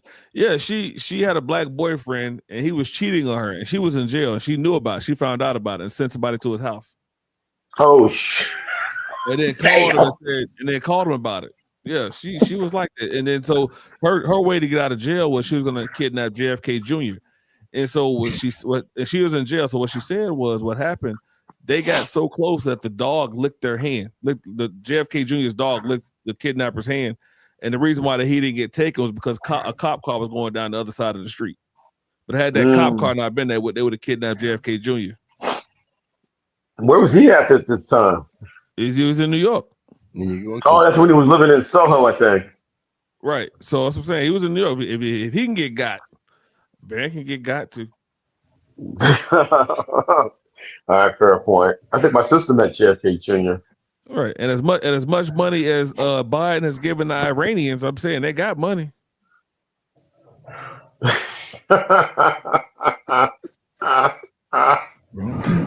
Dude. Hey, so gentlemen, I know I got one for you. I don't know if you guys saw this stuff, but I got this sister that kind of would warm your heart with what she got to say based on this election. Now, warm everybody's heart except 30 folks, of course. So I included you on this one. Wow. Anyway, so I will play it just so we can just chop. Hold on, I'm being assaulted. Hold on. Yeah, I'm only joking, brother. That's cat man beating me up. Let's play it. I don't know if y'all saw this, so I'm gonna play it anyway. A lot of black men talking down to black men who voted for Trump. And I just have to say, if you voted for Trump and you're a black man, thank you. And I thank you because I know exactly why you voted for Trump. You voted for secure borders so that us women and children can be safe. You voted for a strong economy so that us women and children can be provided for. You voted for our children to not be indoctrinated in this failed public school system. You voted for my right to not have to use the bathroom with a biological man. You also voted for our children not to be drafted into another endless, senseless war that only benefits the military-industrial complex. And also, you voted for the protection of our freedom of speech. The same freedom of speech that these evil, nasty, disgusting women are using to wish death upon you. So as a Black woman, I just want to say thank you for voting for Trump. I truly appreciate you, and I'm going to speak life into you. I pray that God continues to protect you and guide you.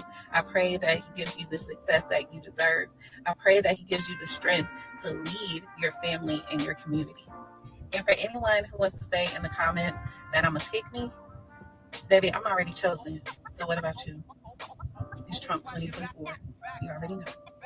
Thank you. So yeah. Well, you know. Wow. Oh, God bless her with a new face, but he gave her a nice body. I like what she had. Bag over here, bro. You got it. You put a bag over. Like Denver the last dinosaur. But no. You motherfuckers, man. Oh, you don't like I've not heard that in a while. Yes, out of the ponytail. I mean, I don't know what she had. She had finger waves or something. Wait, first of all, y'all choking on the girl. Just gave you a little prayer. And y'all I love her. I love what she had to say. She already been chosen. I mean, that man chose her. She was cool though. Man, I don't trust her. I know y'all like the Democratic style. I know y'all like, a lot of y'all still like the what's that Baps movie style of woman. y'all like that woman. Y'all better get y'all. Y'all like that look though. Yeah, it's cute to a lot of y'all. I understand, man. I like a butterface, bro, but I don't listen to him with clothes on, bro. I don't care what she says. Right. I was looking at her chest the whole time. I can't. Yeah, no, I was I got distracted for a minute. That's funny shit. Man, you know what? I would tell her she could revoke her whole prayer for you motherfuckers. I'll let the professor. I got distracted for a minute. Oh yeah, that's right. Look up. Look up. I ain't even trying to look up. I'm goal oriented. I was like, y'all said. Yeah. We got some more videos of her. Let's see if she got some videos of her full. Oh, you gonna go for Instagram? Yeah. I need her to go on Kendrick Cam or something.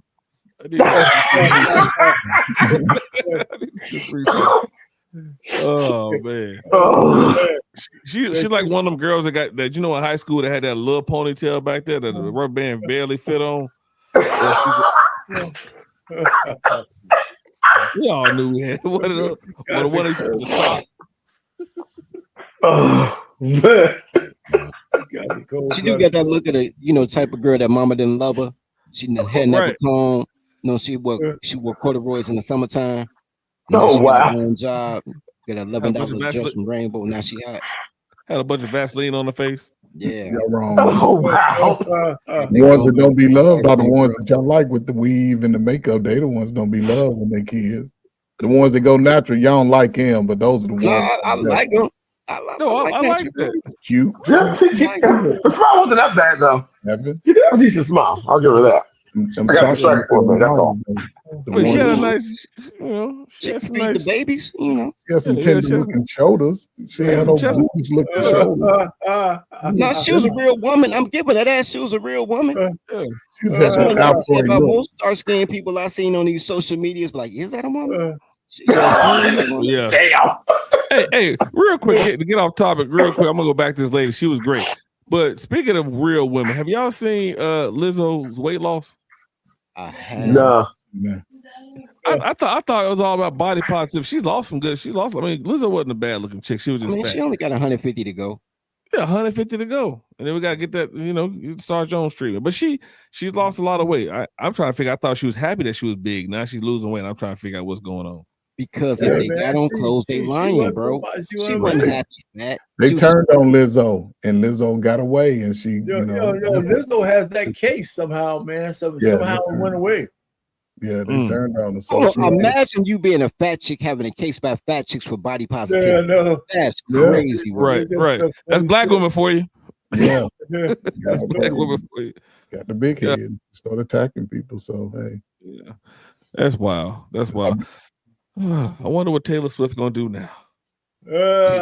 Taylor Swift need a BBL. Now that you mention that, I have another video for you guys. Okay. It's a short one, but it's about celebrities and the impact of the celebrities, or do they have any at all? This one is a white lady, so y'all can yell and scream at her all y'all want. But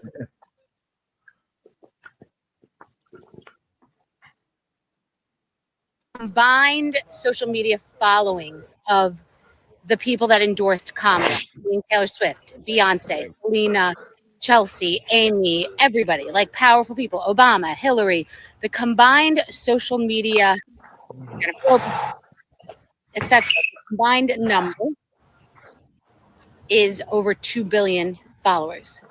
So over 2 billion followers. And yes, of course, it's what votes matter and what really did it, but over 2 billion followers did not move the needle for 150 million voters. So that means it's spinning wheels, it's useless, it's a flex, and it doesn't even do anything. So, you're welcome. John Legend, Chrissy Teigen, De Niro. You can add your own people because there's so many. Interesting, no? What does that mean? It means that, those battles. Who is this chick? That's the skinny girl person. That chick, skinny girl vodka. New York, the Real Housewives of New York. Real Housewives of New York. She's on. I don't watch Real Housewives. That's why. Well, no, I don't watch it. I don't watch it either. Have you seen the skinny girl line, like the skinny girl vodka, skinny girl this, skinny girl that? I heard something about that, but not really. That's who that is. So like skinny girl vodka, skinny girl margarita. Oh my god. Okay, skinny like anorexic skinny or. The point what's the name of the brand? I'm gonna keep that same energy, bro. Man, you gotta go get a tissue, brother. Man, you over here, go blow your fucking nose, man. Somebody gotta blow their nose. Oh, stupid ass cat. Was that you or that was that dirty folks? One of y'all guys. No, it's just cat purring in the mic, man, making it sound like I got asthma. Anyway, so listen. So I think we could put the celebrity bullshit to bed, right? No, because there's two more important things. Because I heard her, but I don't be listening to girls with clothes on. Number one, how are you talking walking backwards? That's number one. The whole time you're going backwards, but you're talking forwards. So I already know that's how you think. You think backwards because that's the way you're moving. Number two, though, it's only what 165 million registered voters, something like that. Yeah, something like that. 2 billion people ain't 2 billion people, and it's only 300 million people in America. No. She's talking about the followers of all of those. But the following don't matter because they not voting. No. I don't care about what people. Not all of them old enough to vote. Well, hold on. The point really she was making is that all of those, and some of them are duplicates because people follow multiple people. The point really is that with all that, all of those people who have followers, with all those celebrities, they didn't move the needle on 150 million people. I don't think anybody was really. I don't know how many people were influenced by the celebrities. Okay. Certainly not what they intended for the black folks. Black folks 87%, right? Because black women don't have a man. Well, let me tell you that was whether we would have the celebrities or not. The black right, because black women don't listen to black men; they listen to white women and gay men. But here's the thing: all of their celebrity endorsements, like 90% of them, was women with blue hair and gay men. Nobody care what they got to say. No, it's not like they had like you had a LeBron James here and there, but nobody been listening to LeBron talk politics since he came back from China. Yeah, but the real point though, dirty folks, really is I don't disagree with you. Whether they would have had one celebrity up there or not, they probably would have still got 92% of the black vote from women. I agree with that, but I'm talking about nationally though, because Tyler's gonna Tyler nationally, bro. I gotta respect you to listen to you, bro. You're not gonna keep giving me a bunch of gays and purple-haired women and be like, she had Taylor Swift, Beyonce, she had Cardi B, the whole media that wasn't Fox she had News. All the fucking men, right? And Taylor Swift's fans, all men too. D.L. Hughley, Steve Harvey, Shannon Sharp, all these guys on her side. All them niggas. Charlamagne the God. Charlamagne the God. See, all the closet gays. We don't listen to them. But no, for real, is Taylor Swift fan base old enough to vote? Not all of them. No. Okay. But Beyonce's is. Yeah, Hughley's is. Steve Harvey, Ricky Smiley. Beyonce's dead though. Ricky Smiley. The point is that they I don't know how much they paid those people, but it was wasting money. I think it was wasting money. It wasn't wasting money because she didn't have a platform. She can't talk. She needed other people to talk for. As bad as I look at John Legend sideways, she should have hired him to be her PR agent, bro, because he was eloquent. The way he lied, I was like, there's enough truth in that to sell. She's the most qualified. She's been in every position. She's been okay. So let me ask you this, dirty folk. Who are they trying to talk to? Are they talking to black folk? Who are they trying to get to? Who when they give these endorsements? Who was the target audience? Because if it was black folks, I think they would have got those same numbers whether they would have did that shit or not. Gen Z and millennials. Because nobody care about Gen X. Gen X don't exist. It just went straight from boomer to millennial. But trying to get them Gen Zs. Because the boomers gonna vote for a woman. All right, they gonna vote for a woman all day. Against a white man, they gonna vote all day. She's trying to say, and another thing, she's trying to sell her coochie to me. I don't care about your coochie. Kill all the babies in your coochie. That has nothing to do with me. Your whole platform is kill the coochie, kill the babies, right? Whole platform. We got to get rid of the babies. Like, how you feel about global warming? If we have more abortions, then it'd be less carbon in the air. So if we kill more babies, we can breathe better. Like our whole platform was kill the baby. So black people aren't religious because there's too many gays and women in church. Man, don't go. So but white people are religious, right? So that goes against Christian values. Mexicans are really religious as far as being Catholics, right? That goes against Catholic values, right? Then you have a lot of people. Most black men don't have families, right? 52% don't have kids. Only 1 out of 10 black men are married to their first wife. So you can't say I'm doing this for family, and you can't say I care about abortion because I ain't got no kids, right? So all of those things miss most of America. Only the most toxic were black women, white girls with blue hair, and gay people cared about what she was talking about. I mean, I can't argue that. All I know, because in the end, it didn't move the needle. It did, though. It did. No, because she should have only got like 14 votes. The fact she got however many, look, and I think her votes is manufactured, right? Because they said she got 39 million mail-in votes before the election even started. And then they talking about she got another, 30 million in the election. That's 69 million votes, bro. She only, go look at her Twitter. She got more votes than she got people following on Twitter. Trump voter base and Trump Twitter base kind of match up. She got more votes than she got people on Twitter. This is the demographics of the votes. I hear what you're trying to say. Okay, so based on your premise, right? If we didn't have all those celebrities, some of these numbers would be different. That's what you're saying. And I'm trying to say which one. I'm certainly not the black numbers be the same. Black numbers be the same. All right. Okay, we agree that. But a lot of them other, like the white one, white women, it just be the purple haired, blue haired white women because they looking for bull.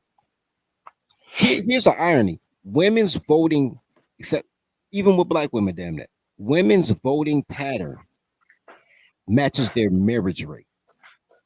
So yeah, okay, all right. So she couldn't. That's why they had all them ads talking about some. You need to hide from your husband and vote for Kamala anyway. Yeah. They were definitely talking to white women. They definitely talking to white women. Yeah, you need to disrespect your household and vote for Kamala anyway. That's what they're telling women. Go against your husband. Go against what he had set for his household. Yeah, unfortunately, they didn't have to say that to black women. They could give a shit whether we live or die. You know, so yeah. That's what I'm saying. Black women move. Black moved a little bit because less black men voted, but not that much.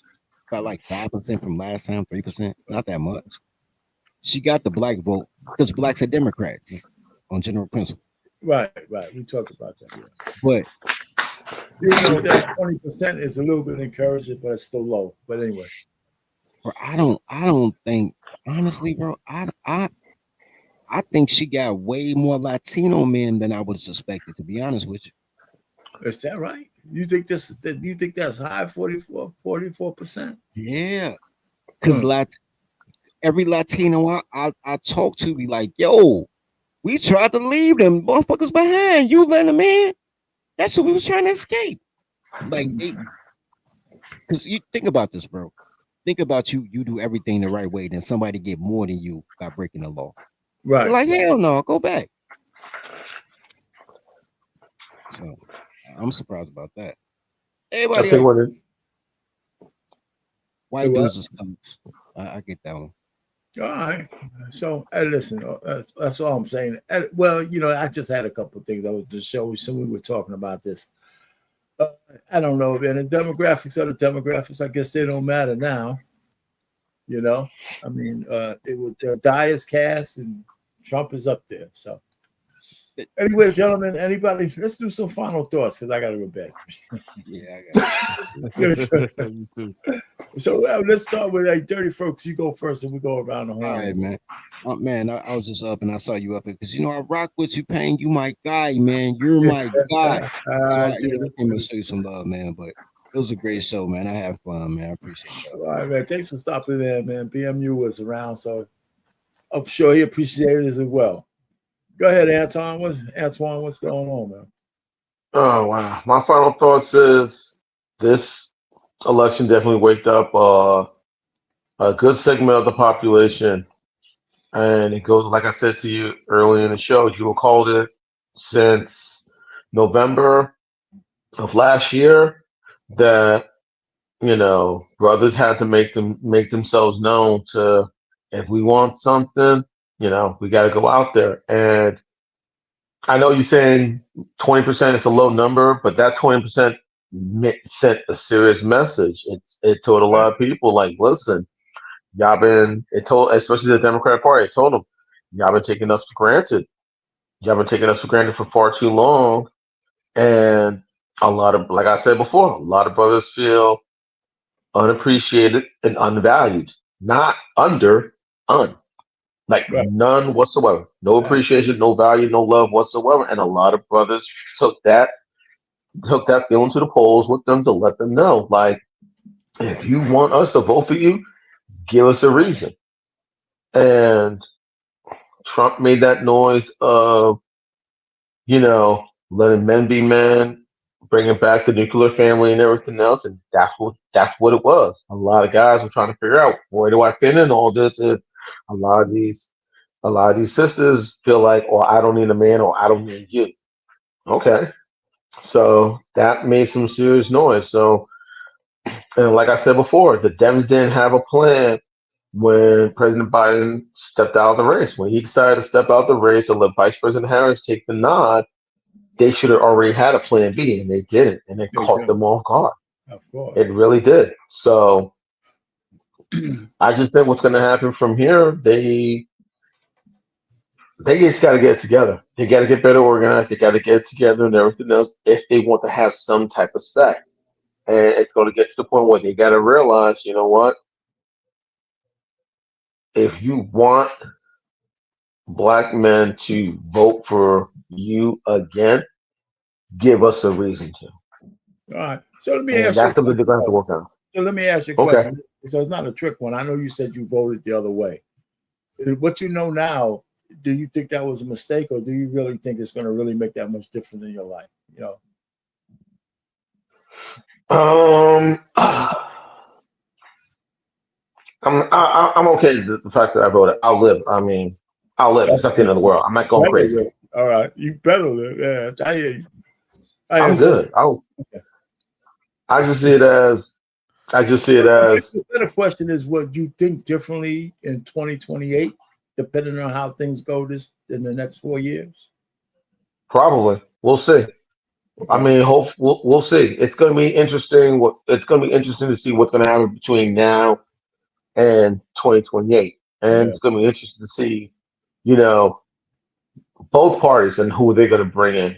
And I never got a chance to say this. I think the last time I was on the panel before the election. Mm-hmm.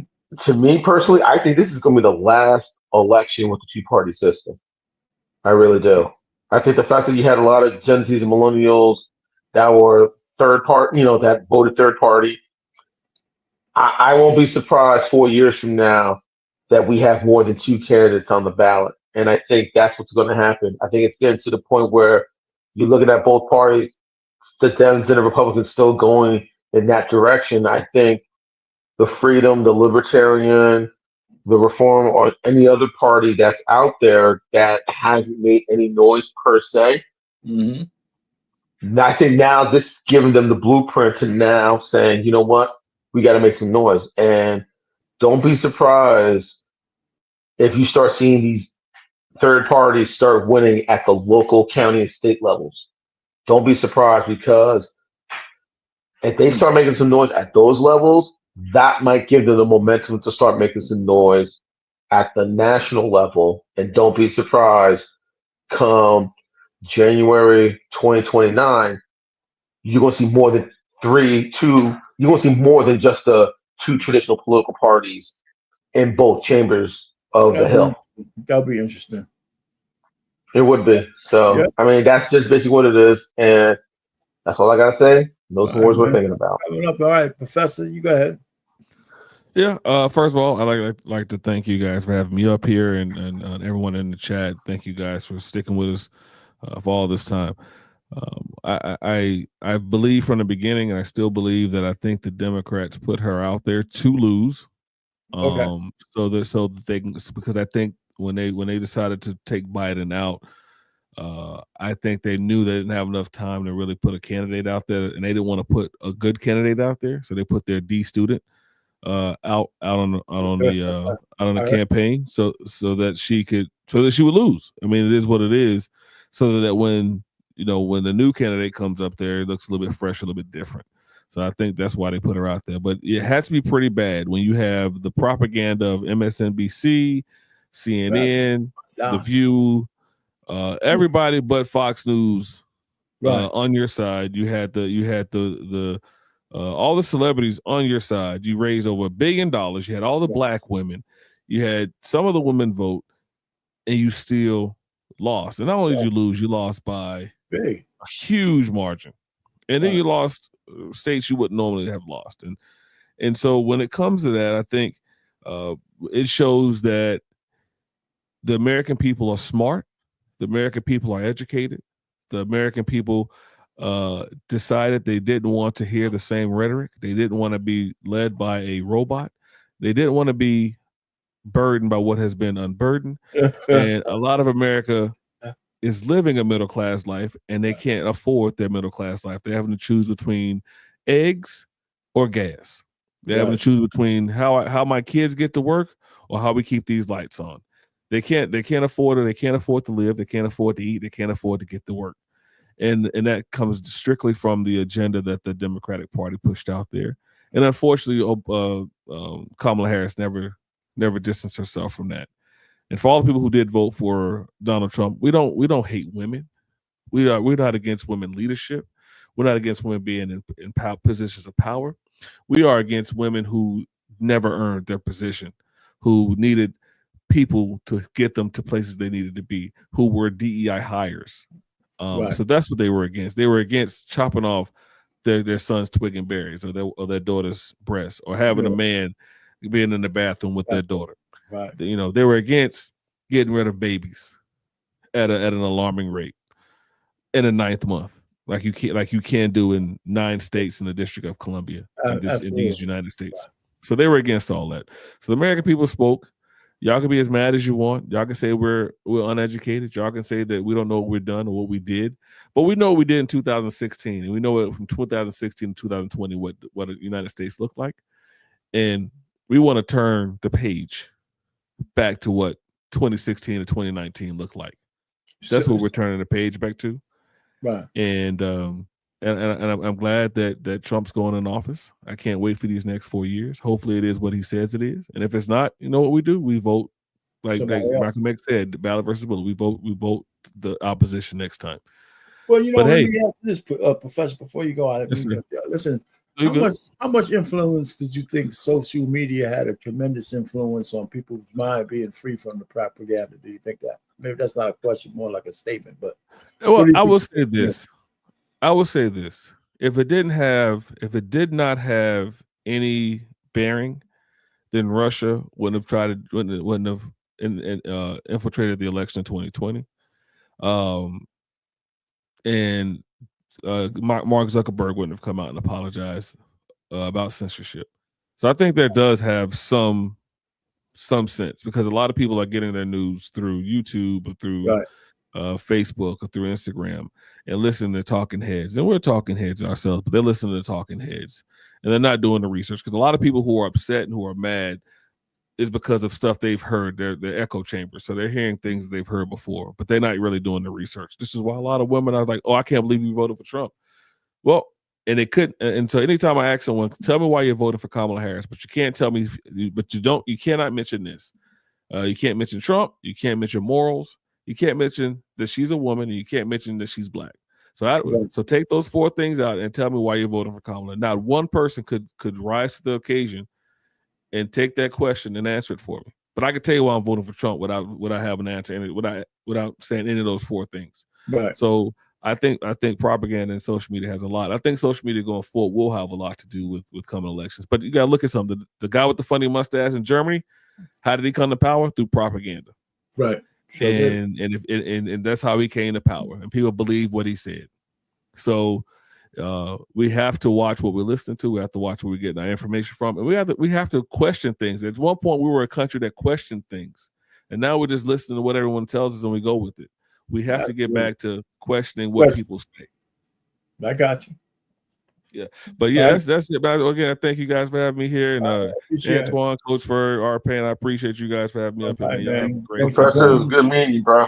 Good. You have a good one. Yes, sir. Right. Yes, sir. You too. Professor, before you go, what's up, man? Before you go, I just want to give you the pushback. Listen, we don't want to go turn the page back. What we need to do, we want to shut the damn book, close the book, and move a new future. We've been.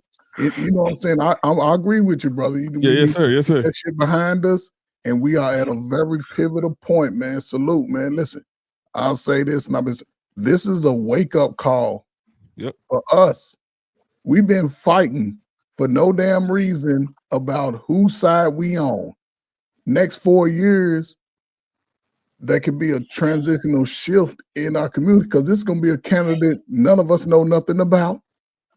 We're going to have to figure out a way who we voting for. It's still going to be conversations. Why are we voting for them now? Because see, now people just, Democrat. Oh, yeah, my grandmama was a Democrat. Yeah, my auntie, let's do it. What they running on? See, now, what are the policies? And this is, YouTube, in a sense, has given South Beach and LA real-time, real conversations about real topics. You know what I'm saying? So the message is going to a mass at the same time. And I agree with you, man. Not only question it, but when you question it, just do a little reading, man, about 10 minutes of reading. Matter of fact, don't read no blogging source because those are opinions. That's just an opinion. But it's good to take those nuggets from that blogging source. BMU's blogging source. R. Payne, Professor Anton. Get all the information.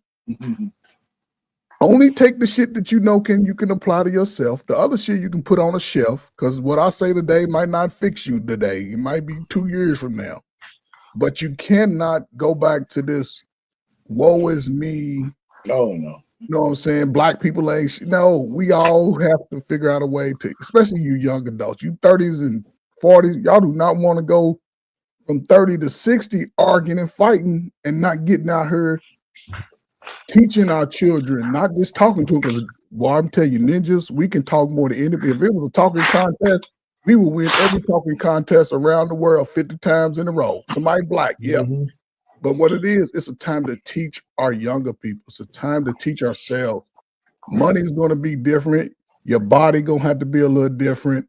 Everything you do is going to have to be more intentional. If you think you're going to just be out here and play games, you're going to probably be excommunicated too. And you don't want to go down south below the border or over in any other country where you walking on rock roads and ain't nobody fixing you no sandwich. You got to go out and figure out how you going to make your sandwich. You might be eating a little rat or a little rabbit or something. You ain't going to get no burgers. So it's a great time. I think this is a great time, especially, man, to transition.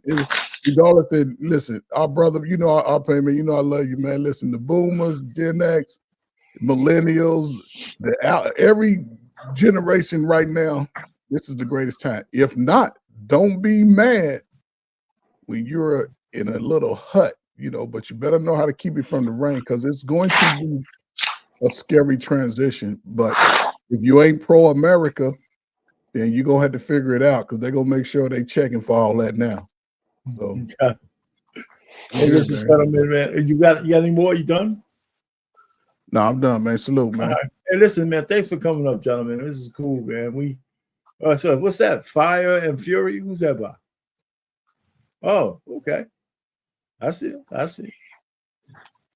Maybe I'll do a book on tape, man. I got my little audio book kind of thing, man. Shoot, sitting on my eyes strained trying to read these goddamn small letters, man.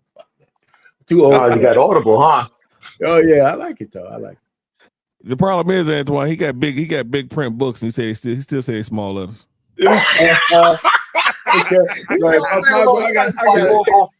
I got a big. My Bible got some nice big little letters. That one I can take, But old man, are those your bifocals you got on right now?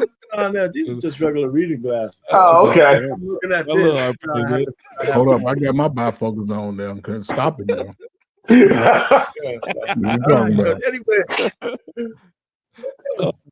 man, for the VFU Network, the folks in the chat, everybody, man, I appreciate you guys coming up. And we're going to get out of here and say good night. And hey, let's have a good one, man. Until Tuesday, Monday I have a show, 7 o'clock. Tuesday we have flipping tables. So I don't know what's going to be talked about. Come, we'll see. I'll be there Monday. I'm off because it's Veterans Day. My title of my show is a few good black men. That's what it's going to be. Anyway, gentlemen, we'll talk. We out of here. It's going down like a rodeo. It's going down like a toy so. It's going down like a rodeo. It's going down like a toy so. We all here for the ride, come inside, cause it's going down tonight.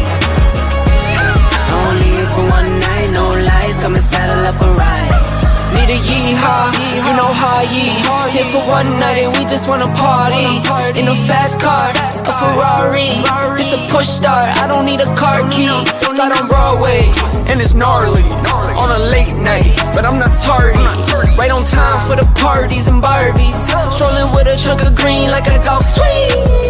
Hey, hey, hey, hey. Bottles on ice, mess around these skates. Hey, hey, hey. If I gotta say it twice, then I got nothing to say. It's going down like a rodeo. It's going down like a toy so. It's going down like a rodeo.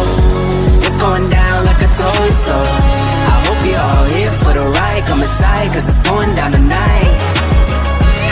Only here for one night, no lies. Come and saddle up a ride. Come and kiss me up, it's going down. Like a train with no brakes, I'm not slowing down. See us showing up, we're showing out. Better pack it in till they kick us out. I'm no nailing them, I'm a lunatic. It's no telling when I get loose a bit. Got my baby, my book.